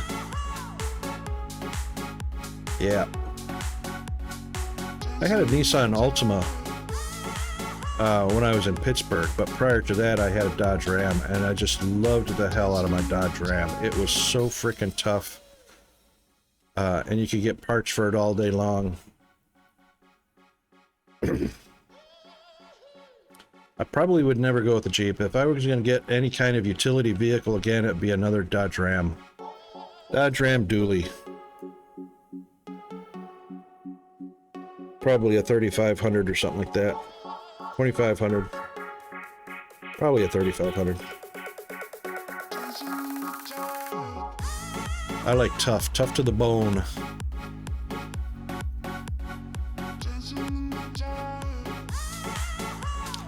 Alright, if I have to have a double belt of copper going in here, the problem is going to be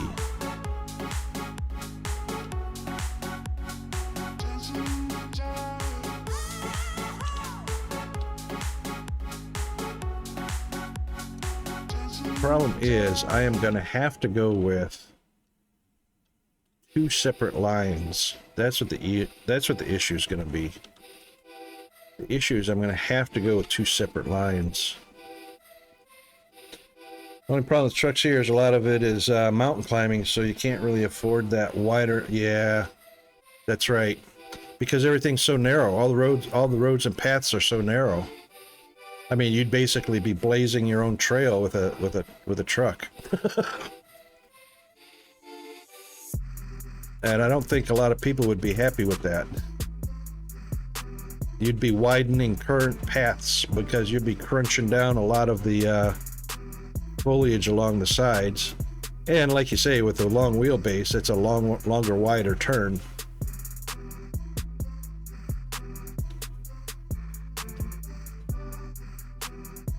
I can see where a Jeep is real handy for that.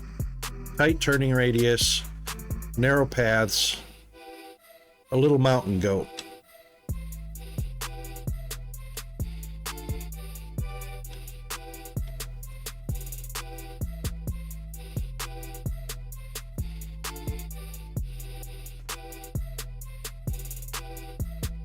I don't know how I'm going to do that.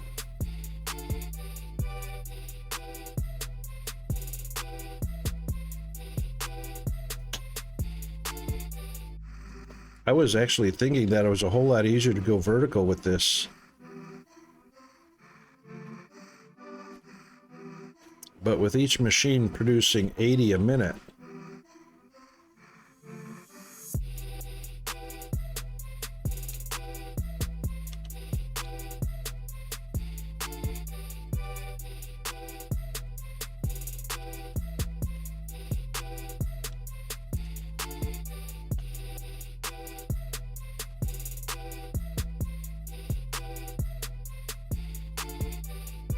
480 a minute.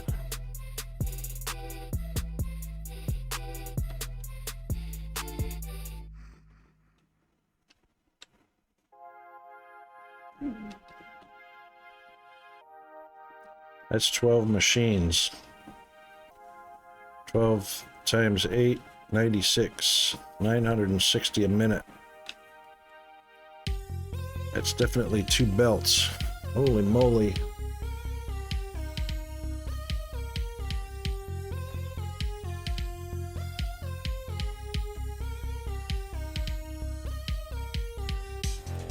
And that's what this line over here is going to need. It's going to need 260 a minute just to get that up to 480 on the output.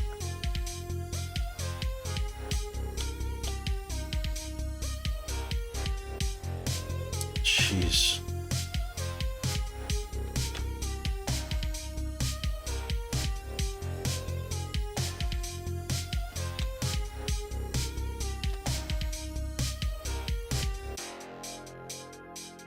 So, yeah, we get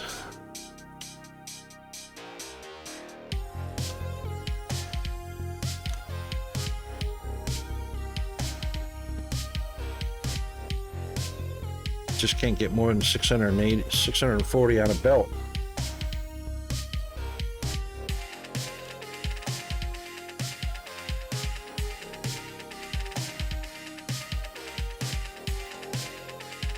All right, well, you know what? Let's just max out what it can for starters. And then we'll figure out how to belt it afterwards.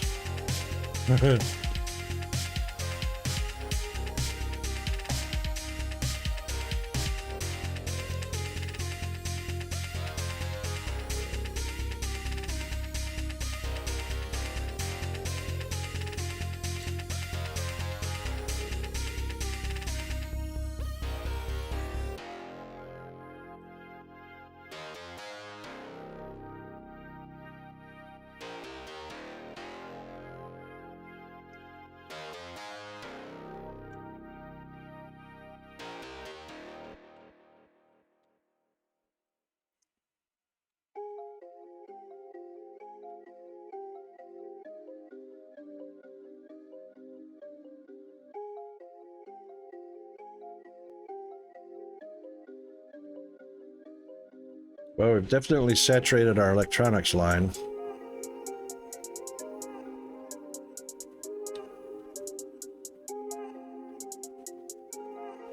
Well, we definitely aim to do that, that's for sure.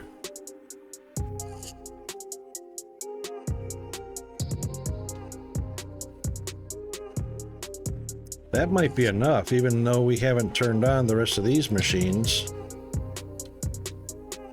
We still could.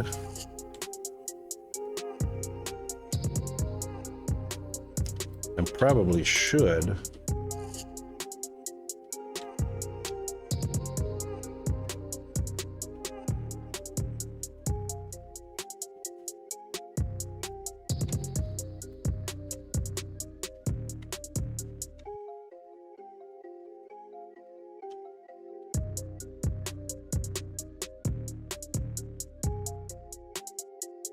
That'll be interesting to see how this actually turns out.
That is just enough room.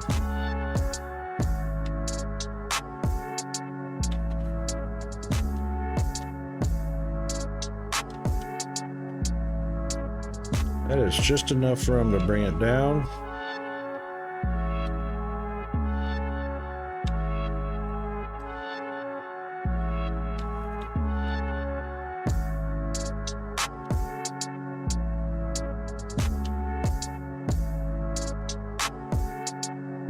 I'll be darned. What do you know about that?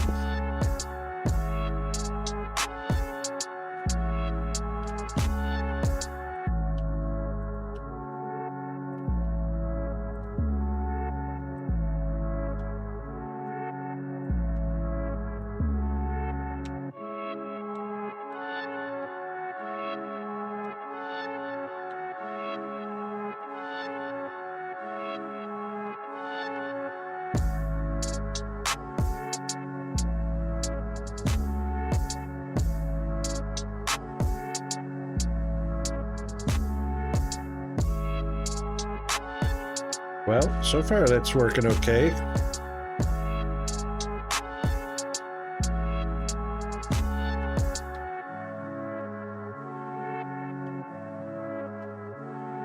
Certainly got plenty of electronic parts for the advanced machinery parts is what's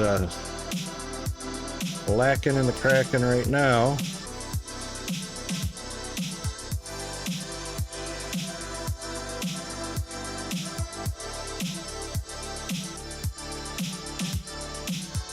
Yep, because we haven't changed any of this from before. We were actually taking a look at whether we wanted to go a double wide or a single straight line. Single straight line takes up a lot less room, I think.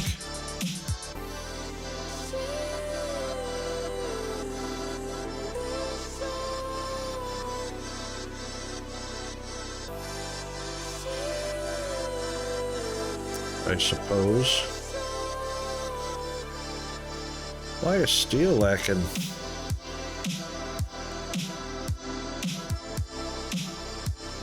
Uh-oh. It's not steel.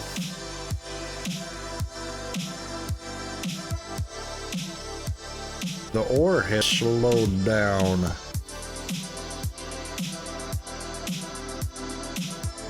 The crushed ferrite.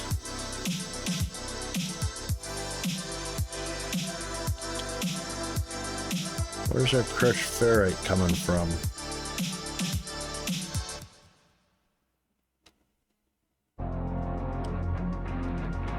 Oh, from the delivery.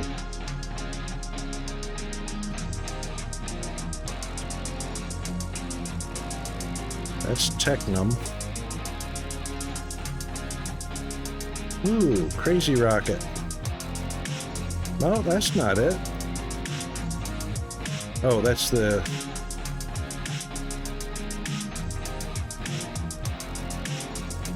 That's two other ones. That's two different ones.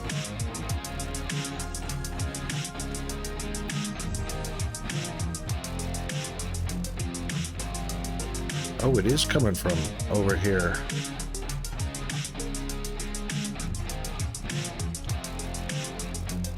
That is fairly slow.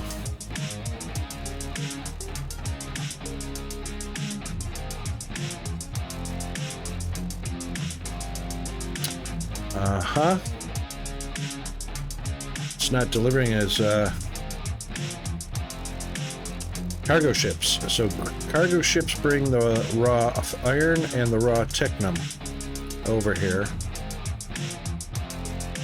which then get fed out to the crushers to turn it into pure, because we don't use raw for anything. So they go into crushers here.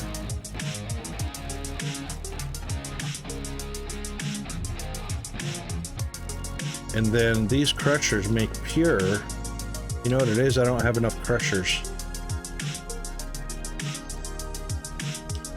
Because we still got 6,200 and and it just finished unloading. So one goes to blending for steel, and the other goes to the blast furnace, and it's splitting, and it's not enough for each. So what's going for blended for the steel has slowed the steel down because it's not coming over here fast enough. The ignium's fine, but the ferrite's just too slow, and it's not producing enough blend. So the steel is suffering.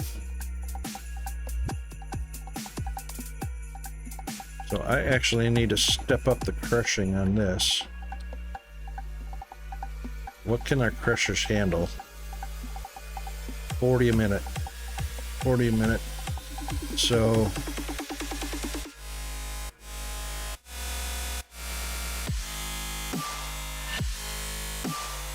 that's 16 crushers. It can handle a full belt of 640.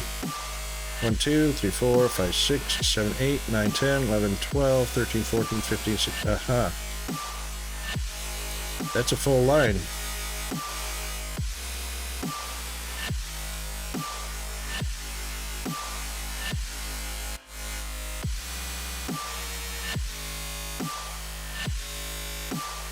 Wait a minute. Only half the machines are operating.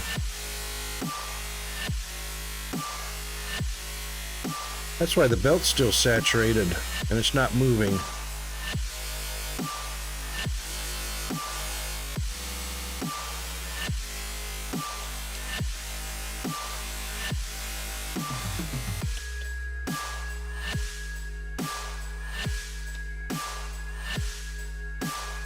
That belt's not saturated. That should be 640 a minute coming out.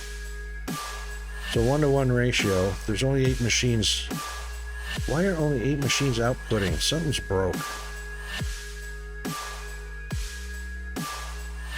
Right here.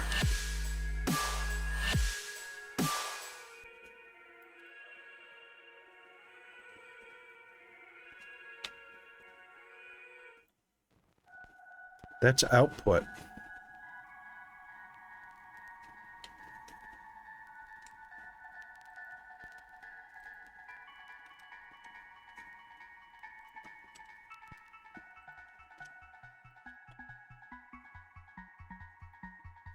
Oh, it's a conveyor? Oh. On the input or the output?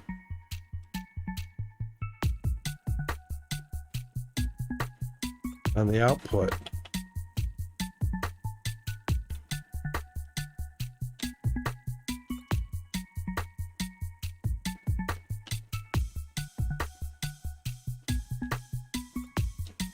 I see it.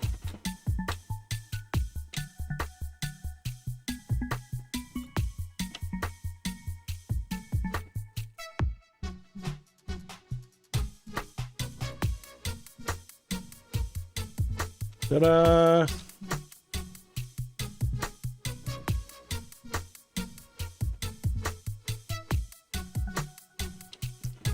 All right, tell you what, let's just double check all of these to make sure. So I can put them back. Looks like they're all moving. That one is. Yep. All the way down. Yes. Okay. Well, there we go. If I hadn't noticed that half the machines weren't running. Dang it.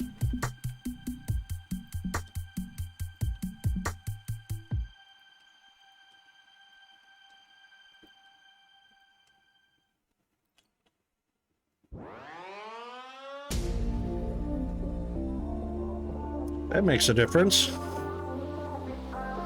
Good eye, Kimball. Now that is should be a constantly moving belt at 640 a minute. Well, that won't be constant until this one is down, outputting all of what's stored up in these machines. Yeah, that's why they're all at 200. There we go. Now it's delivering.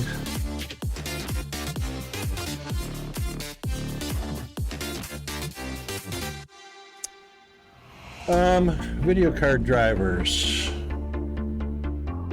Let's take a look.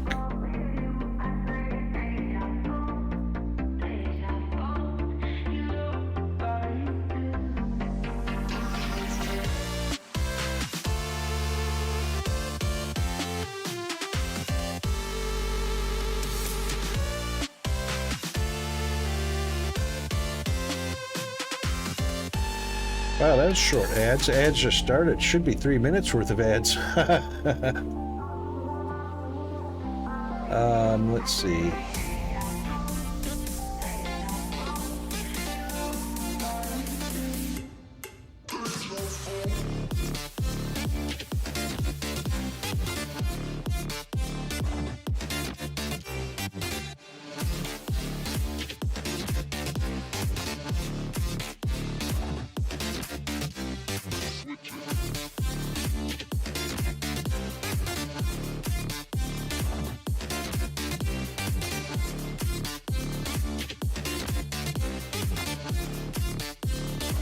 Well, that's interesting.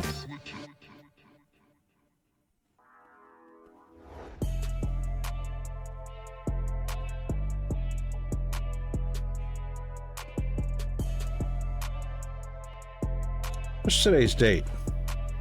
Today's the 24th. That's interesting that, that's interesting you mentioned. God, Rocket, get your words. Use your words. The current driver version for my video card was actually May 23rd, 2023. That's 1 year ago today.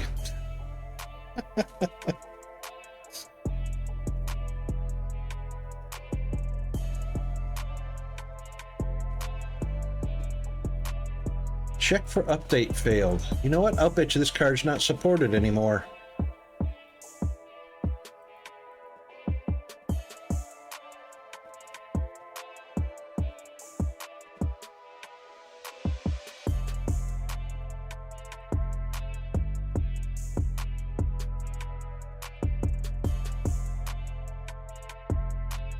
That's very interesting. I'll bet you there's an update available. Current driver's a year old.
That's interesting that you mentioned that.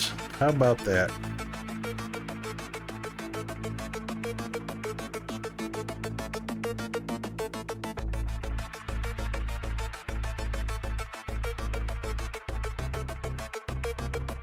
.5.1 and I'm running 23.5.2. I'm a full version behind.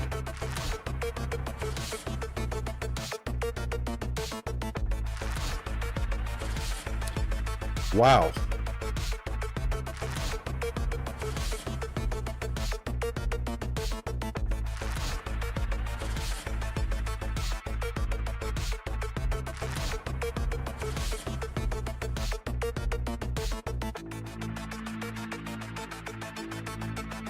For some reason, it has not auto-updated in a year.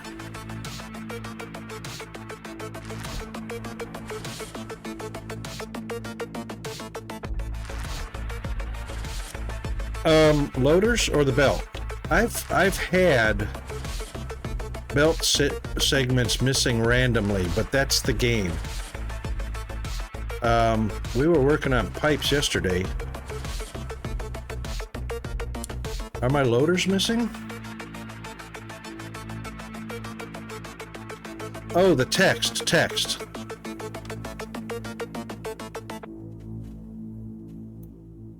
I think that's just a corrupted file. And I'll tell you why.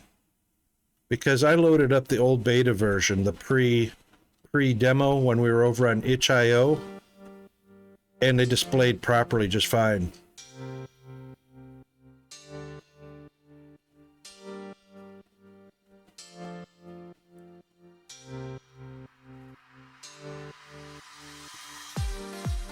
Yeah, I would have caught that. Yep, because of the text. But, like I say, I was really curious because I thought, oh, I have a font not installed that needs to be installed. And I thought, hang on a second. I had all that font work on the beta. So I went into the itch.io and launched the old beta version. And all of the loaders have all the text on them.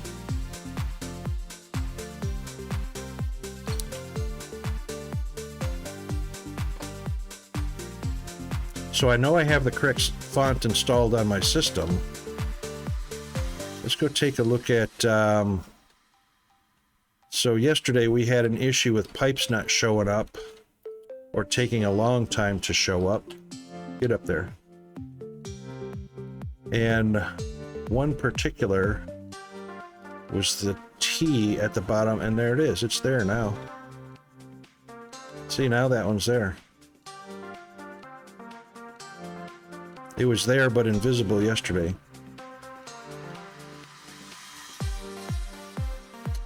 However, that doesn't mean that I'm not going to do the update. It's been a year and my automatic updates have not been coming through for some reason. So after stream, because it is a graphics driver,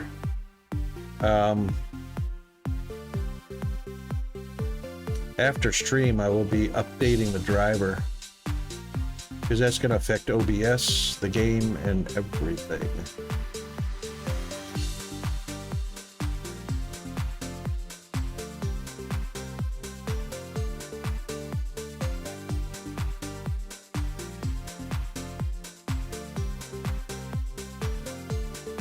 Good song.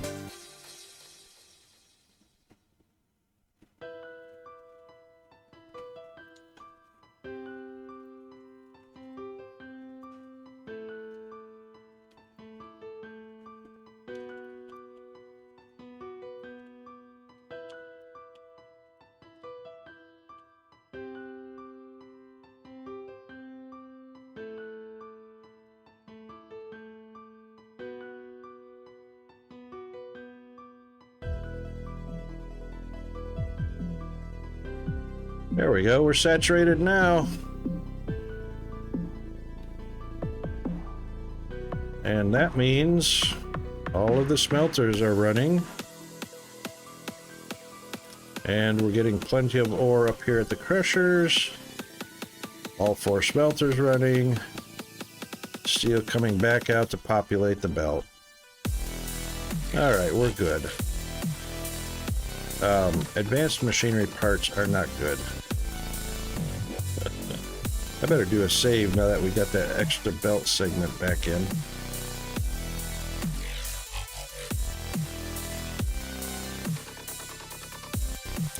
Do I want to go with double?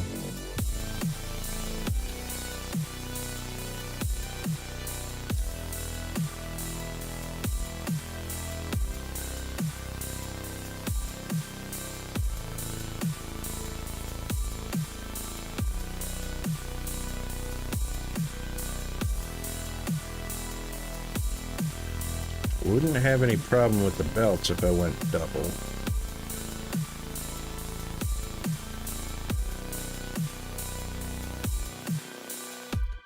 We can put the control panels on the outside, which will make it easy to get to.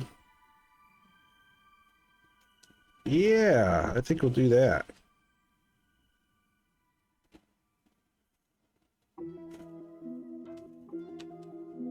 That power pole is exactly where I want it.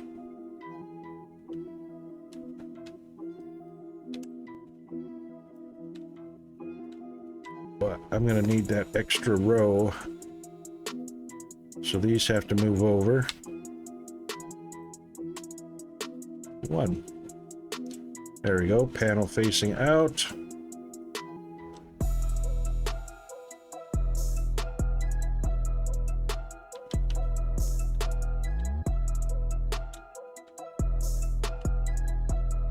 Yeah. What'd I do? I put that exactly right. I put it right back where it was. That was dumb.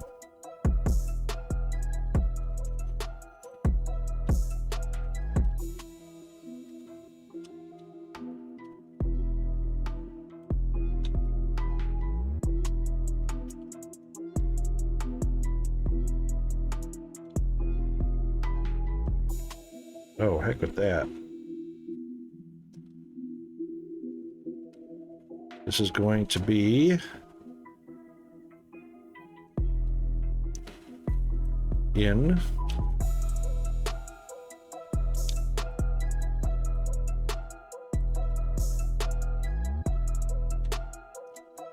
And then out. And then in. And then floater.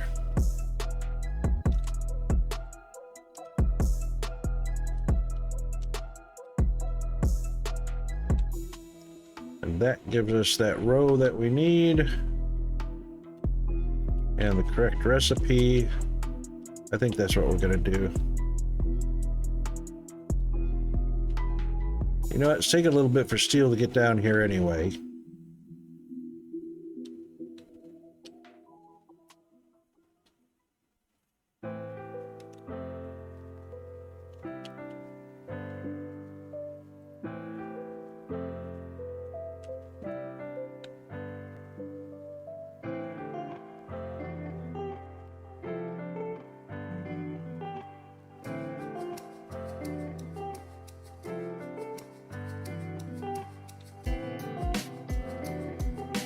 That's going to be the steel.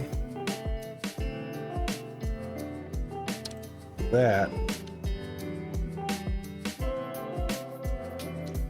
is going to be the machinery parts.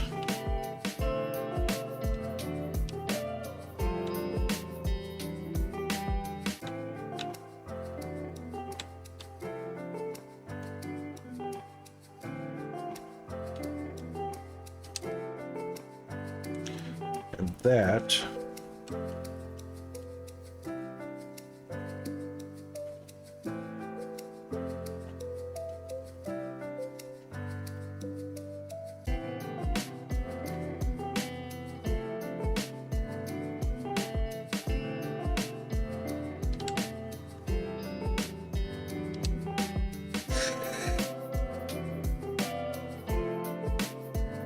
oh, I hope I got to that mute before that sneeze came on.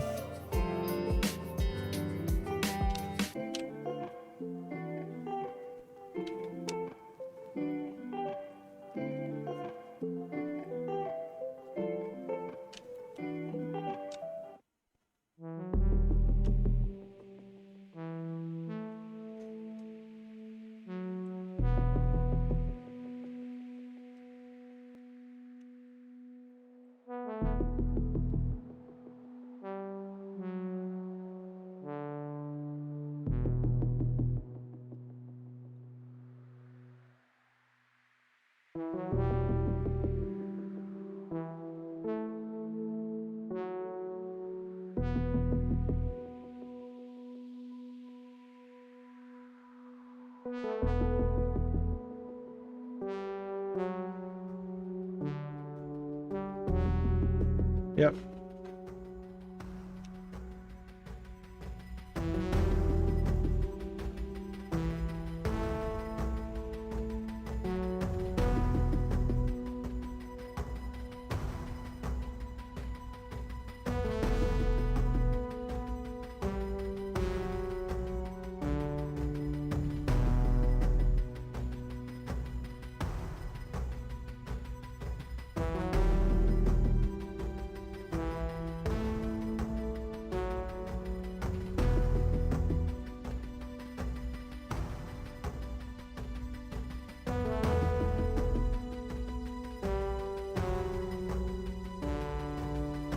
Yep. Steel machinery parts.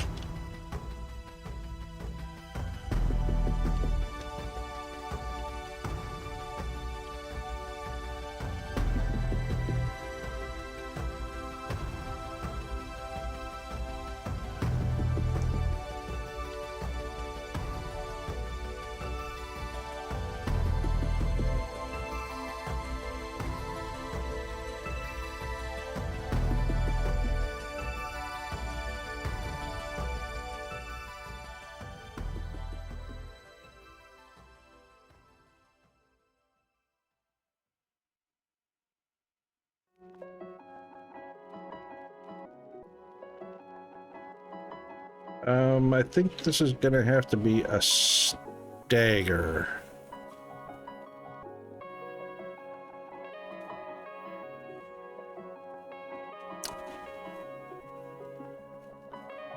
Yep, this is gonna have to be a stagger.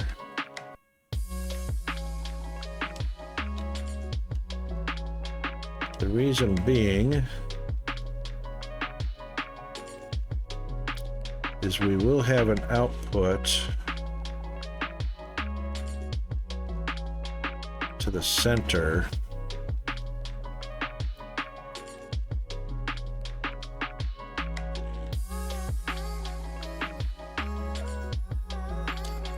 An input from the first lane and an input from the third lane.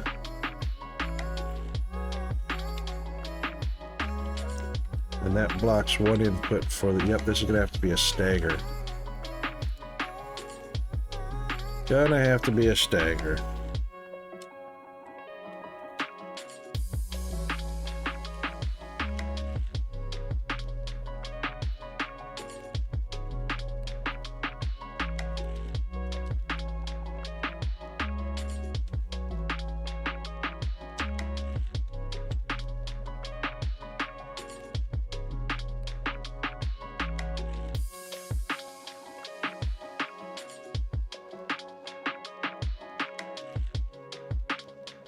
Yep.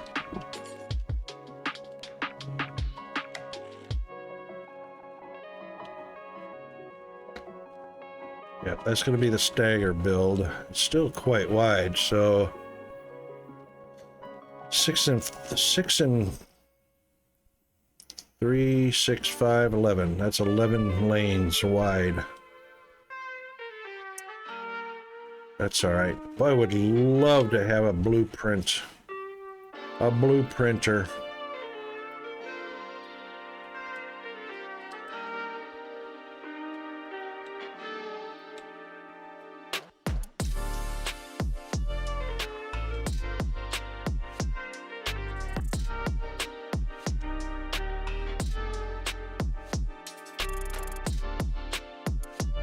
What I would give for a blueprinter.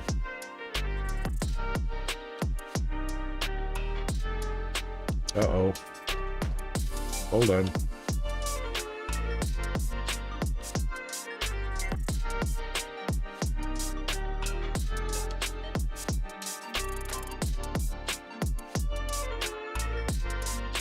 Oopa.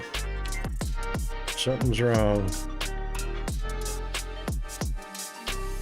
I cannot go side by side.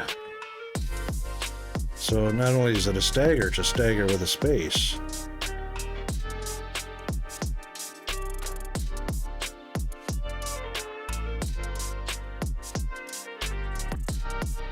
Darn.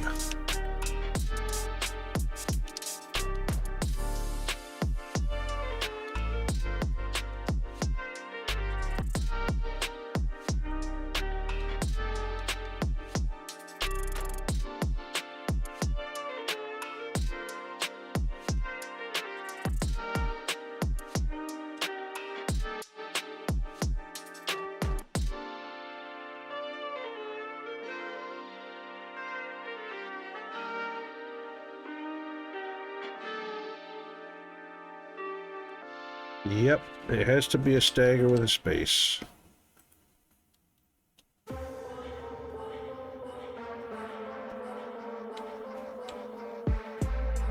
Because that's the way staggers work.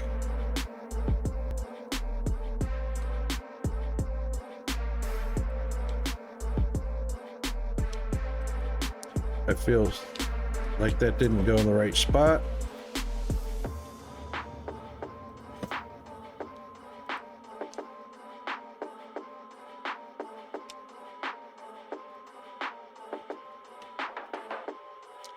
There we go.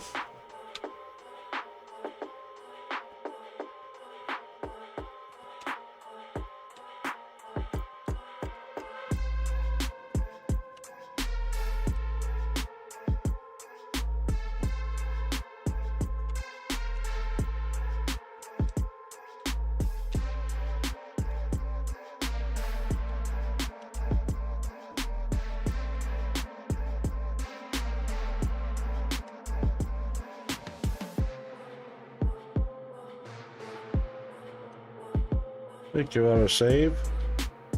Kind of freaked me out a little bit.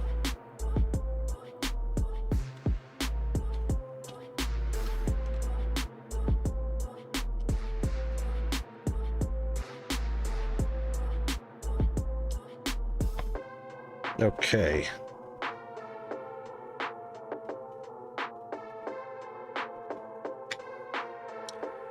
What is our production and what is our demand?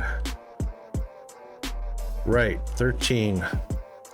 So this cannot be an even number spread out. This is going to be an odd number spread out by threes. So 3 would be 13, 26, 39, 40. So 3 would be 40. 1, 2, 3, 4, 5, 6, 7, 8, 9. That would be 40, 80. That would be 120 a minute. Or 12. We can make that 12, right? Or 5.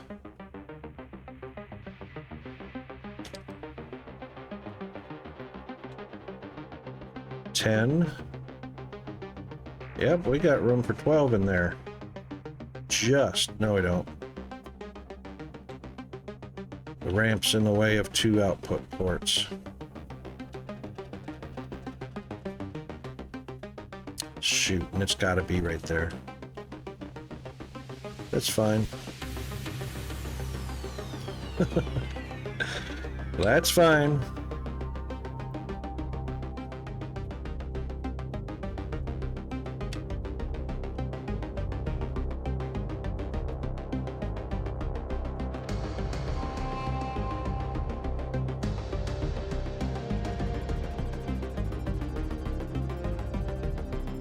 That works for me.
Good song. All right. 1, 2, 3, 4, 5, 6. 1, 2, 3, 4, 5, 6. That gives us 12. 12 is a multiple of 3, which turns out to be 160.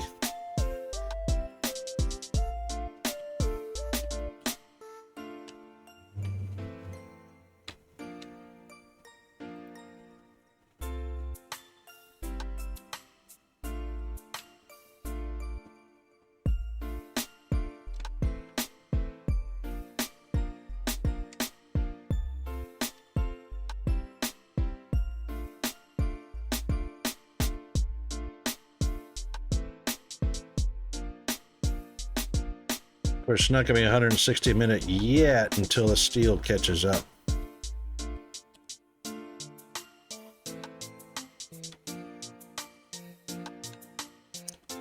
Well, we're still waiting on the blend. We got plenty coming in.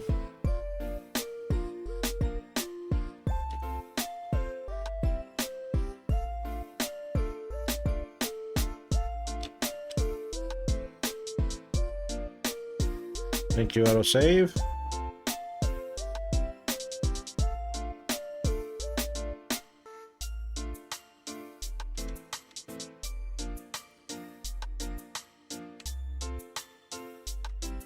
All right, what are we producing? 40 a minute.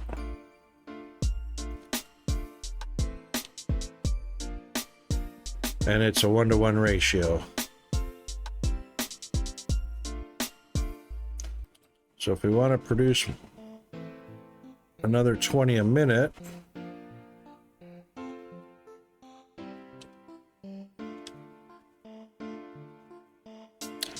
$15 a minute.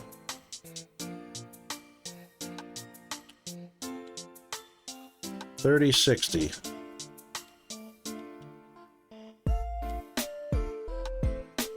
$20.40.60. That's an even ratio. So if I put down another 20 a minute pressure, it'll feed 1 and a partial of another smelter.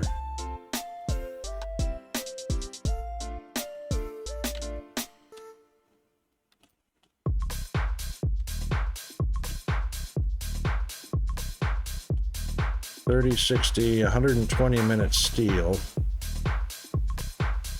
And we've got a demand for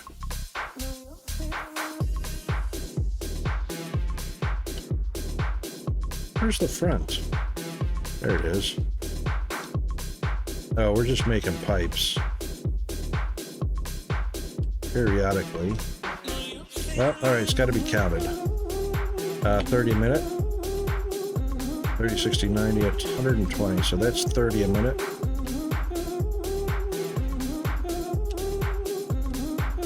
Of course, these are 13.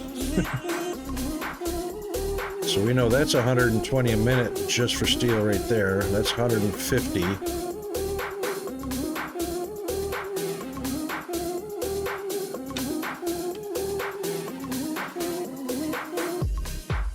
$150 plus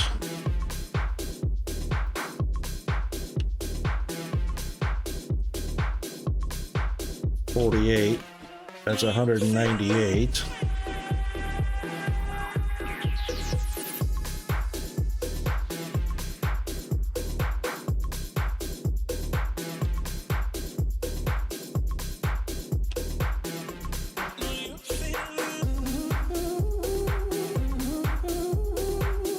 Huh. 25. All right, 198. What an odd number. That's 223 a minute we need so far. And that was the end of the line.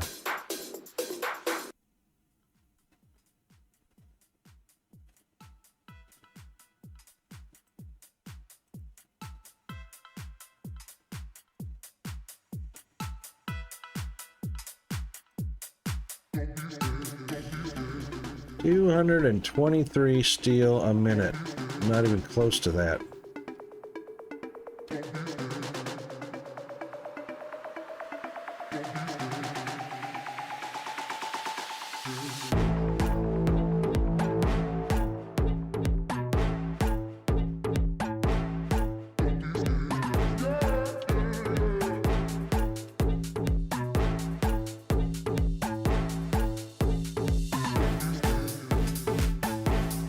All right, 223 minus our 120.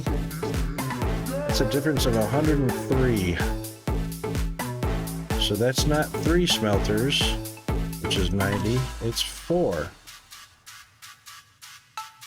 4 times the production of steel.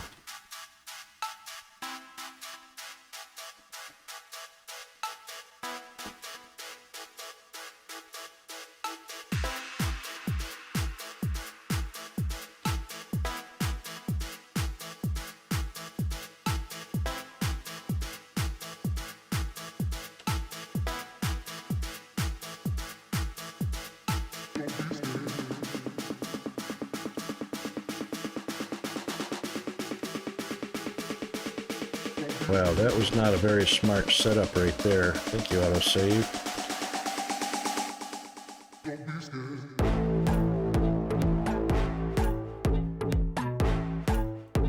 Take those.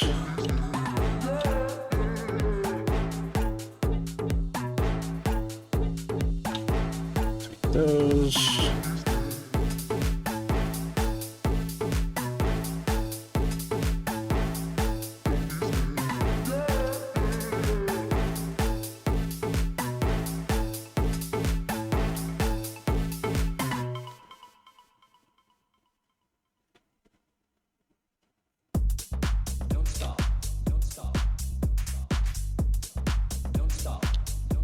All these crushers were 1-to-1, is that correct? 40-40.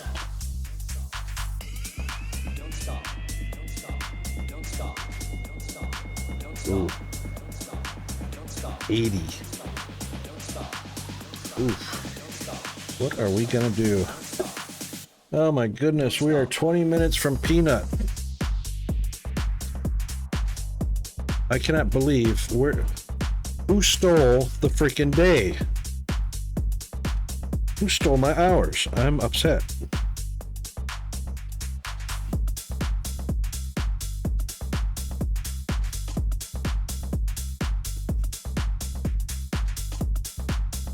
If we need to produce double of the advanced smelters, and they're getting 20 a minute right now. Boy, that's going to be a huge demand for the pure ferrite. 80 a minute times 4, so 320 a minute more. And we're already maxed on the crushers, making 640 a minute pure.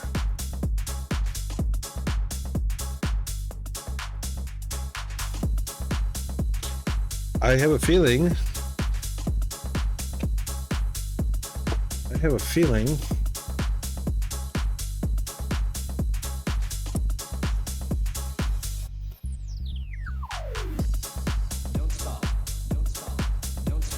keep forgetting I don't have to press escape to quit looking at that.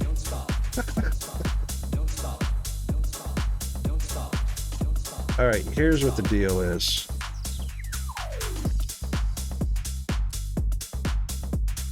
We got ferrite coming in, and it's staying at 6,400.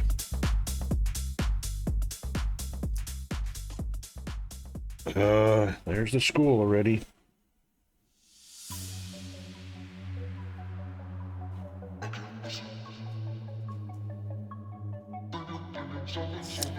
Bear with me just a second.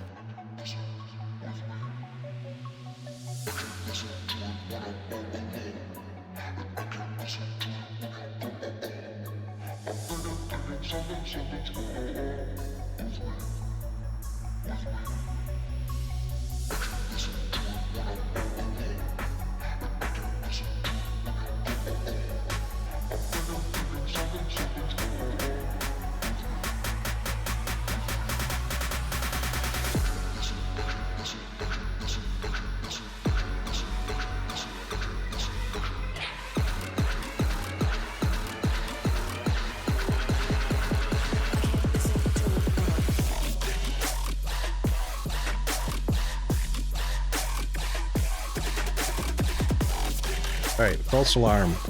Woohoo!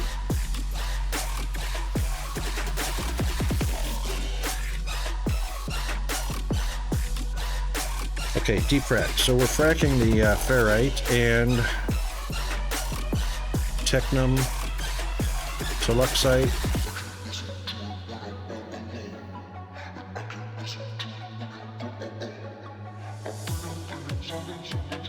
and more technum, but that's not a frac. This is.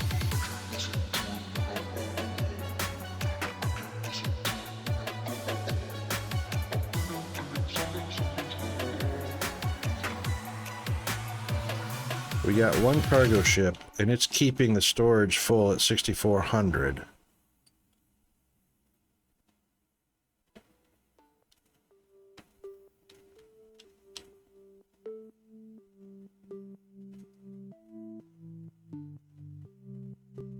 It's filling pretty fast. So it's actually filling at, if that's that's 640 a minute, it's filling.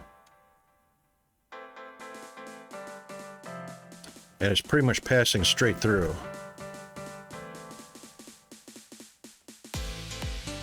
Yep.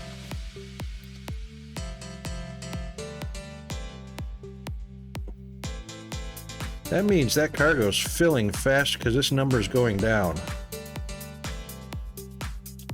How about that? That cargo ship is actually filling faster than 640 a minute. Boom, gone. See ya. That bad boy's filling faster than 640 a minute. And that's because I got 3 inputs on it.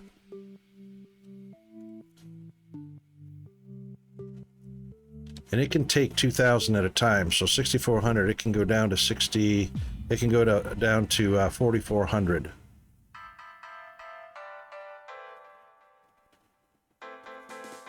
And it's full. Because what I was thinking is I will probably have to put another miner. But I bet you there's 3 miners. 2 miners. I've only got 2 miners doing 160 each.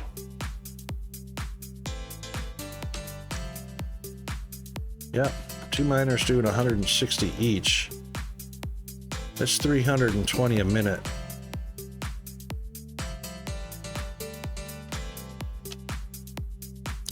Wow, that's core.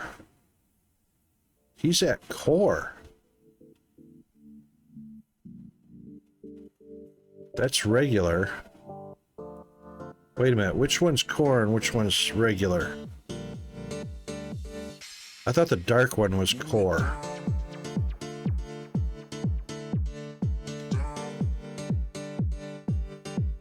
Yeah, it has to be because this is way too much to be core material.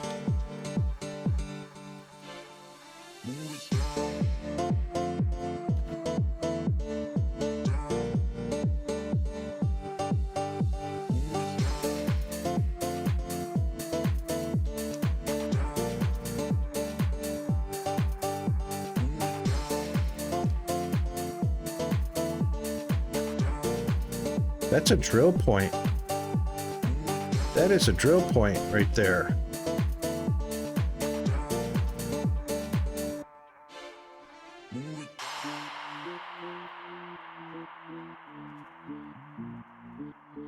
This is not. That's regular. Okay, so the dark is regular ore.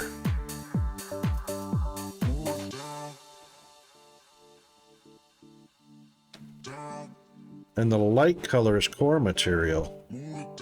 That's interesting.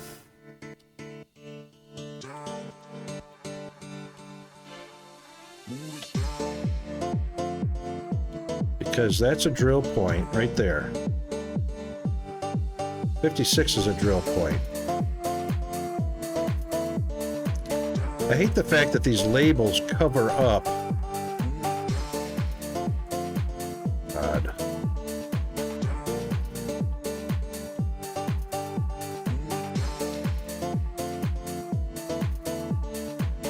That one I can see down at 56. These are all drill points.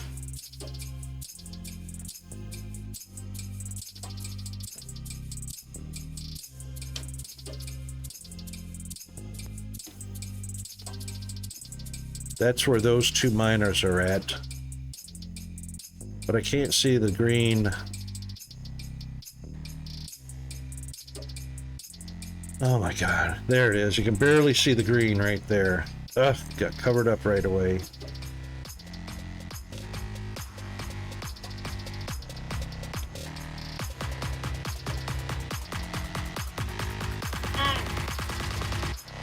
He locked the door. Oh. Hang on a second, be right back.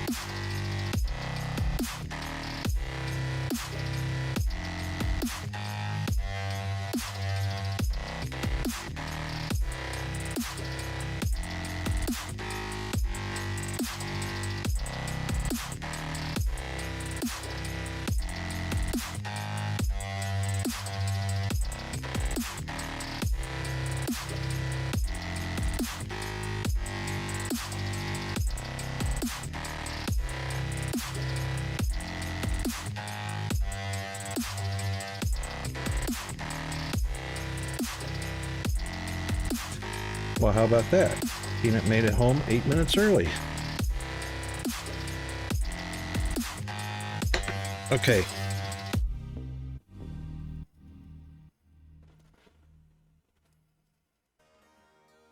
We are at that drill point right there. We can go down to that one. We can't see the other ones that are green for some reason. Or that...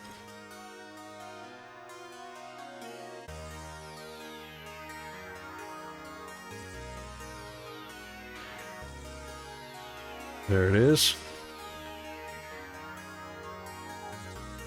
Let's make an assumption. This 148, 136. Let's make an assumption that that goes straight through to the other side. 148, 139.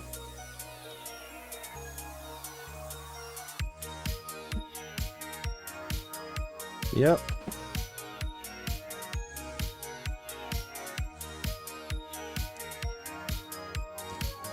So I would assume that that goes straight through the core.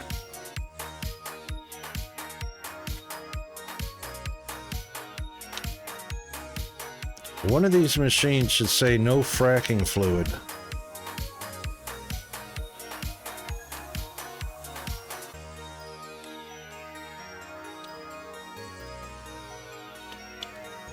It says has sufficient fracking fluid. Oh, hold on. That's one machine.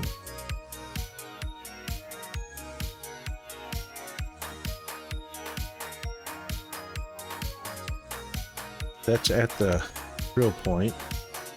Yep, that's at a drill point. That's an interesting looking drill point. We're not at a drill point. So this dark stuff is regular ore. I do have 3 machines. That's why,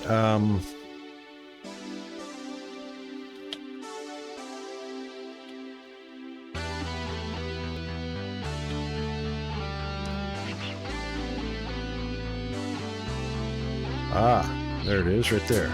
So 2 on this one, 1 on that one. Okay, so 1 there and 2 here.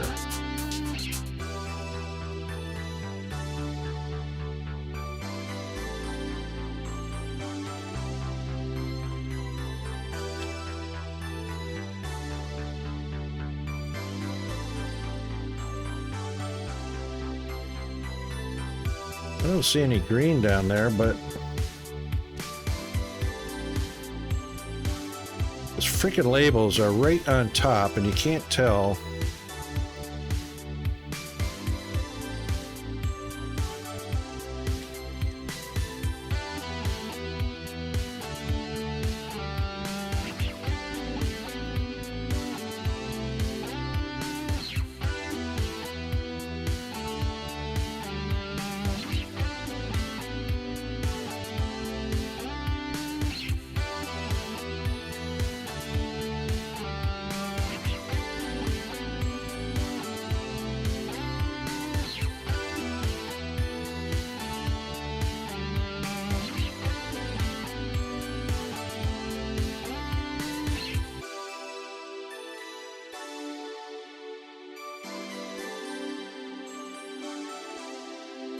Yep, that's showing up as green, but this side is not. This says has sufficient fracking fluid. It's mining ore vein blocks toward the core. But it's been sitting here forever.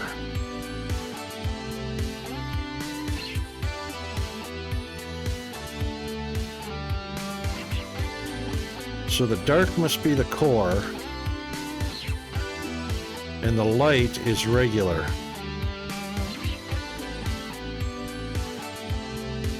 Probably been sitting there forever because it's full. Okay.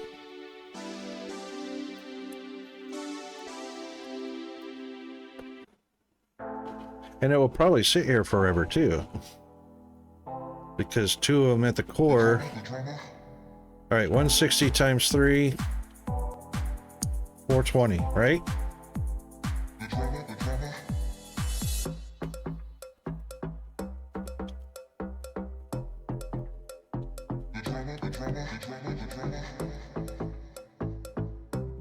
So we got 3 miners delivering 420 a minute ore.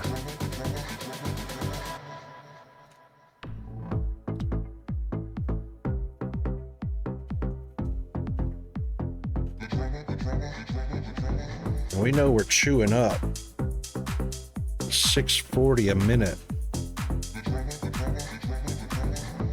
Turning it into pure ore, chewing up the rubble and turning it into pure ore at 640 a minute. 420 and another 160 is 580. That is so odd. 160 a minute per miner is 640 for, that's 640 for 4 miners. So we actually need 1 more miner here, and then we need actually 4 more.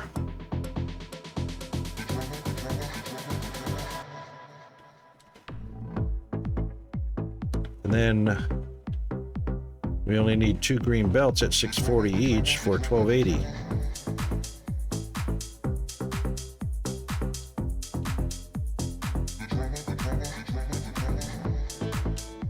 Wow.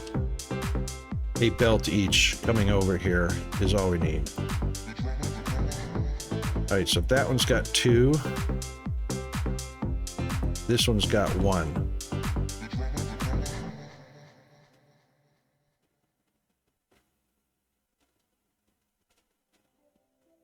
Or it doesn't say that it's at a core.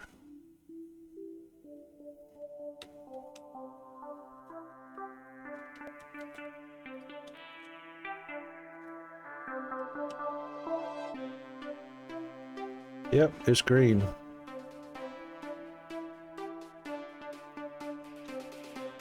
Oh, it's at core. Just so happens.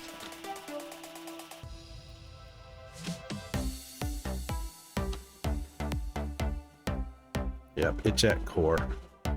Okay. Well, we've got 2 at core and 1 drilling regular.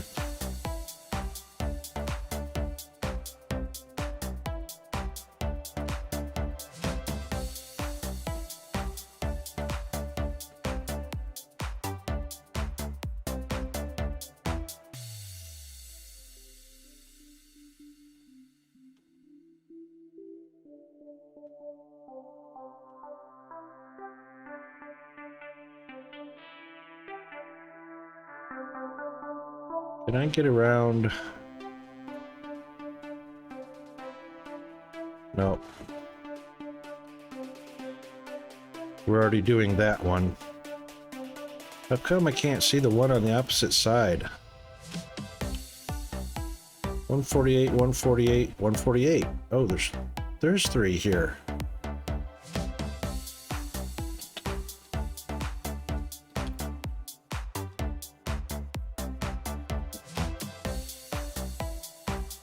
One there, we're doing that one. This one. and that one. Ah, all right.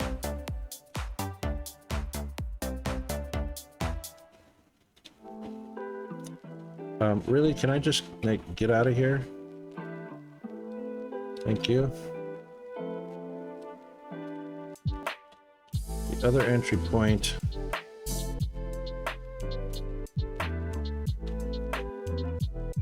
is right here.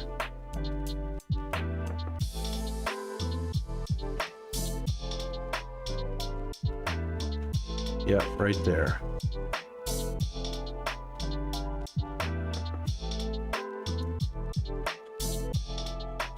That's easy peasy.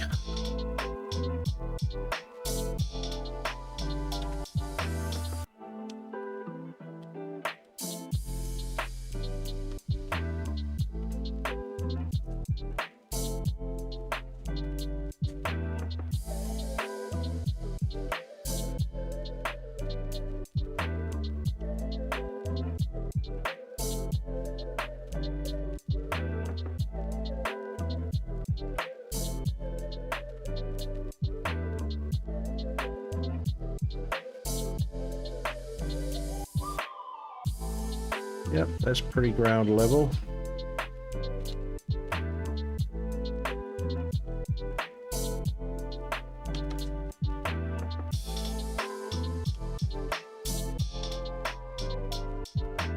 Could have gone a little lower at that.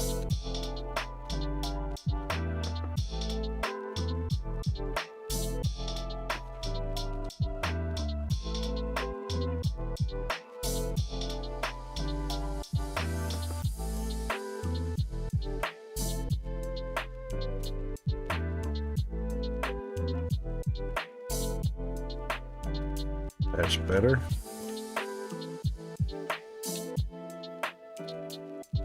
So basically what we'll do is we'll just follow this around.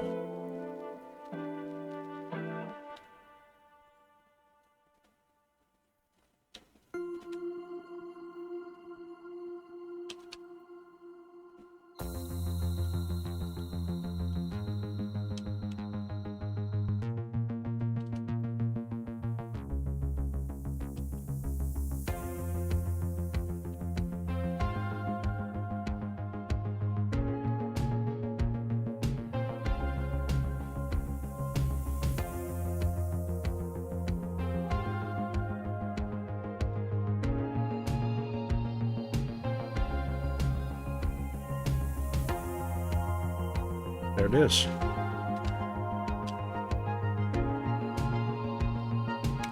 All right.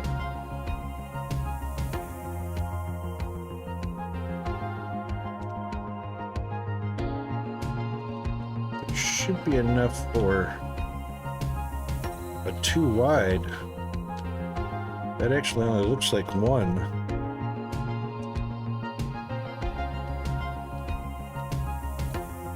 Facing the right direction.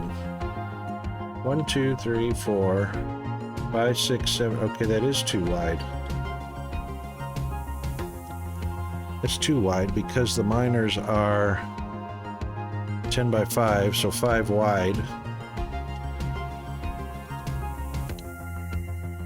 5 wide is 1, 2, 3, 4, 5. 1, 2, 3, 4, 5. That's 10. Right, that's room enough for 2 miners. That's what we're looking for.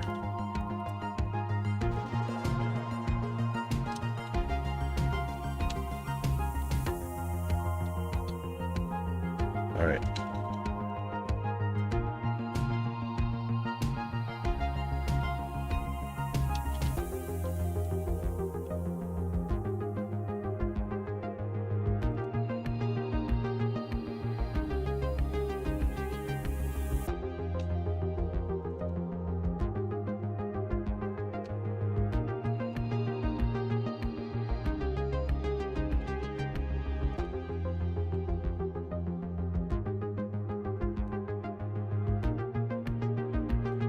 Well, a real man's drink is cola. You can chug down a bottle of whiskey, but you can't chug down a bottle of Coke.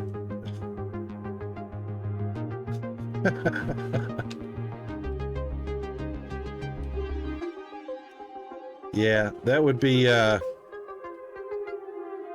carbonation factor. Yeah.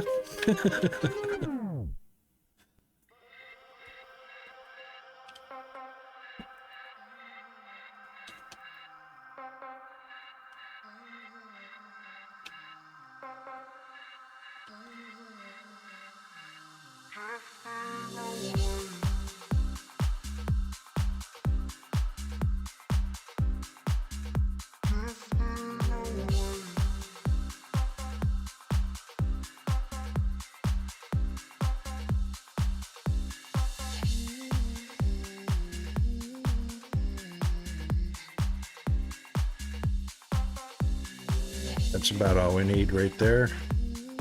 We'll do one there.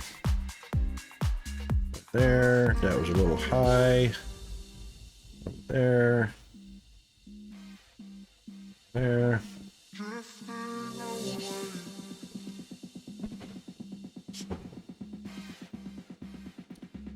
There.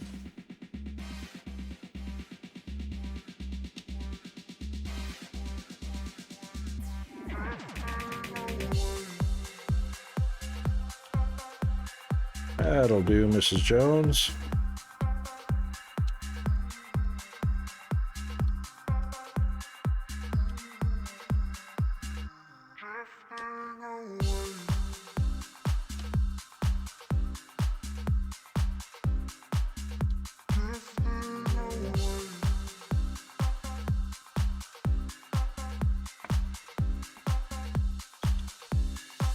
No, because we're at the end of stream.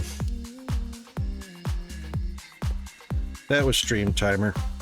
Enid's home and I got to get him taken care of. I just want to go ahead and get this excavated out real quick. Just that bottom row where we're going to put foundation or powered floor. And we'll save and then we'll come back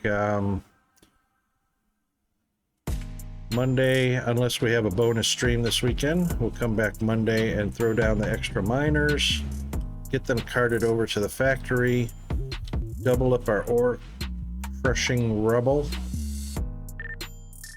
and we can double up our steel smelting.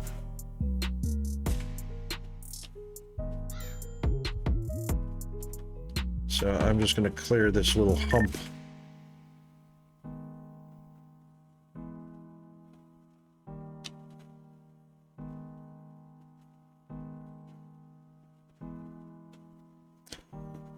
You know what? I would love to. As soon as he gets himself ungrounded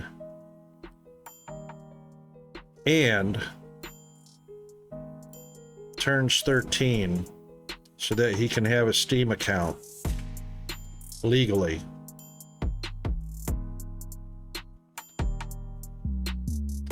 Then we are definitely going to have co-ops.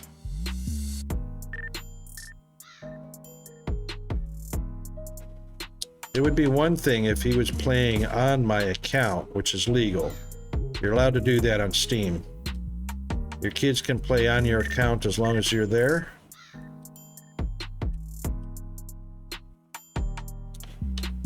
But he's only a year away from having his own.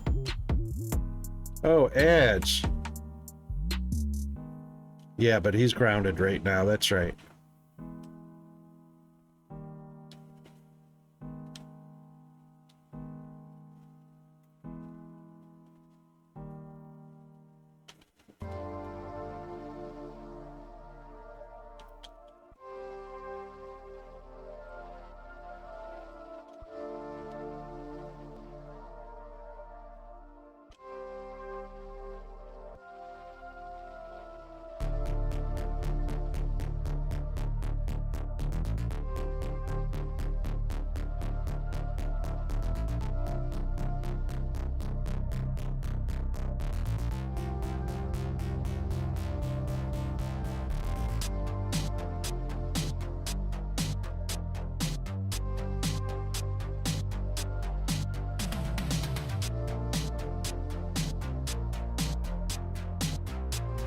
We'll have to extend that one out to right there.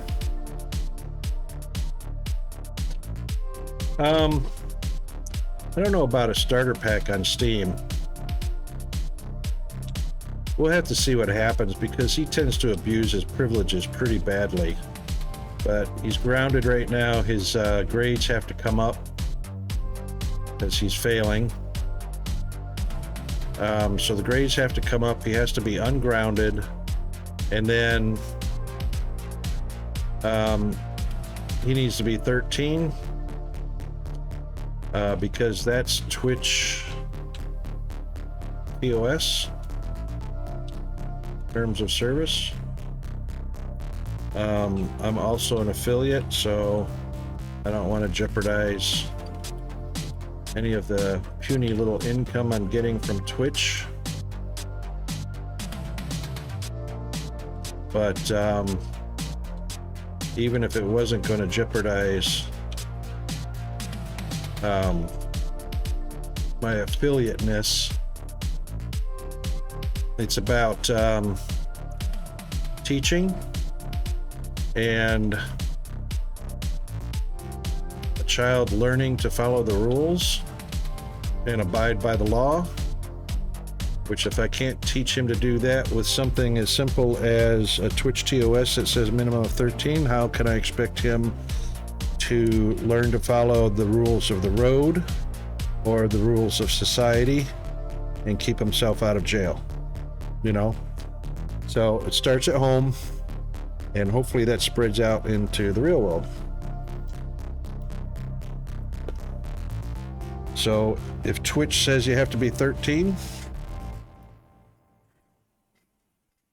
and a traffic light says you stop on a red, I want him to know that following the rules, there's a reason for.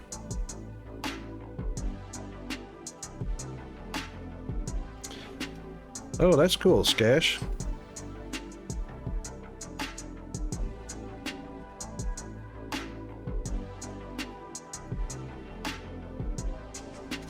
Yeah, it's not so much what Steam can do, Kimball. It's about raising children.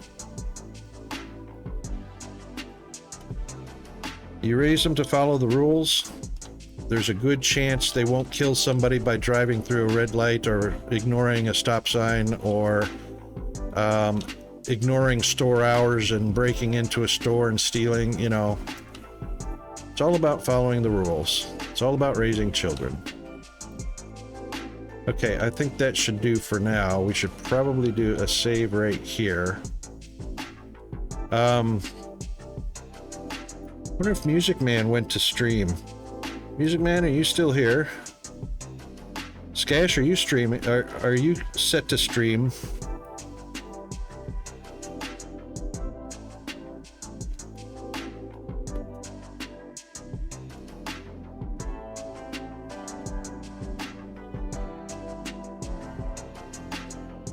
Well, if you do, I'll raid you.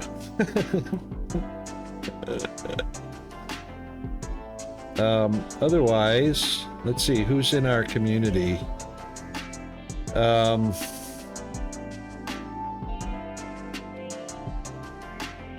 Johnny Tortilla's cooking. YOLO's playing Supermarket Sim. Dragon's playing Satisfactory. Evil Rays is playing Foundry. But if you go ahead, if you set up, I'll go ahead and raid you. We'll just send everybody over there. I got to get to Peanut's taking care of Peanut. Raid the bus driver.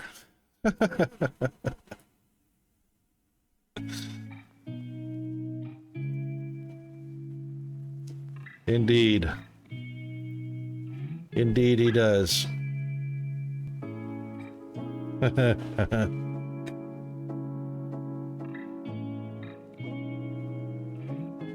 thought he was retired military. I thought he was medically retired military.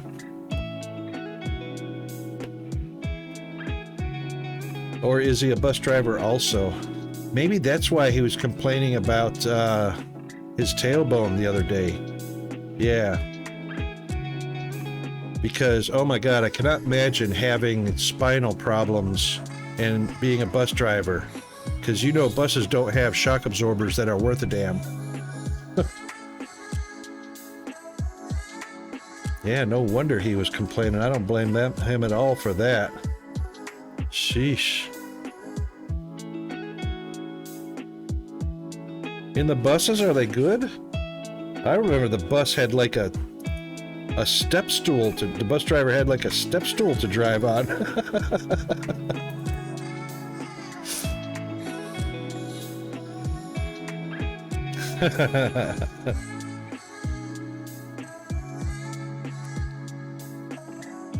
Oh, you know what, Skash, that's right, because you're Australian.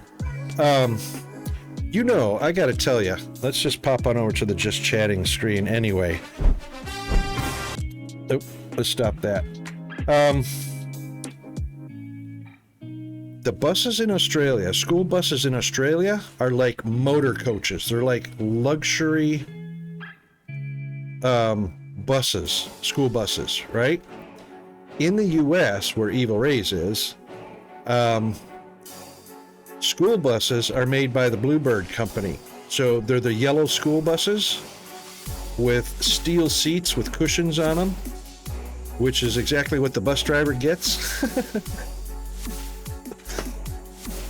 The school buses in the US are horribly outdated, and it's like driving a worse than a dune buggy along the trails. Yeah, but you know what? Even the public transport buses are way more luxurious than in the US. All the buses here are just way more luxurious. Upholstered seats, seat belts, you know, tinted glass windows, air conditioning. The buses here are air conditioning. Yeah. Well-maintained buses. You don't see that in the US. It's just unheard of. So, I feel so bad for Evil. But anyway, let's go ahead and raid the bus driver. Yeah, exactly. Exactly. And you're lucky to see a school bus get washed in the US. Only if the soap is in the budget. All right, there's our rating tools, guys. Thanks for everybody that came by on our Free Fall Friday, which we almost literally did. And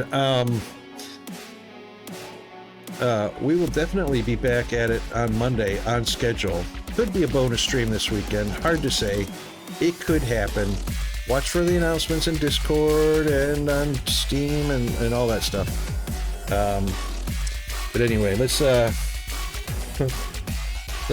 on out to our outro and get all of the appropriate. There you go. You got the subscriber icons. Awesome. Get to all the appropriate thank yous to everybody that came by. Skash, Kemble, Zombie Roni, Fire, Jack, G-Man, everybody that I can't even remember, everybody that came by. So we'll get all the appropriate thank yous there. We'll pop over there, and then the raid will continue on over to Evil Rays. So let's do this. That's loud. That's loud to me anyway. And we'll just scroll by all of the appropriate as we start the raid. Our moderators, GFA Undead, Firehammer, new follows from Crown and Aces. Big thanks. Raids from Jack. And good to see Auntie K today. Krish 29. All you guys fueled. Kimball, Zambaroni, Music Man, Loxton, Norsk, Ori Darkwind, Skash, of course. Thanks to everybody. Time to run. See ya.